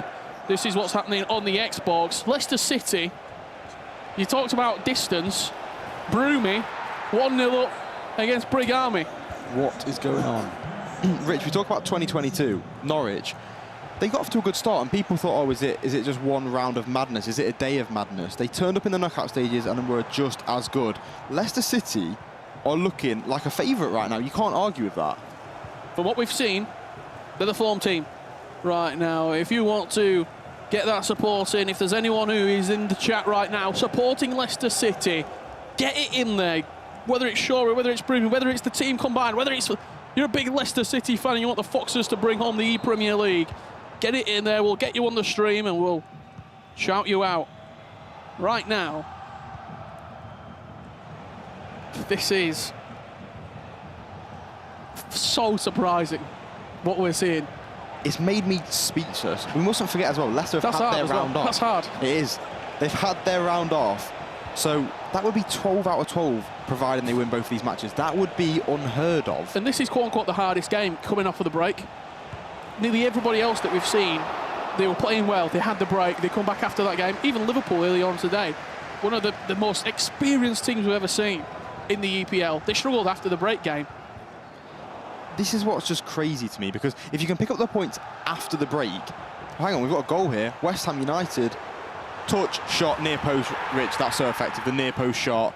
Keeper movement, can't do anything about that. Brig Army back in the game, but if Leicester were to get 6 points, it would be the break dealt with, the #1 team on paper dealt with, and they would be looking like the favourites for the group. Yeah, they'll be taking on then Bournemouth and Brighton in the final 2 games of the day. We'll keep you up to date with those scores and what's happening in that match, but our featured game, the one that all eyes are on, Shorey and Tio Loco going head-to-head. Leicester City on the play station, and on the Xbox, it is Brig Army against Broomy. That's level 1 apiece at the moment. Yeah, huge goal from Brig. I think that sort of settled the nerves in the West Ham camp, gives them all the chance to win this matchup on both sides, and Tio Loco still looking good. The table on the screen for you guys at home. Leicester, 10 points. Even a win and a draw here, Rich, you'd take that. Yep. Space on #2 as well. It's also when you look at, say it's Tottenham that are chasing, they've got head-to-head on them. Yeah, so is it just Brighton really that you think, or if they win both of these, West Ham will be out the picture, Bournemouth look out the picture. It's up to Brighton or Leicester from the looks of it as it's going. When you speak about Brighton, 1-0 up Mark Marley at the moment, and Jayden and GRK is 1-1. So there has been goals, but it's a slow scoring affair in that matchup. Finesse shot rattles into Petr Cech's hands. It's a big goal back there into the lead with Ian Wright. Does Brig Army go? First time Broomy's trailed at the EPL. That changes everything. And now we have to see how Broomy will deal with that. You see Ollie Football saying, get in there, Shozza. Shorey getting a lot of love for people at home. But honey, let's go Broomy. Tio Loco back in the game. Everything's changed, Richard. From what we spoke about, Leicester potentially being on for 6 points, now looking like 1. Yeah, 1 actually, yeah. 1. Tio Loco, a rookie of the Premier League, he's probably shocking people at home because no one expected him to pick up results, and he looks good enough to be here for sure. That goal there, he made the run and then brought it back, then player locked and then faked it again. There's a lot mechanically going on there. Yeah, a lot of pulling and pushing, making the opponent think. As you can see his reaction there, he's vibing, he's feeling good.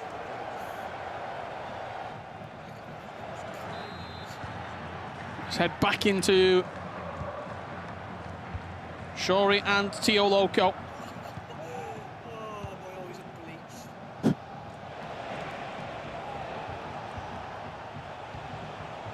Shorey coming forward, just offside there, Cantona. He goes to ground, Rio Ferdinand. Talk to me about that Rio Ferdinand centre-back, because he's not been used a lot, he's very expensive.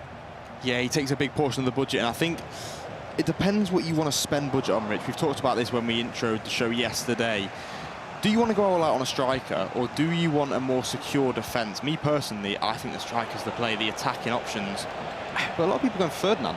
I suppose it's one of those as well, like how much do you value Salah to score most of the goals? Son as well, like if that wide play is a big area of your game, as Son comes forward, Travella at the near post, Shorey back in front. If those wide players are scoring, you can maybe use a less expensive striker and bring in some reinforcements at the back. But talk me through this goal from Shorey. Yeah, Heung-min Son with a player log, just delayed, doesn't take any shots, doesn't go for the finesse angle as it is being marked. Near post shot, as I mentioned a minute ago. Keeper movement, can't do anything about that because it's too early for the keeper to react, and it's so topsy-turvy this round, Richard. Yeah, it really is. That table, as it stands right now, is moving and grooving all the way through this round, as I think, see Broomy there, getting back into the tie. Mo Salah into Palmer, back to Salah, a really nice 1-2. Amazing play. Even the extra pass, Richard, at the end, ignored it, waited for the keeper movement. That's composure. Broomy looking really good. Is it the fact that you looked at this group and you saw 2 sides, Spurs and Brighton, that it was sort of like if someone's going to top, in every other group it was, if Liverpool don't play well, there might be a chance. If, for example, Man City don't play well, there might be a chance someone else comes through, as Tio Loco gets that goal back there against Shorey. But in this group, it was Brighton and Spurs were going head-to-head for the top spot, and Leicester and West Ham have just slid under ever so slightly. Yeah, I think in every single group there's been a sort of 2 selected. For example, in Group A, we had Ipswich and Aston Villa. Yeah. In B, Man City and Nottingham Forest. There was always a group of 2 that were selected to potentially win this group. Brighton and Spurs were selected, and I think that took all the pressure off Leicester, all the pressure off West Ham. They're playing with freedom. They don't even look nervous at the minute. Yeah. West Ham had moderate success at the ePremier League before. Semi-final being their best result. They'll be looking to go a couple of steps further this year with that duo, Brig Army and Tio Loco. So we're going to half-time at the moment on both games. That is. Let's have a look at this table and see how it is moving and grooving. Brighton, right now, top of the table, 10 points. Leicester City on 8, West Ham on 7, Spurs on 6, and Bournemouth find themselves with a sole point to their name. Is that how you predicted it going after 3 rounds? No, I think Spurs are a lot lower than expected. Obviously on a break right now, but Leicester just shocking everyone, being up so high. And after this game, they're on 8 right now, but that's just as it stands. They might be able to get a win or 2 extra and get up to the top of the group. I suppose it's tough as well when you might go into that final game, that final round, having to watch from the sides. You just want draws all round. Yeah, but I think, you know, when you've got the break at the end, Richard, you've sort of set your points tally. After 4 rounds, you've played all your games, you've set your tally, and you're just watching others. They have to try and meet your expectations. Was it last year with Forest where you were sort of going in second and then you're looking to go first? Like, what's that final round like as a player? Yeah, it was frustrating because, like I just mentioned there, like Brighton had set a tally, and it was 17. And we couldn't match that. So I think it was 18 actually, and we was on 14. So we was out of reach with only 1 game to play. And I think it really just derailed us as a team, and it's shown in the knockout stages when we underperformed. Did that have an impact, do you think, the groups to the knockouts? Yeah, because I think we both had sort of a mindset that we probably shouldn't be in this position if I had played better in the group stage. So I think it negatively impacted us. Shorey rolling back the clock. Reverse elastico inside the box, opens up that space and fires it into the far corner. Have another look at this. Shorey's signature move is that elastico or reverse elastico. He pulls it out more often than not, and if you keep watching him today, you'll be seeing it a lot. He's doing the baby celebration. He looks really motivated as well. I think ePremier Leagues in the past, we've seen Shorey sort of going into that last couple of rounds just playing the game and not really with that urge and that real competitive edge. He looks up for this year. Yeah, he usually looks sort of deflated by this point, and that's a compliment to him because of how good he's doing this year. He's not really deep in it. It looks like he's just taking it game by game. He's enjoying it. He's winning matches. What more can you ask for? Let's have a look at the B stream at the moment. This is on the PlayStation. A big game, 2 players who know each other very, very well. Mark Marley and Adam Ryan, and this is on the Xbox right now. Marmouche just on the introduction of half-time, adding a 3rd goal for Jaden.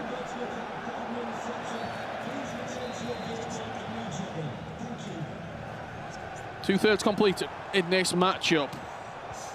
Brig Army finds himself in front against Brumic.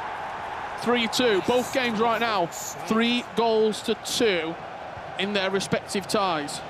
Leicester leading with Shorey and Brig Army leading with West Ham. Tio Loco, nice player look, but a good interception. Haaland stepping across. Some support coming in. A lot of support for Shorey, as expected. A very big creator in the scene and also a great player as well. Bath time. Believe it or not, Broomi's got a channel of his own, and he's trying the content, and that's why he wanted to team up with Shorey, as we see a penalty given. There you go, from Messi. Like the best commentator. Thank you. I will not take that accolade, however, as I am not the best commentator, but a great player. Thank you very much for the compliment. Here we go. Stepping up from the spot, that could be a big goal. Distance between Leicester City and West Ham. Shorey's just enjoying himself. He is.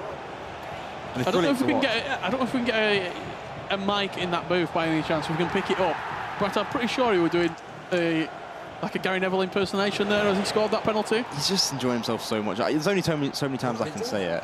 Look at him. That right there is an absolutely outstanding penalty. That's good. I like that a lot. GC being practicing the pens for them. And that's the table. Brighton, 10 points, still top of the table. Leicester City on 9. West Ham on 8, Tottenham on 6. They're missing out this round. And Bournemouth, 1 point. Solskjaer, 1 to their name.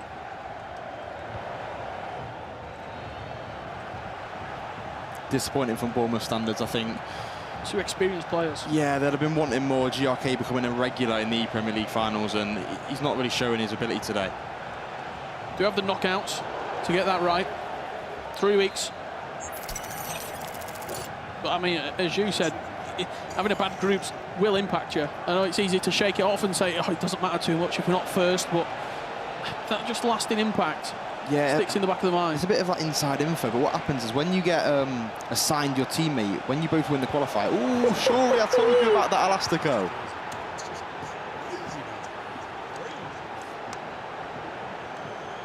Wow, I told you, Richard, Shorey with that Elastico, time and time again. But yeah, a bit of inside info on the team structure. When you get aligned your teammate, you create bonds, you know, you go out of your way to make friends with the player, make sure you're happy going into the group stages. But if it goes badly, Rich, you're all of a sudden in a position where you might be a bit annoyed at your teammate. Great finish from Ian Wright. Brig Army again, 4-2 up. Yeah, 2-goal lead for Brig Army.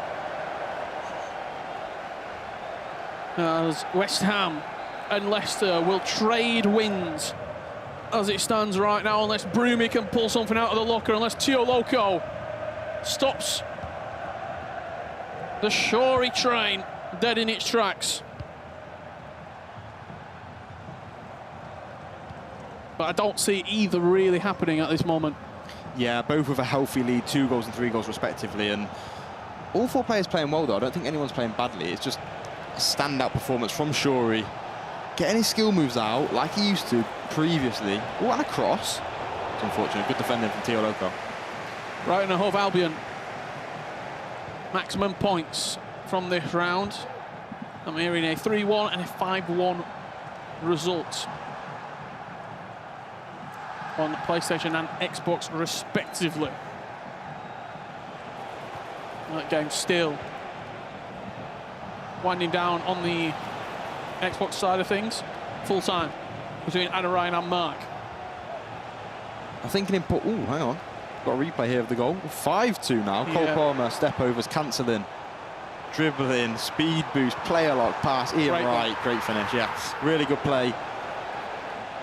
And I think one thing that we should note, Rich, is like a win each is a lot better than 2 draws. Yeah. You're both getting 3 points rather than the 2. 1 win each, confidence will be good for the players.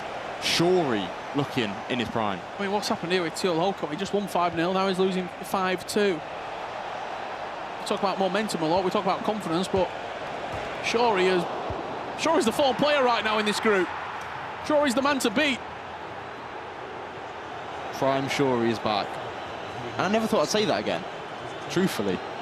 But look how good he is. The attacking patterns, he's free-flowing. Son inside the box, little reversal, Elastico into Cantona. It's a good save, and then Bruno Fernandes, even the rebound, green times. It's a fortunate rebound, but yeah, what can you do? Precision shooting, he's aimed at the goal, he's greened it. Really good play from Shorey, and I'm impressed by his performance today.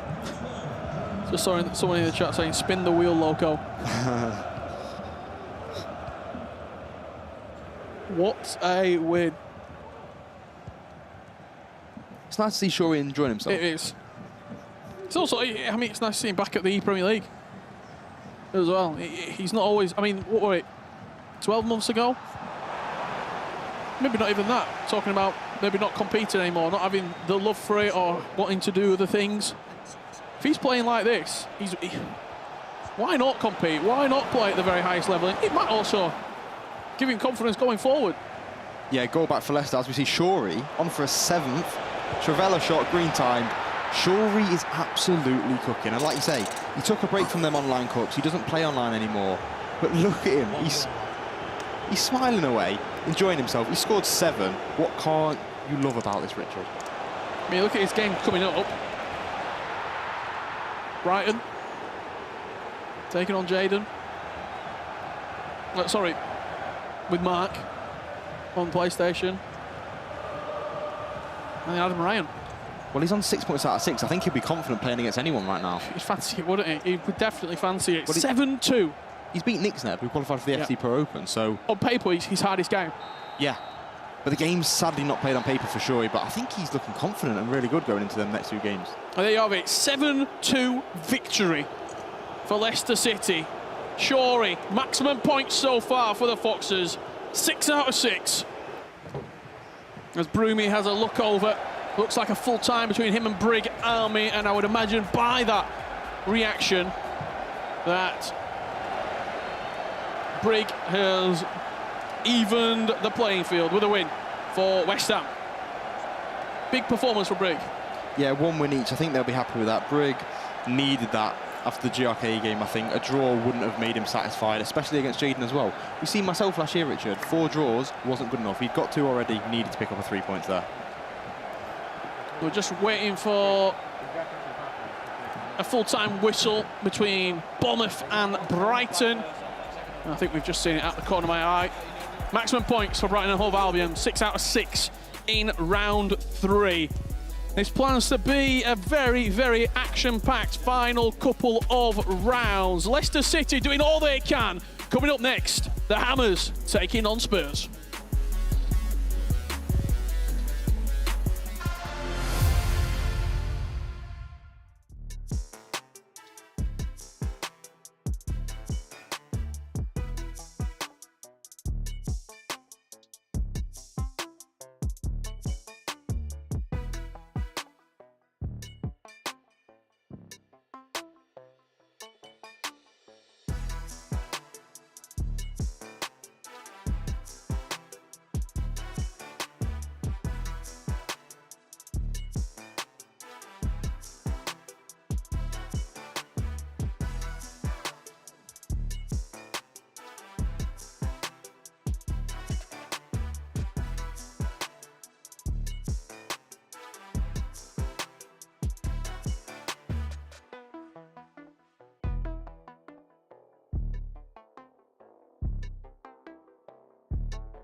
Hi guys, welcome back to the ePremier League. I am here with the one and only Brig Army. You just had a fantastic victory, 2-3. How important was that win for you guys? Yeah, obviously I've started off with 2 draws against Bournemouth and Brighton, but obviously to get my first win again, it felt good. Obviously, I should have won my first game, I conceded in the 90th minute, but I'm happy to get 3 points on the board. Well, this group is shaping up to be one of the more mixy groups out of the bunch. Very, very entertaining. What needs to happen for you guys to potentially top the group? Because you're definitely still in it. Obviously, we need to just win our game here, get 6 points, and obviously give ourselves half a chance to try and top the group. Well, we do have a London derby coming up for this next round. What can we expect out of this matchup? It's going to be a good one. A lot of goals. A lot of goals. Yeah. I absolutely love to see it. Well, Brig, thank you so much. I wish you the best of luck. We'll see if you can potentially lock in that top spot. But you know what? I'm looking over and I'm seeing the one and only Shells, who I'm so excited to see on the broadcast. Previous champion, so let's go talk to Shells. Oh, we've been waiting for this for so long. Former ePremier League champion Shells is joining us. Welcome to the gang, mate. You're taking your time. We've been trying to get you on for a long time. I mean, I've been waiting here. I'm just standing on the side waiting, but I finally got the call up, but I'm happy to be here, so. Let's quickly touch on the action that we've just seen, Mr. Richard Buckley. Look, Shorey, my friend, you are cooking. It just made me laugh. It said Shells, Crystal Palace coach. Is that how you do me? Is that how you do it? You know what? When you're on, anything goes. Yeah, I mean, this is what we don't make up the rules, right? That was our producers who did that. He is the Crystal Palace coach this weekend. You're coaching Ethan. How's that been going? I mean, I'm proud of Higgins. 9 out of 12 points. Obviously, losing the last game is disappointing for anyone. He was close to getting first place, but he done his job today. We brought you on at this point as well because, I mean, it's the Shorey show at the minute. You know him quite well. And also, a little bit of a veteran. Yeah. Shorey, yourself. What are you making to what he's doing? I'm just happy to see him shine, man. He's doing it for us. He's doing it for the old school guys. But Shorey's a good player. People don't give him the respect. But look at him. You're smiling. Yeah, we want to see him smiling. Let's take a look at the results, shall we? Very quickly on what we've just seen. And like we just said, that man Shorey, he is cooking. But we have to mention Brig Army as well, who Casey just spoke to. An amazing performance against Broomy. Bournemouth versus Brighton. Brighton went slightly under the radar in the start of this when we brought us back from the break. But they've just got 6 points, Shells. I mean, previous finalists, obviously they had a sloppy game against Tottenham, which is a tough game, but a good game from Tottenham to bounce back from. But Brighton are good players, so I believe in their quality and you'll see them further on in the tournament. Well, I'll tell you what, let's take a look at the highlights as well, shall we, Mr. Richard Buckley? I mean, look, we've seen R3 with Ryan Pessoa, and maybe we need to do some Travellas because the goals that we're seeing are incredible. I think what that Travella, it always gives you that extra option. It's either a finesse or a Travella. I mean, I think Brighton needs a big performance. Marley, there's been a lot of chat of him as being arguably the form player in this group, looking online and looking at the qualifiers. I think if Brighton are going to do well, Shells, would you agree that it comes through Mark Marley performing? I mean, I think we found out in this tournament it takes 2 of us to compete, so we both need Jaden as well. But I think as long as one of them gets each other going, it doesn't matter who does it at the end of the day. Let's take a look at the group table then, as it stands. You know what? I'm really enjoying Group D. What a finish it's been to the ePremier League. Brighton sitting top at the moment. Chelsea, if I had to ask you right now to predict who's going to win this group and get to the quarterfinals, who would you say? I'm backing the boys. All the eyes are on him. I'm Tottenham Hotspurs, man. Sneb and Tom, come on. I mean, when you look at Spurs as well, they've got a game in hand. They've still got to play 2, so they've got 12 points left to play for. Leicester City right up there. I didn't predict it. I don't think anyone here did, but they're performing. They're doing what they need to do. Brighton's still the benchmark, and they're out this game, I'm pretty sure, if I look at it now. So let's wait and see. Let's look at the fixtures, shall we? To help Mr. Richard Buckley out and see whether Brighton I'm not quite tall enough. It's Tottenham versus West Ham in the London derby, like we just spoke about. Should we just? We're going on a tangent here, but that GC Army hoodie. Have you been given one yet? Or? I've not, but I'm here. We are waiting. I'm still waiting. We are waiting for our order of these hoodies. All right, but then on the other side, Shorey as well. Absolutely in scintillating form. Shells, you've been here before. The pressure when you're in an environment like this, that man seems to have sort of just relaxed with everything he's doing, and it's really, really working for him. Yeah, I think Shorey, I mean, he's kind of focused on content creating this year. So I think that takes a lot of pressure off himself. I mean, we're all winners at the end of the day. We want to compete. But Shorey, I mean, he's looking calm so far, so hopefully he keeps up. You went and obviously won this tournament. Not a long list of people who's won it. What's it take to get over the line in the ePremier League? Fight. Fight. I think there's moments every player will find they're struggling or their opponent's playing better with them, but there's moments where you just need to fight and keep on going, and eventually, hopefully you'll get your result. And of course, there is a B stream happening here as well on the ePremier League, which means you can watch both fixtures. The B stream fixture is going to be Leicester against Bournemouth. That's where I'm off to. I'm on Shorey watch today. I think I've commentated both of his games, and I'm going to add a third. Maybe it's good luck, chance. That's where I'm going. All right, listen, last things first, final question for you, Shells. Look, we've tried to get you on here so many times. Will you be joining us again in the future? I'll be waiting for your call. Oh, well, listen, congratulations. Go get yourself a commentary, actually. Okay. Oh, you know what? Go to commentary with your ex-teammate Ryan Pessoa. What a guy Shells is, former ePremier League champion, and now, as our producer said, Crystal Palace coach. Listen, let's head over to Shells, Brandon, and Mr. Ryan Pessoa, the dynamic duo plus Brandon. No. There's only one dynamic duo, it's here. Thank you so much, gents. Yes, I mean, look, I'm next to 2 former teammates who played for Manchester City in the ePremier League. Someone who won the ePremier League as well in Shells. Look, we've had a taste of you already on the host desk. Fancy commentating with us for a game? Yeah, I'll try my best. The same sort of pressure. Can't say no. Oh, it's racing. Do you want to be honest, yeah? I was half tempted to turn your mic off and prank you when we came in, but I thought, nah, I'll let him off first game on. That's horrible, right? Everyone trying to set me up. I'll let him off first game on. It's good to have you, Shells. No, I'm happy to be here. Yeah, well, look, we're going to be guiding through round 4 here of the Premier League. We are waiting to find out the final team to get a top spot and go through to the quarter-final stages. Our main feature game will feature West Ham against Spurs, Tom Lees against Brig Army, Nick Snebb against Tio Loco. I mean, look, the table is starting to set up nicely, Ryan. Yeah, absolutely. And I think for both of these teams, in an ideal world, you'll be praying you can get 6 points here, because that would do the world of good, as, of course, Leicester City sitting on 9 points.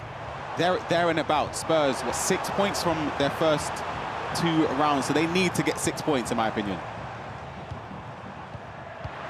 Almost a great start there as well. What do you think, though, of Tom Lees and Nick Snebb in terms of as a duo, Shells?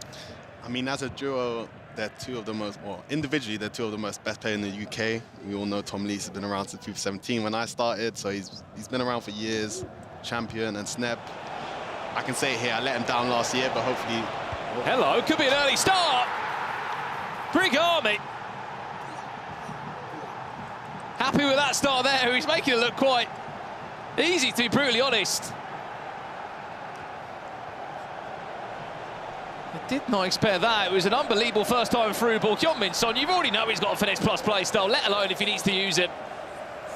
It's a big start. Brig Army is one of those players that up and coming, you've heard his name murmuring in the distance. Of course, represented in the ePremier League last year. It's good to see him. He's unbeaten in this tournament so far. 2 draws and a win.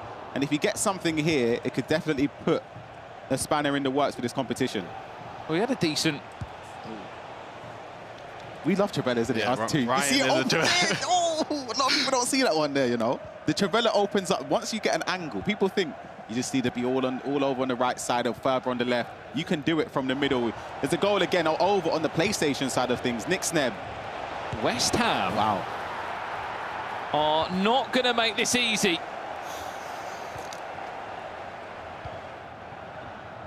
For another London club. I mean, what a start they have had here. Tio Loco. And what a rocky day that Tottenham Hotspur having to go through. Ian Wright drops the shoulder. Sends 2 or 3 Spurs defenders into a bit of a panic there. Cole Palmer, is he onside? He is, cuts it back. That was nearly brilliant first-time football. Brig's flying, you know. Brig is a very good player, and at LAN, I do notice that he seems to do well. So I'm not surprised by anything I'm seeing here. Does anyone in the competition, in terms of partnering up with, that you would have looked to partner? Don't give me an easy one. Non-top seed. Who would it have been in this competition right now if you could take someone from a team? Sam Brewster or Michael Fisher. Them boys, they looked good yesterday. Yeah. And NH. I'll give credit. Good. The man that did knock me out. It's very, very good. I've got a better one. Someone in the chat who potentially could come back through into the Premier League as this chance does come forward with Ian Wright. Gravenberch into Son, 2-0. West Ham leads. Brig Army, he might be still unbeaten, and I'll tell you what, he's getting up some huge points here for West Ham. Yeah, I think Tom's upset because potentially Haaland could have stepped across there. We see the replay. Well worked from Brig Army. Just that pass driven in. Maybe Haaland could have done something, but Son with a turn and a finish. And it's a tough start for Spurs and Tom Lees. Well, as I was saying about potentially an ePremier League player, I'm hearing that Harry Esgeff's name has been mentioned again somewhere in the stream. It's either he's in the stream or someone saying he should be coming back to play in the Premier League. Oh, there you go, Harry Esgeff. Would you partner with Harry? We said that Ryan and Harry could maybe roll it back next year. I've been waiting for Harry to come back. I think we've all been waiting. What about if the coaching goes well this year, Shells? You become the coach for Ryan and Harry next year. If the people need me, I'll be there. Should we run it back a little duo? One more grouping. I've been calling Ryan to come back, and he's been airing me, so I think... It'd be great to see you two back at LAN again. I'll tell you what, Brig Army is flying. He's looking for a third. Donyell Mallon is the angle. Too heavy. Maybe heard the Travella chat between you two and wanted to impress you. Update over here. West Ham. You score, I'll do the same. 2-0. Be completely honest with you, Tio Loco has come into this competition. I've not had any knowledge of him in the past. He's coming unknown. Yeah, I can't even lie and say that he was somebody that I would have rooted or known anything of. He's been crazy, Shells. Have you played him before? I have no heard of idea him. who he is myself, but I think with ePremier League, there's always new talents that come every year. So he's just the first one this year. You know what production should have done? They forgot to put the little ePrem trophy there next to it. You can't forget that's a champion you're talking to right there. Champion Shells, you know. I mean, you won the Premier League on what was quite a dramatic way. Very dramatic way. Penalties. I mean, penalties. Nick Pope played me a few times. It was a very dramatic way, but I can still remember it as yesterday, and it was one of the best feelings of my life for sure. Sorry, I'm just looking at the live standings. As you can see, West Ham sitting pretty on 14 points. This would knock Spurs. Well, I said knock them out. It wouldn't knock them out, but it would mean they wouldn't be able to top the group, irrespective of what happens in that final round, which is crazy. West Ham would be in 14 points, 10 points for Brighton and Leicester. Wow, that is... Even potentially playing Tottenham as a fourth seed. Oh, that's anyone horrible. Coming back in a few weeks. That's going to be a tough game. You might be seeing Spurs at their weakest right now. Here's Gravenberch into Heung-min Son. At the moment, Brig Army is having the full control of this game. What do you do here, Shells, when you're getting penned in? You just pause it and try and reset? Yeah, we need everything we can get. I'll take a pause, maybe change song. We got to try and find whatever we can to get a hold of this game. But at this level, Brig is fantastic. Obviously, Tom just needs to try hold on, make it to half-time, hopefully, and try bring one back as soon as possible. What type of genre of music is that? I don't know, because we could be listening to, I don't know. We might have to be silent a little bit. Tom Lee's not happy about that one. And he had a rightful case to ask for a free kick there. Maybe in a slightly more polite way. Final 6 minutes here. Just a goal before the break for Tom Leesford. To spark that confidence again. He can't find a way through Brig Army. And at the moment, West Ham are having their best result set ever against one of the strongest teams in this group. Brighton of Albion do sit out of this round. They are back in action against Leicester in the last round. And as it currently stands, Leicester are taking on Bournemouth. That is on the B stream. You can watch that on the Premier League YouTube channel. We will give you an update shortly on what is going on in that game.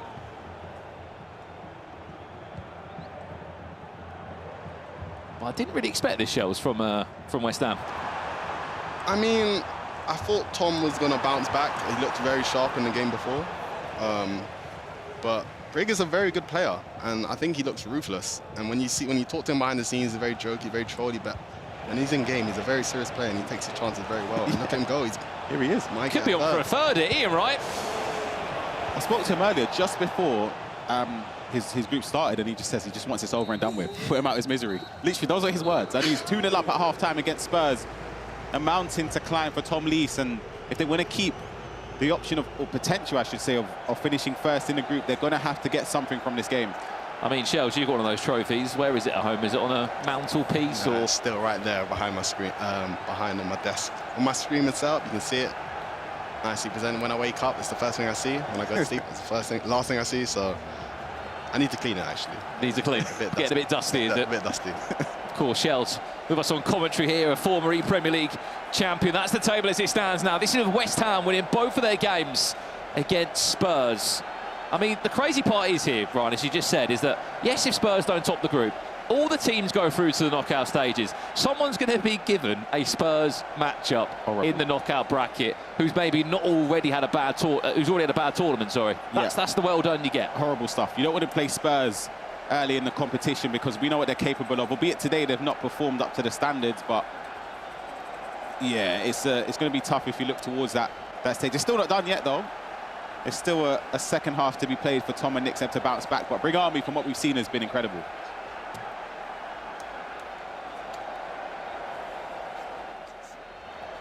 Well, both games in a pause at the moment as they load back in now. Headsets back on for both of the two. They didn't play in the last round, remember. They did sit out round 3. And if you're wondering why the group does look like it is, Leicester City had an unbelievable start in their first round. They took maximum points from Spurs. This is on the PlayStation now. Heung-min Son just offside. How important, Ryan, is it the next goal is one for Tom Lees? Both. Nick Sneb, sorry. Both.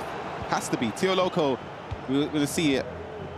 Parts of this game. We haven't got to see the first half in its entirety, but I'm always impressed when an underdog comes into a tournament, their first ever one, and they manage to perform, because it's not easy transitioning from playing at home, in the comfort of your bedroom, wherever it may be, and then at a tournament where your opponent is right in front of you. You're seeing cameras, lights, everything, so the pressure is amplified, but he's dealing with it really well. Update over here. This is the only goal that's gone in, I'm hearing, in between both of the games. It's Bournemouth that are leading against Leicester. And that's on the Xbox. We said the next goal was big for Spurs. And they have got it 7 minutes after the restart on the PlayStation. It's they're back in the game, Ryan. Yep, he needed that. We'll see the replay here, the build-up of it. First time that ball over the top there, McAllister, L1 triangle. Salah muscling off Ferdinand. I'll be upset, man. I put my coins into Ferdinand. I need you to take the ball out there. Saw a bit of goalkeeper movement there as well, Shells. It's one of them. If you take the risk, the reward is great, but also the other side of it's not great. Yeah, I think in them situations, I mean, it was pretty much going to be a goal if this is more in the attacker's favour if they mess up. So you have to pick a corner and you just pick the corner. So it happens. Saw a reaction there from Tom Lees in the background. I don't know if you saw it. I think it's a goal again in favour of West Ham United and Brig Army. We'll give it to you as soon as we can to work out what's gone on in that game. Is he offside? Yes, he was. This was the update there. 10 minutes from the restart, Brig Army is playing his best FC at the right time, because it's putting West Ham even further up that table. 3-0 he leads. One of the only players alongside Shorey that's been unbeaten here in Group D. The pressure now lies, in my opinion, on Nick Snebb. He's more likely to stage a comeback. He needs to get something, even if it's a draw. It just puts them in the conversation still. It will be the odds will be firmly stacked against him. Right now, as it stands, going into the last round, they cannot finish top, no matter what happens. So they know that even a draw here puts West Ham back down to 12. They would be on 7, so they're still mathematically as possible, but they need, in my opinion, at least 3 points from one of these games. It could happen. A slice of fortune, Salah, and what a tackle that is from Theo Loco there, and saving a guaranteed goal. Another day, that one might go in. Well, apparently we are hearing from #Harry of why he wasn't here this weekend in London. He's in a stag do in Krakow, and that might be the most Harry Hesketh message I've ever seen. You know, if you told me to write up a message what he sent, I would just put this in. Shell's coach would hit different though. Bring Harry back, why not? How about we next in? I believe Harry can It's a serious trio, isn't it? I think people underestimate how crazy Harry's one of the talented, most yeah. SD players I've ever seen. Yeah. He just doesn't play the game. If there was a tournament where you told all the players they can't play for 3 months, yeah, he's turned up on the day, Harry wins. He's winning it 100%. But it also makes you think if Harry was to play in a tournament and he had X amount of months of practice to even get better. It's not possible. Everton play weekly now. There's no time for that. That's true. That's true. Chance for Spurs, looking for the 2-2.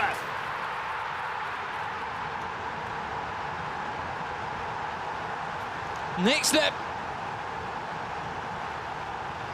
I actually thought Theo Loco done a great job in stopping the initial attack, but it's a bit of luck, it's a bit unfortunate to get the ball back. Yeah, Nick Snebb very lucky. We'll see it here on the replay. Does well to win the ball. Great tackle. A dent. The ball just bundles in. And the hardest part, in my opinion, there is just surviving. Yeah, you spoke about survival, but it's like, what can you do? You kind of just, again, you look back and just think you can't do anything. How frustrating are those moments? You know, you're spamming the hell out of the circle button. You've won the ball once, it's bounced again twice, and then how do you reset mentally off that? It is the worst, but in these scenarios, we all here have an opportunity. So I think these players got to realise we don't get these opportunities. Yeah, I wish I had that mentality when we were playing. I mean, I wish I have it all the time, but it's so easy to say it. But when you're the one that's being the one getting suffering, it is quite tough. But you got to keep your head in the game. I'd concede it, but just pause the game. Take a look at this. I'll be showing him. Ryan's talking to me, and I'm defending the kick. It's just about maturing and just accepting some variables in the game you can't control. You do what you can, and then the rest of it, it's not in your hands. I mean, if that was a few years ago, Ryan, you'd probably be clipping up and whacking on social media, wouldn't you? Yeah. Cantona, step overs. Oh, Spurs up for a potential winner there off the woodwork. And with this game being in a draw scenario, we're also seeing Leicester City climb the table. Goal difference would then put them in top spot. Wow. Spurs, what a tackle. Again. Lofted it. And we are hearing that points are being shared. Bournemouth are winning on one side of the console, and on the PlayStation it sounds as if Shawry is continuing that winning form. 2-0 he leads. What performance it's been from Shawry, by the way. High flying. I think it's amazing to see that both Leicester and West Ham have both opportunities to come out of first place. Well, speaking of Shawry, he's just found a third as West Ham have also just reclaimed their spot at the top of the table by a couple of points. This is going to go right down to round 5. It's two teams that weren't even in the question, in my opinion, before the ball was kicked, and you can see the build-up here from Teoloka. Driven pass into Son, a turn and a shot into the top corner. And we could be seeing potentially West Ham or Leicester advancing as top of the group. Brighton in the wings, watching and seeing potentially that if they can get some points in that final round for them, they could also be in contention to finish top. I don't know about both of you, but we sit here off the back of this weekend and we have seen 4 really special new talents as well. NH of Chelsea, Teoloka on the side of West Ham. Earlier today we saw Labs obviously of Arsenal come through and play incredibly well. And you cannot forget Owen Larney as well of Brentford. So many new players come through. How hard is that, Shells, every year when you've got players coming in from outside of the UK, plus you've got more UK names popping out from nowhere and really putting on some big performances? I mean, it just shows how fast and big the e-sport is growing. The competition is getting tougher and tougher every year. People are going to miss out, such as myself. And yeah, you're going to get Manu, Bachoore and Lex coming over. It's only going to get tougher and tougher in the future years. But it's a good thing to see. That's the table now as it stands, because West Ham are winning both of these games on the Xbox and on the PlayStation. Cuts it back, that's the extra pass that makes all the difference. Power shot that was blocked. Should he have just taken an earlier shot there? 100%, I would have never power shot that. 3-3, he can really pay for this now. Round the goalkeeper, and he has! Just like that. You get punished straight down the other end. The power shot's a weird one, I just don't... I did think that was the wrong decision from him, but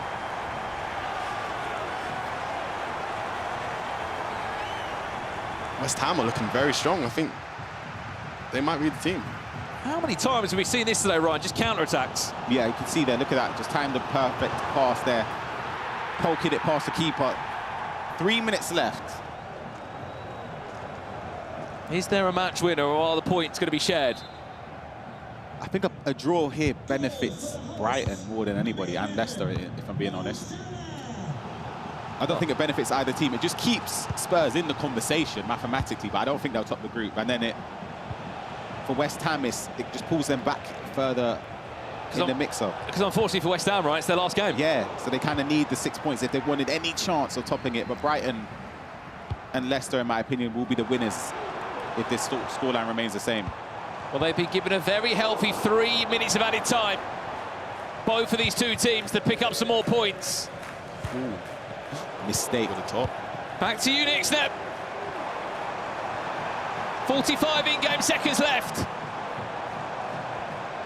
to get Spurs right back up there before they go into their final game against Bournemouth. He's pickpocketed, and that will do it. Point shared on the PlayStation. 3-3.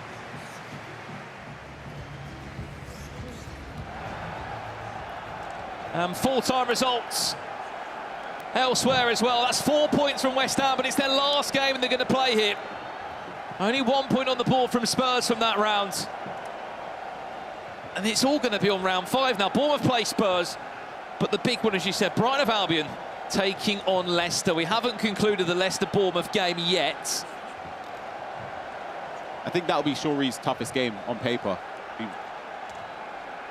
It'll be one that will be hoping that you'll put a lot of pressure on himself on that one as well, I think.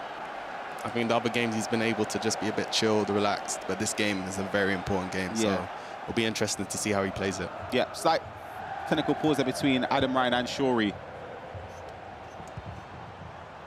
So this is GRK, who is 4-0 up against Broomer here. I think this would be Bournemouth's first win of the day from what I'm looking at. Palmer went for that finesse plus play style. He timed it green. It could have caused some problems for the goalkeeper. I mean, right now, in your opinion, Shells, who do you think tops this group? Ooh, I think it's going to be, as much as I would love to say Shorey, I think Brighton. I think they will clutch up and get the first place. I think West Ham and Leicester have done a fantastic job, but in this situation, this is where Jade and Mark will show their experience and their quality. Well, that's Bournemouth's first win in the Premier League. Unfortunately, it won't do them much in terms of the tournament in this point. Yes, there could be some movement still between 5th and 4th as the table unfolds. There is, I believe, just a small pause in the Shorey matchup. He was in front, though, by quite a few goals, I believe, against Adam Ryan. 3-1 in front is what we are hearing at the moment, but it's all going to come down to this last game, Ryan. Yeah, and I think that's something that I've wanted to see. Yesterday, we didn't see it. The group was done and dusted. Twice today, really, haven't we? Perfect. For a viewer's perspective here, this is what we're here for. We want to see drama, last-minute goals as well, so I'm hoping to get that in the final round. Yeah, absolutely. I cannot wait to see how this unfolds. This is how the table stands right now. Obviously, there's still a few full-time results to come in. West Ham can't do any more. They've played all their games. Yep. Yes, there is a world where, I mean, it's Leicester or Brighton, isn't it? Yeah, I definitely think Mark and Jaden will step up and clutch up. Wait, sorry. Is it Leicester versus Brighton for the last round? It's Leicester Brighton last round. That's amazing. Oh, that's perfect. I see what you said. I think Brighton. I actually do. I think Mark Marley and Jaden, after that game where they lost against Spurs, both platforms, they'll be thinking, all right, it's in Spurs' hands now, technically on a head-to-head and then the points basis. But watching Spurs drop further points and Brighton are able to just sit down and wait in the wings and see, like I said, that West Ham there, those 2 points dropped, it helps a lot. If you're Brighton win in this round if the scorelines remain the same. I'm hoping for a dramatic finish, though. I do sense a little draw to the late on and then a little late goal somewhere, but hopefully it'll be an interesting game. Yeah, I really hope so as well. Just to confirm, 2 games haven't actually finished yet. So Brig Army against Tom Lees is not a full-time yet, from what I'm hearing. And Shorey against Adam Ryan, that is not a full-time either as of yet. They're late into the second half, so that was as it stands, the table's there. I mean, West Ham, they look back, even in this winning position that Brig Army's in, they just picked up one more win, Ryan. It's a very different scenario, isn't it? Yeah, absolutely. It's just turning those draws into wins. But Teoloko and Brig Army have been incredible. Genuinely, I think they should be proud of their performances. It's something to take. It's a positive you can bring into the next, the grand finals in a couple weeks' time. So I'm sure that they'll be looking to build on the performances. So yeah, sorry, just to confirm, it's just the Leicester game we are waiting on. Shorey against Adam Ryan. That's the only game left to conclude from round 4. I mean, Shells, obviously you'd love to be here playing this year. How is it seeing this tournament through a different lens as a coach? What have you helped to add to the Crystal Palace roster? I don't think I helped to add anything. I both Stokes and Ethan are fantastic players. I think they trust my opinion. They know what I'm talking about. I'm not being big-headed or anything, but I just try and help them with what I can and try to give the best advice as I can and let them do their thing. But do you think the best type of coach is one that's hands-on, where they tell you micromanage every minute of the game, or do you want one that's like before the game they tell you and then you assess it? Everyone's got their own preference. I like a coach that in the game they're talking to me and kind of like I'm having a normal conversation. I want to keep it as chilled as possible, but everyone's got their own sort of cup of tea. So are you more of the hype man? When I need it. When I'm Higgins, to be fair. Yeah, so what's he like then? What does he want? He just wants me to shout pretty much. Yeah, okay. Right, we are trying to just load into the game. That last one there between Leicester City and Bournemouth. That's the only game left to conclude here in round 4 of the Premier League. And then it's all eyes on the big one. Sorry to cut you off, Brighton, Hove Albion, Leicester. I'm going to cut you off. I take back my prediction. It's not even a prediction. I want Leicester to stop the group. I want them to stop it. I think we'd all love Leicester. It's just the drama. I said why not? Just have Leicester top the group. That puts them straight into the quarterfinals, prize money won as well. Because nobody would have expected Shaw and Broomy to be top of the group. And they're in a conversation now where, is it 12? They're on 12 points. I forgot what the group standings alive was. So, what, 2 draws? It reminds me back in that year when we saw, of course, Norwich going with the Premier League, and there was the Sam Brewster of Brentford, Zahinio. That was the unpredictable year, and I'm all for it. So look, let's see how they can get on here. We are going to go to a quick interview with Case, who I believe is catching up with Teoloko. I mean, what a tournament he's had, Case, in his first ever ePremier League.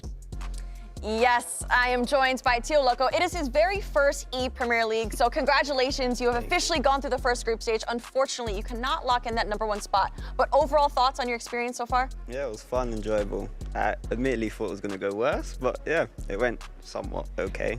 Yeah. And quick one for you, Tio Loco. I know you're from England. Do you speak Spanish? What does that name come from? Yeah, I do, you know, speak a little bit of Spanish, but it comes from a taxi driver in Mexico. That was his nickname. So yeah, I just didn't really think much of it, you know, before qualifying, making that my name. But yeah, it stuck. So I decided to keep it for the tournament. All right, well, like Red Lack, it's his name backwards, or you just meet a taxi driver in Mexico and then you get Tio Loco. But Tio Loco, congratulations on a great first ePrem for you. You do have more to come in the knockout stage, but I'll let you sit back because this last round, they're not playing this round. Hopefully we get to that soon. Back to you guys. Okay. Yes, thank you so much, Kaz. Great to hear there from Tio Loco as well, and a little bit about where the name did come from. What a tournament he has had in the Premier League. We are trying to get this Leicester-Bournemouth game underway. I think there's a few teething issues, to say the least, right? What is the situation? So from what I understand, I believe Shorey got a red card late on in the game, and he couldn't make an adjustment. So they had to just obviously restart the game. But so now Shorey's trying to purposely give the red card to make it fair, which you kind of have to do, right? You definitely have to do it. You have to do it. Why It is not? fair But play. If it he is doesn't, fair. I'll be looking at you across the... Why not? You have to give the red. I'll be telling ref, what? Show me the red card. I don't see it. Play on. Well, I don't think the red card is happening as we've had to restart the game. What they might need to do if they can hear me, maybe give like a 10-minute leeway, you know? Oh, that's, yeah, you see, maybe I should be a ref. Hey, listen, get me one of those jerseys over there. They're not happy with you. They're not happy, right? I'll be quiet, mate. I'll be very quiet. They're not happy with your suggestions. Right, well, we wait again before we can jump into this game. Hopefully, maybe we can pop up a draft or two of a player in the Premier League just to talk about it. I mean, this is the first ever year, correct me if I'm wrong, Shells, where players have not really been able to use any Premier League player they would have wanted to, any Premier League player, any icon before. It was like build a dream team, ex-Premier League players, ex-heroes.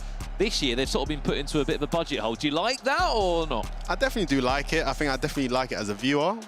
If I was a player, I'll be having a headache because when they're asking me for some advice, I'm like, yeah, just put Canton up front. Then I don't have enough budget for that, Shells.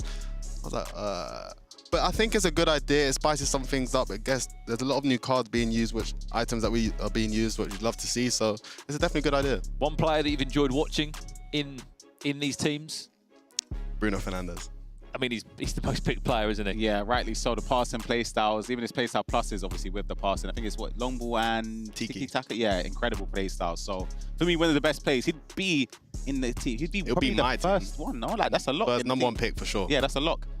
Absolute lock. Well, remember as well, we have got Shells of us. Ask him a question if you are at home and you are tuning into the stream. We will be waiting to rejoin this game as soon as we can. It is the last one to conclude.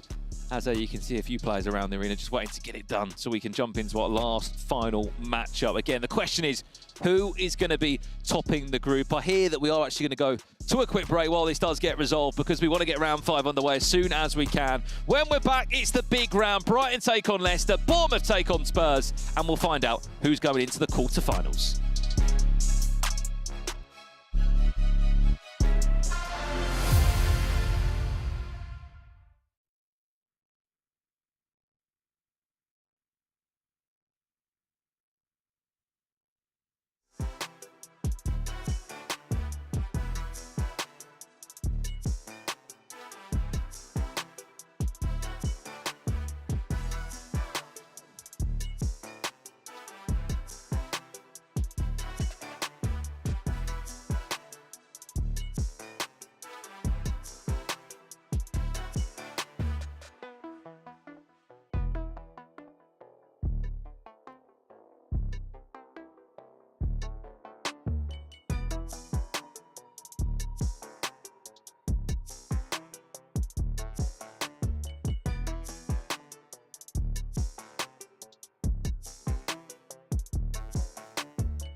Welcome back to the Premier League group stages here live in London. We apologise for the small pause in this game. There was a red card issue which we believe has now been sorted out, to say the least, so we can play these final 20 or even less than that, 15 in-game minutes or so. As it currently stands, though, Leicester are very close, Ryan, to setting up a round 5, which should hopefully deliver a really great game as they'll be taking on Brighton of Albion. Yeah, if they told you that they'd be in the last round and potentially if they win it, they will be in contention to top the group, they would have bitten your hand off. I tell you that. Most teams would have. So they're in contention. They just need to believe in themselves, and it's not going to be easy against a Brighton side that will be hungry too. Yeah, I mean, Brighton have had to sit out this last round as well, Shells. They've had a lot of time just to prepare and sit and really get themselves up for the game and sort of understand what situation they find themselves in. Yeah, it can kind of work both ways because they're sitting there getting a bit anxious, waiting to play, but then again, they can calm the nerves, regroup and get ready for the last game and hopefully clinch up the spot. Absolutely. Well, look, we're going to get into the game when we can here. Table, as it currently stands, it looks a little bit, as we said, like we've got West Ham. They've played all their games. They're done. They can't really do any more. There's really no chance they're going to be able to find a way through. Spurs dropped too many points really today. By their own standards, not good enough. But the key thing here at the ePremier League is everybody will be going through to the knockout stage. We saw the bracket earlier today of how the teams like Crystal Palace were given a draw against Manchester United. Even teams like Nottingham Forest, who did not play well yesterday, Ryan. Whoever finishes second in this group plays them. It's not really a reward, is it, for finishing second? They're a duo that performed well last year, top 4 for a different club, of course, but they were, for their standards, really poor. So it might be a blessing to have that 2-week break just to regroup, revitalise and come back into it. Here we go then. Sorry for the slight delay. 5.5 in-game minutes left for Bournemouth to try and pull back 2 goals here. They are on 4 points as it currently stands. There's one. Wow. Well, I've seen big pauses in the Premier League, and results can turn on their head. I mean, look, final 5 minutes, he will get a chance, Shells. Yeah, he will most likely get a chance. These scenarios are very scary, especially as the player holding on to the lead, because you know you ain't got long left, 10 men. 3 points is massive, especially at these stages, but Shorey is an experienced player, but anything can happen. If anything, on the opposite side, they just keep the ball. We're playing 6.5 here, Ryan. I know Shorey very well. It's not his, in my opinion, his biggest asset, keeping the ball. What's he going to do, go and get another one?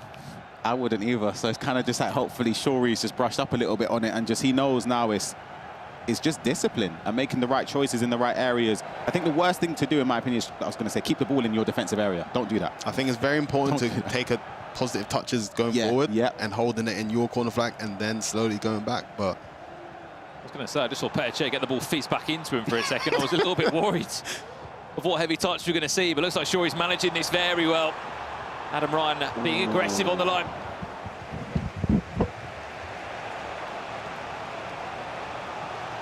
Tell you what, 1 minute of added time, Adam Ryan to snatch the extra 2 points away. It's a big tackle. Let's get it out. And that will do us eventually for this game. I wasn't sure it was ever going to end, but it has. Shorey, 3 games played, 3 wins, 9 points from 9. He has been incredible. Massive, massive win there for Shorey and Leicester. It got a bit tense there at the end. It got a bit shaky, but Shorey done enough. 9 points from a possible 9.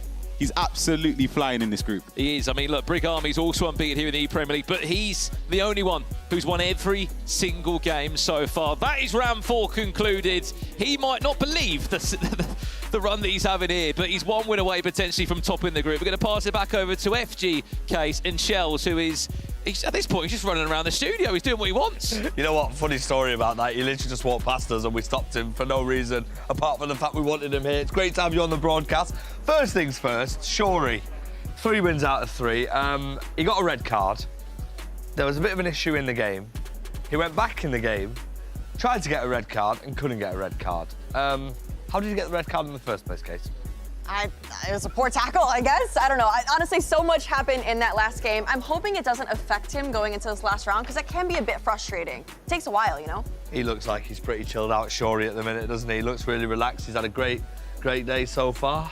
Yeah, I mean, Shorey seems like he's always got a smile on his face. I don't think he'll be too bothered about it, but he'll be ready for the next game for sure. Let's just show you the results then from the last round of fixtures, shall we? So a lot's gone on. We were slightly delayed there, but Tottenham Hotspur, Tom Lees losing to Brig Army, who's having a really, really good day here. Really good time in Group D, Nick Snebb and Tio Loco 3-all. And then we're looking at the bottom, and it was Bournemouth taking 3 points for GRK against Broomy, but surely that man, 3 wins out of 3. Let's take a look at the highlights right now. Shells, as a former winner, talk us through some of the things we are seeing on the screen, because we're seeing good goals, and this Ian Wright is cooking. Ian Wright going through 1v1. I played against him on Foot Champs a couple of weekends ago, and yeah, let's just say it wasn't too pretty on my end, but Eric Cantona, beautiful one-touch passing, and Son in the box, lethal as we know, back of the net, Shorey with a bit strong handshake there.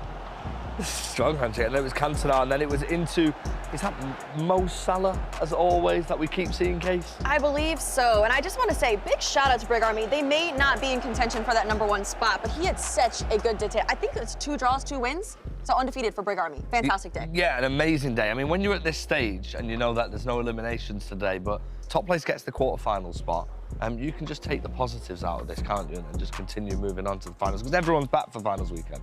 Yeah, it's kind of a tough one. So for like guys like Tom and Spurs, you know you got another chance to come back and redeem yourself. But for guys West Ham and Leicester competing for the top spot, you're so close, and you want to clinch that top 8, because we know jumping 2 rounds ahead is a big advantage. It's a huge advantage indeed. Let's take a look at the table then. Like Shell said, it's pretty tight at the top. West Ham are leading the way, but look at that, Casey. Leicester and West Ham, 12 points each, and Brighton as well on 10 points. No, it's a tough one because West Ham don't play in this last game. And so it is down to Leicester and Brighton in this last matchup. So it's about to be interesting. This is the most mixy group that we've had throughout the entirety of the competition so far. Honestly, most exciting, in my opinion. Best till last. Exactly. Best till last indeed. That's why you're on the hostess with us as well, mate. Listen, Leicester, have they got the pressure on them in this situation? I mean, West Ham, like Case said, they won't be involved. I mean, who has got the pressure on them? I think all the pressure's on Brighton, to be honest. I think Leicester came in as the underdogs in the group. Look at Jane is a bit unhappy, I'm sorry. He's looking at Charles as if to say, come on, I just got to be honest. But Leicester, Shorey and sorry, Broomy, I had a little brain fart there.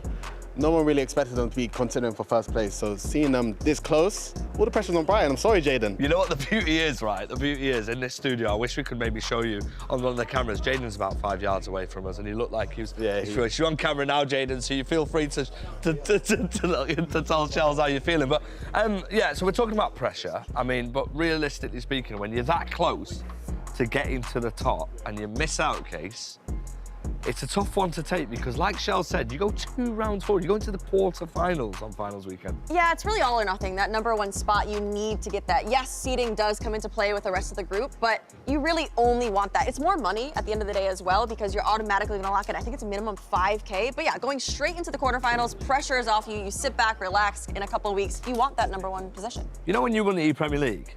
We'll just keep mentioning that because he's won the ePremier League. He's held that trophy. What was your moment where it was like, wow, I mean, I could really do this? Or was it just until the final whistle, then you sort of realised you were going to do it? I think when I got into the final, I realised I've actually have an opportunity to play for a trophy here. And then when the whistle went, I didn't realise I actually won and it was over. I thought I had another game to play. I think it took me a second to process, like, that was it. I am the champ, so... I don't know what feeling. Good times, eh? Good times. And now you're on the coaching side. I'm here. You're looking after Ethan. I'm my best. And how's he done so far? What's it been like working with him? I mean, a lot of people know Higgins behind the scenes. He's a bit of a moaner. He's moaning all the time. I'm sorry, Higgins, I got to do it to you, but deep down, he just wants to try his best and he wants to win. He's a winner at deep in heart. So this weekend, I was a bit nervous if he was going to listen to me, but he tried his best and he was listening, and that's all I can ask. And if you had to coach me or Casey, who would you have the bigger job with? Think about this. Bigger job? No, think about this. Like, tougher job? Who would you have the tougher job with, Shells? No, come on, bro. Thank you. Thank you so much. You think Casey would beat me? No, I have beaten you. He's Fun fact. Stubborn. Right, anyway, it's been an absolute pleasure having you here. Thank you very much, Casey. Thank you very much. It's nearly time for our next round of fixtures, so let's head there, shall we?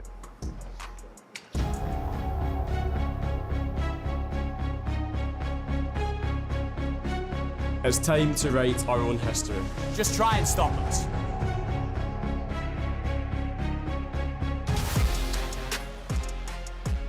Well, this is how it ends in the ePremier League group stage. You cannot complain of what you've seen here in day 2.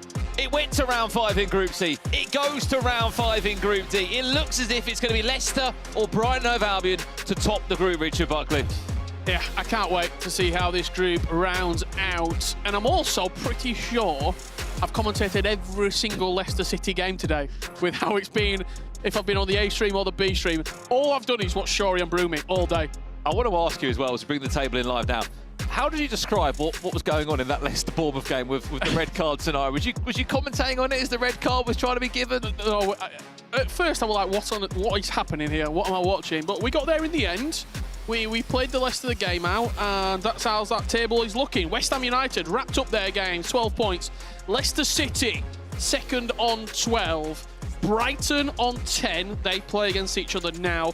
And Spurs and Bournemouth, 7th and 4 points respectively. That's Tottenham on 7, Bournemouth on 4. And they play against each other as well in this final game. So this table could get shaken around. Every single position might change from now to the end of play. Yeah, well, look at this one then. Whoever wins this one, no doubt will be topping the group. They go straight through to the quarterfinals, and they will be just 2 wins away from an E-Champions League and 3 wins away from being E-Premier League champions. But the story has been in this Group D, Leicester City, Broomy and Shorey, they kicked off their account with 6 huge points against Tottenham Hotspur, which really just set the tone for them. And Shorey being the only player in this group that has won all 3 of his games so far. 9 points, he's been perfect. Why not go the extra mile, Richard, and bring it home with 12? I don't know if you can get any eyes on that Brighton booth. Jaden's not even sat in the chair yet. He's on the edge of the booth. He's chilling, he's sitting. We're in no real rush to get this game started, are we, at the moment? I can see Mark Marley just shaking his head over to me as well. Brighton are happy. Finalists last year in the E-Premier League, agonisingly close. That final when Mark Marley was in it and his goalkeeper movement, there was just, it was an unbelievable final. Probably one of my favourite FC Pro Partnered League finals last year. Really did push Manchester City right to the edge. We expected Brighton in this position coming into the final game, that they'd be in the hunt for top spot. But I know you've spoken about Leicester, and I know we've said, look what they've done. But I tell you what, it's astonishing, really. It really is, isn't it? They're the 20th ranked team in this tournament. They're the lowest seeded team coming into the E-Premier League, and they find themselves 1 win between Broomy and Jaden. 1 win between Mark and Shorey. From guaranteed top 8, guaranteed prize money, 2 games away from an E-Champions League. From an FC Pro World Championship. The best ever run that Leicester City would have had in the Premier League as well. And for Shorey, certainly back amongst the level that he knows he can compete at. He came and he said, look, I want to just play with a smile on my face. He'll have much more than a smile on his face if he tops this group. Let us know at home for the final time tonight. Who will win this game? Who will top the group? Brighton of Albion or Leicester City? We are loading in first on the Xbox. You can see Jaden against Broomy kicking off live now. And we'll start the coverage there before, slowly, surely after that, jumping over to the PlayStation with Mark Marley against Shorey. Here we go then. Brighton of Albion taking on Leicester City. Who's going to top the table in Group D? Who's going to open up the account as Manu, 2 minutes into the game, nearly opens up the scoring for the Albion. What start that would have been. Agonisingly close of that left post. Broomy hitting him down the other end. Cole Palmer just can't quite get away from Saliba. Let us know at home who you're supporting. Is it the Scots of Brighton and Hove Albion? Is it Shorey and Broomy for Leicester City? The underdog story. Early chance, time group finesse blocked again. That's 2 early chances that Broomy. Well, Leicester City has been able to deal with.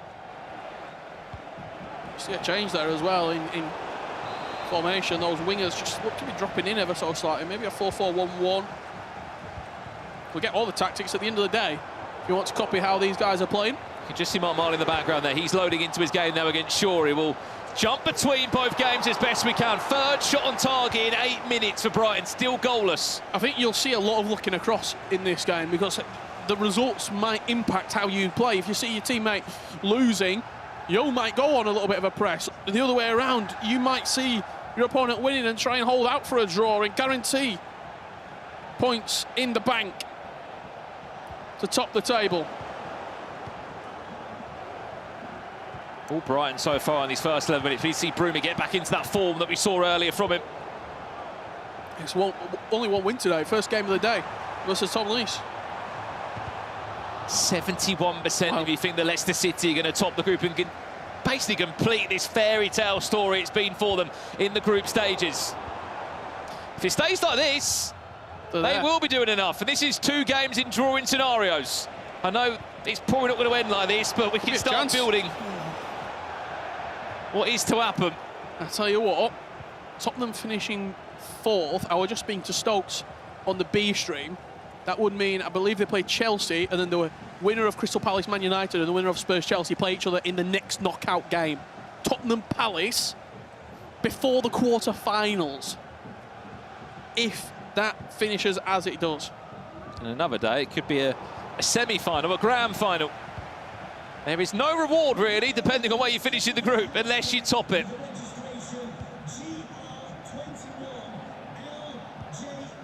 Big permutations all across this group. First time through, ball Marmoush. Has he got the legs to pull away from his teammate of Haaland? Big chance of Brighton of Albion! It's the first step in the right direction.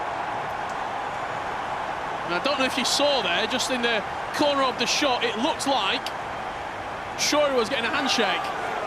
So I would imagine that as those goals have gone in, it could be Leicester City taking the lead. Eric Cantona, Shore going for a 12-point haul. And although Brighton of Albion might be winning on one console, that'll be 3 more points for Leicester, which would still... He couldn't get away from him, could he? Haaland couldn't quite pull him back. Keep them in front. That'll be Leicester City on 15, Brighton of Albion on 13. Guaranteed quarter-finalists.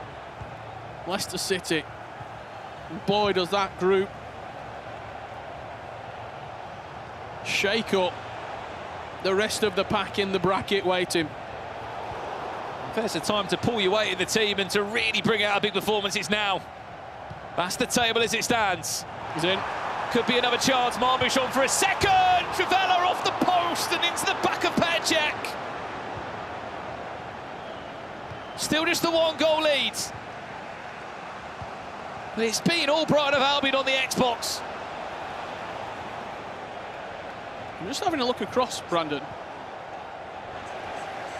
I think Bournemouth. Adam Ryan's leading 1-0. And it looks to me like GRK has just gone 1-0 up as well. So Bournemouth might be taking maximum points at the minute. Mark Marley gets one back for Leicester, to peg back Leicester City, should I say. Well, you know what that means. Brighton of Albion, 14 points. Leicester City on 13. Yeah. Brighton of Albion go back top of the table. It's going to move. Look, it is. And look who's bottom. Tottenham Hotspur, bottom of the table right now. Bournemouth from 4 points before a ball was kicked in this game, and now they're off to take 6. Big chance down the other end for Cole Palmer. Blocked by William Saliba, and it goes for a goal kick. And that table is going to move all the way through this group. Spurs have just scored. They've equalised, and look, Spurs up to 4th now. Yeah, incredible work from the team behind the scenes to keep this table moving. It is going to be quite the ending here in Group D. Yesterday, this was not the case. It was Ipswich and Man City in a lot more easier fashion, to say the least. Nice play from Broomy. Who will be joining Manchester City, Ipswich Town, Liverpool in the quarter-final stages in 2 weeks' time? We're back here again in London, 22nd and 23rd of March, to find out who will be crowned this year's champion. Cole Palmer, lovely swivel on the ball. It was a time-green finish, but again, matched up well there by Jayden, who I have to say has been playing pretty well in these first 40 minutes. Yeah, he's not started the day great, did he, Jayden? But he's ended the day really well. I think that's what it's all about in these groups. You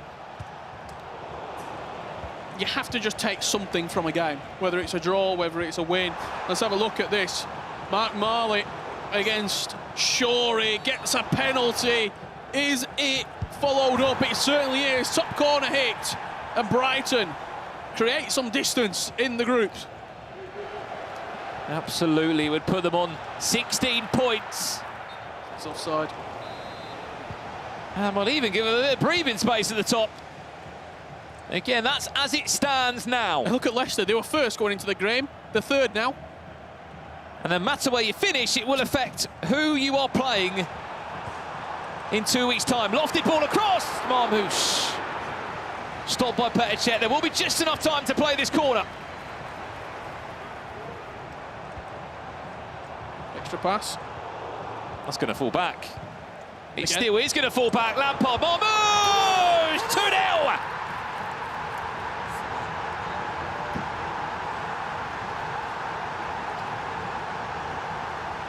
Brighton and Hove Albion, top of the table with 45 minutes left to play. You see what it means to Jadon.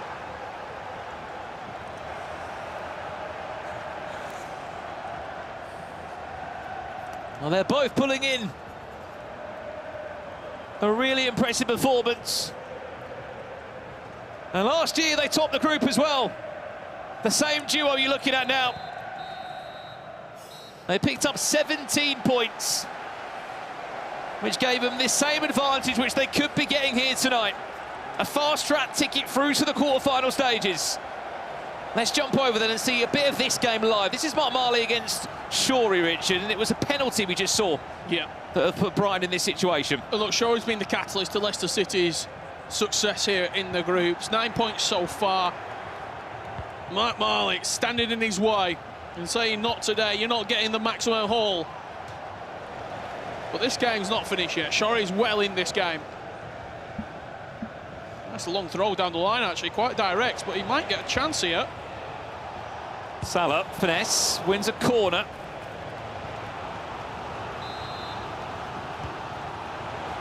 That's nice in the corner flag. Bonded off the ball, Hazard, McAllister, who's got the final touch?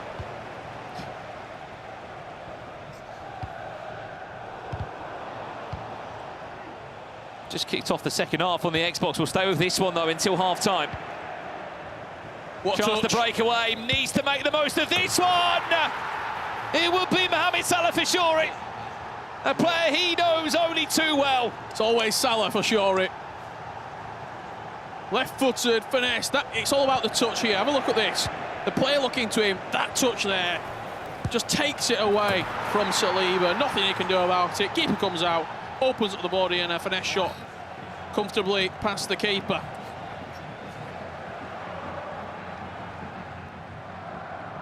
Well, even in a drawing scenario, it would mean that Brighton of Albion would be on 14 points. It would be one more than what Leicester are currently on. They'll be on 13.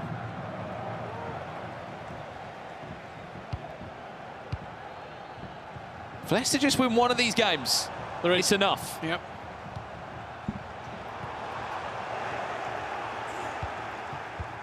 First time through ball over the top. Is he going to just latch onto it? No, William Saliba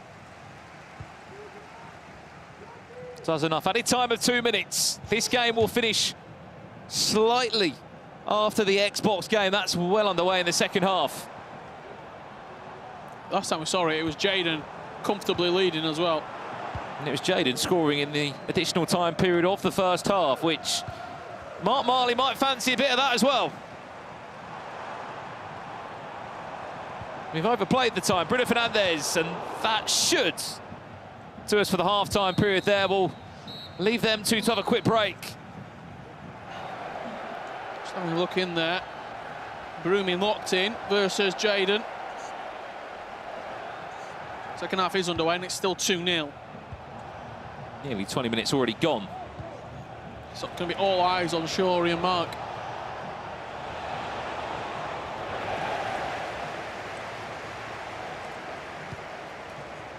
Seems so in control. The hardest part is for him, he's just got to get his head down and play. He's got no idea what's going on in his teammates' game. I think there's a lot of glances at the minute. Glances over, seeing what's happening.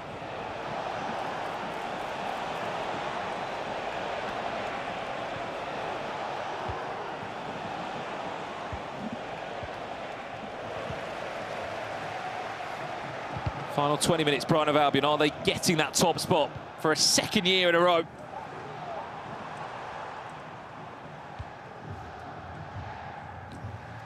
Just by a point as it looks.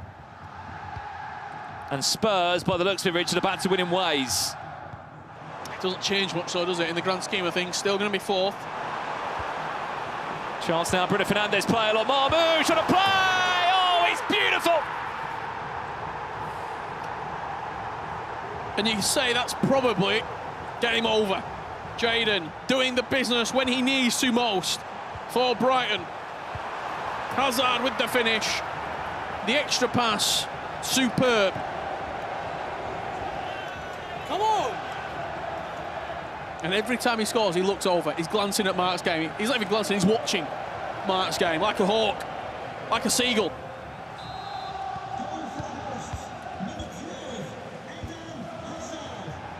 Well, he's pretty much done his part of the job. Fortunately for Broomy, he's just not been able to get going at all in this one. And we're going to have to see a better performance from him in the knockouts, because it becomes aggregate scoreline in the knockouts, Rich. It's not a case of points per game. Both players have to really do their individual job on the console. 2-2 over here now. I think currently stands Brighton of Albion, 14 points to Leicester City's 13. And that's the table as it stands right now. Shorey just needs to get in a winning position. He's got it in his hands. He's got the group in his hands. You win this game, you go through. Mark Marley, a draw or a win is good enough. West Ham on 12, they're not playing. They're not in the picture. And Tottenham Hotspur and Bournemouth going head-to-head right now. Trading wins.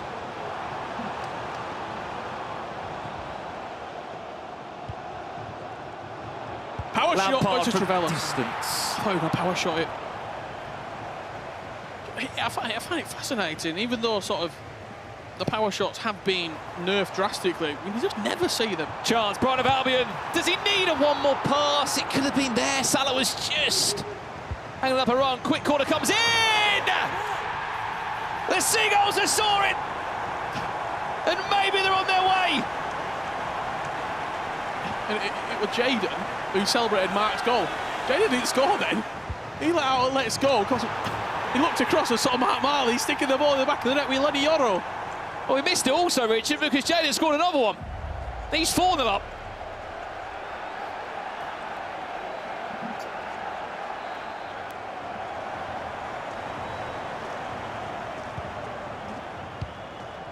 And it looks like for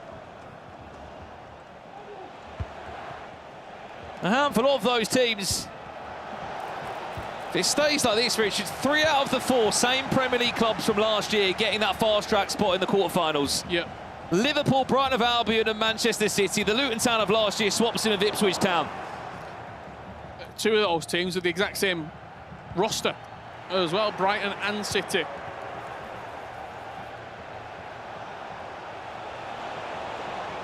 Shorey coming forward once again. Can he find some magic? Cantona, green time, check with the save. Tips it wide up the post. Corner, played short, McAllister, that little bit of a cancel.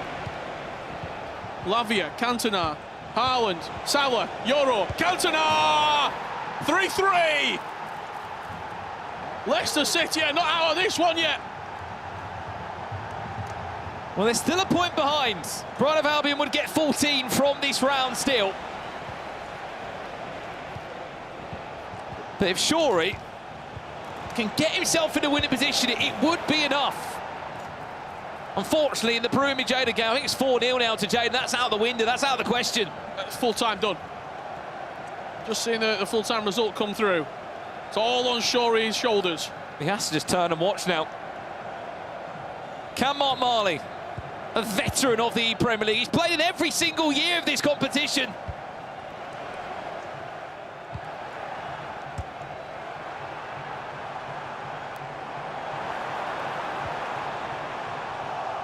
Shorey gets a winner, Leicester top the table. This could be quite some ending here on the second day of the Premier League. All Brighton need to do is just stay in this situation. A draw or a win is good. Can't lose. Look how tight it is up there. Well, that changed the approach of Mark Marley in these last 15 minutes just to take time out of the game.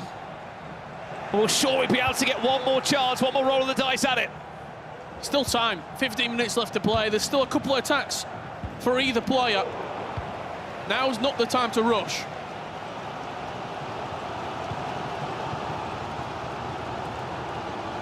Mark Marley will be in no rush at all. No, this result suits him fine, but you don't really want to play out a draw. He's risky. There is going to be moments. He's been around this scene long enough, Shorey. This could be it. Great interception. Still going to get another bite, though, Will Shorey. The ball's just bouncing around.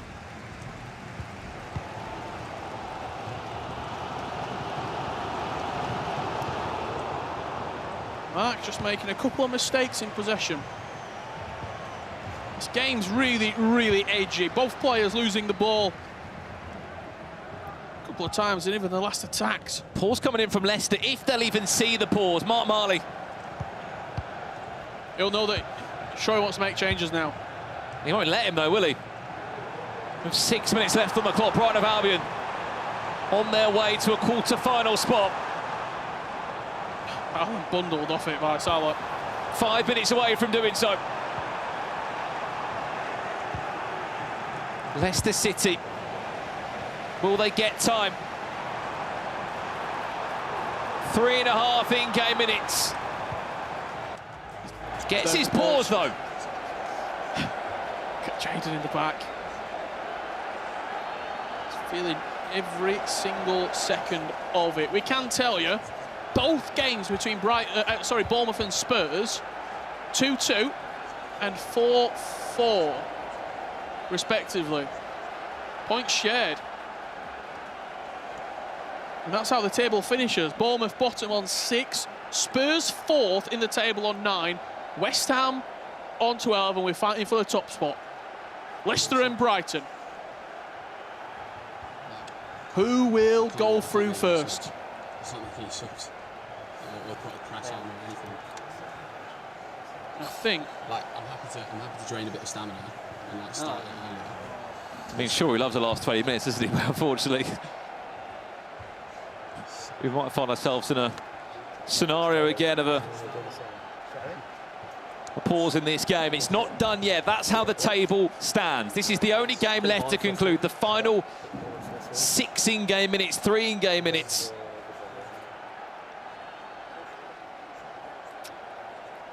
We might be waiting for a little while to see this wrap up. Referees are in. They're doing their best. It's one of the few leagues where the referees actually wear the referee outfit of the traditional league.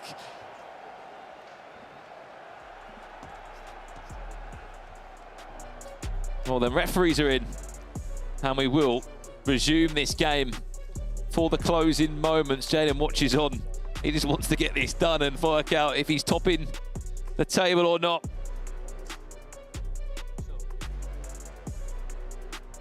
The tension rises. The suspense. You could cut it with a knife. Here, live from London for the ePremier League groups 2025. We've seen Manchester City, Ipswich Town top the table in their respective groups. Earlier on today, it was Liverpool Football Club booking a place in the quarter-finals. We wait to find if it's Leicester City or Brighton and Hove Albion to top the table. Well, we're hearing the game was in the 86th minute before we do rejoin it very shortly. Before we do that, though, we are going to check in with FG, who's actually with the teammate of Mark Marley, Jayden Groner. How's he feeling watching on with all this going on? Well, I mean, I'll leave them words to you, Jayden. How are you feeling? Obviously, the game's taking a technical pause right now. 4 in-game minutes, 1 goal separating whether you reach the quarterfinals or not. How are you feeling? Honestly, I feel more nervous than I do in the final last year, to be honest. Like, 3 minutes, there's been a technical pause, which means obviously all the stamina comes back, but I hope Mark can push through. You know, this is his game. you can keep the ball for a couple of minutes, but I've never been so nervous, honestly. You've had an unbelievable day so far. Not really. I think you've both done really, really well. You're in a position now where you're 4 minutes away. There was a moment where you didn't want to watch this game. Yeah, I couldn't watch. Because unfortunately, you're going to have to because the match is starting. So let's get straight back to it. For God's sake. Well, it looks as if we are loading into the game now. Kicks are being selected. We're hearing 86th minute or so, Richard. We were in the game there. Yeah, I think it might have been just with the substitutions. So we're going to restart. But I think what Jayden said there with the players coming back with full fitness, I mean, it suits Shorey massively. Get the constant press on, get 95, 100 depth, fly everyone up the pitch and try and get one more chance. Here we go. Loading back in now. 4 minutes away from finding out who is going to top this group. Something's got to give. Who's going to top the table?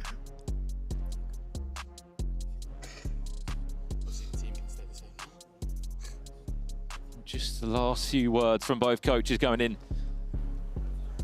to the ears of Mark Marlick. You heard from Jayden there. You can see Broomy just in the back of the shot there. Here we go then. Let's jump into it now then. Last few in-game minutes. Here we go. Always starts with the ball going out of play. Possession given back to Brighton of Albion.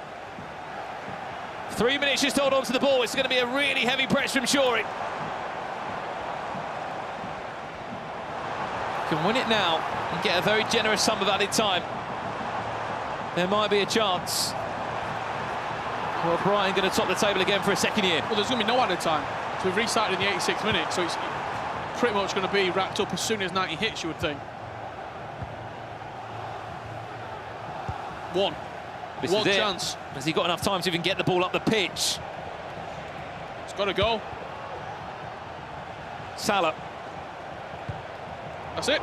That will do us. Full-time result. Brighton of Albion will top their group once again for a second year. And they'll be in the quarter-final stages of the ePremier League.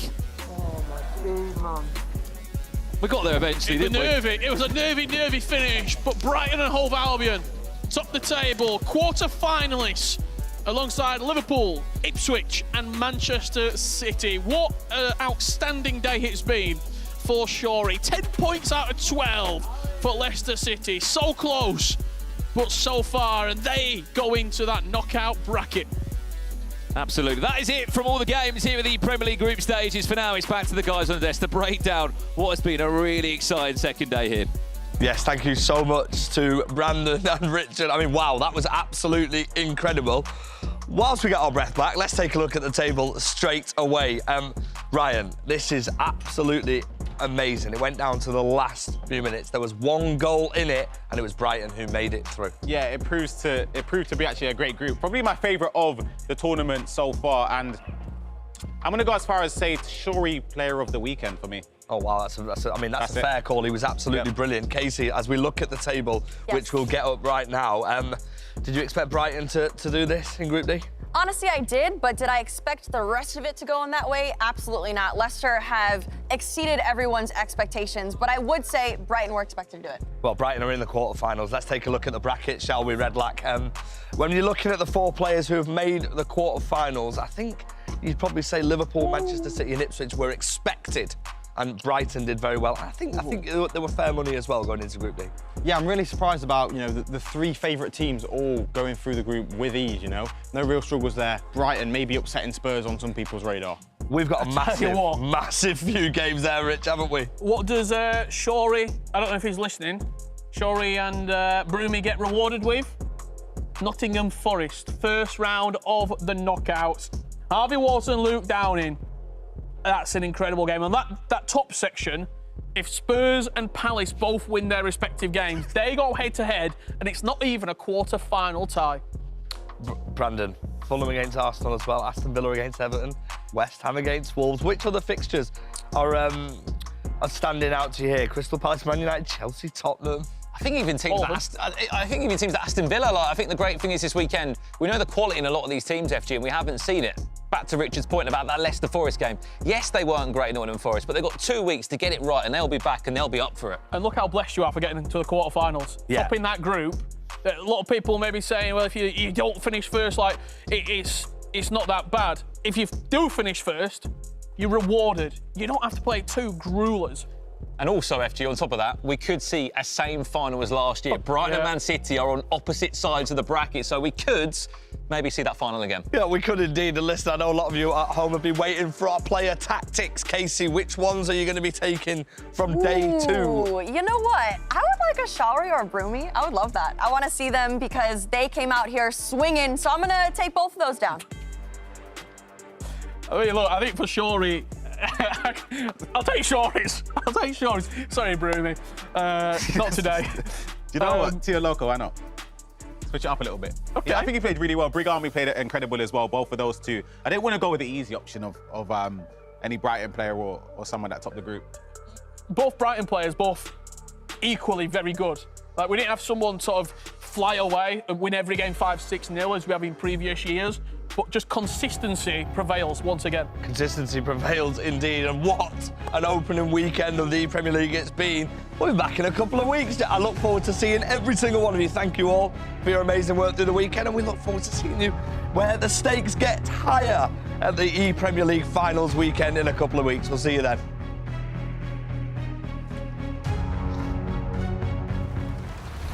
This is where day 2 starts here in the Premier League group stages. How about a Merseyside derby? There we go. Manu Bachoore off the mark for Liverpool. Stokes with a win. It's the dream start for the Gunners. Hazard makes it 4. Liverpool through to the quarterfinals. All right, here we go. Group D. Cantona! Green time! Leicester City. I tell you what, lads, keep that coming. That is game, set and match.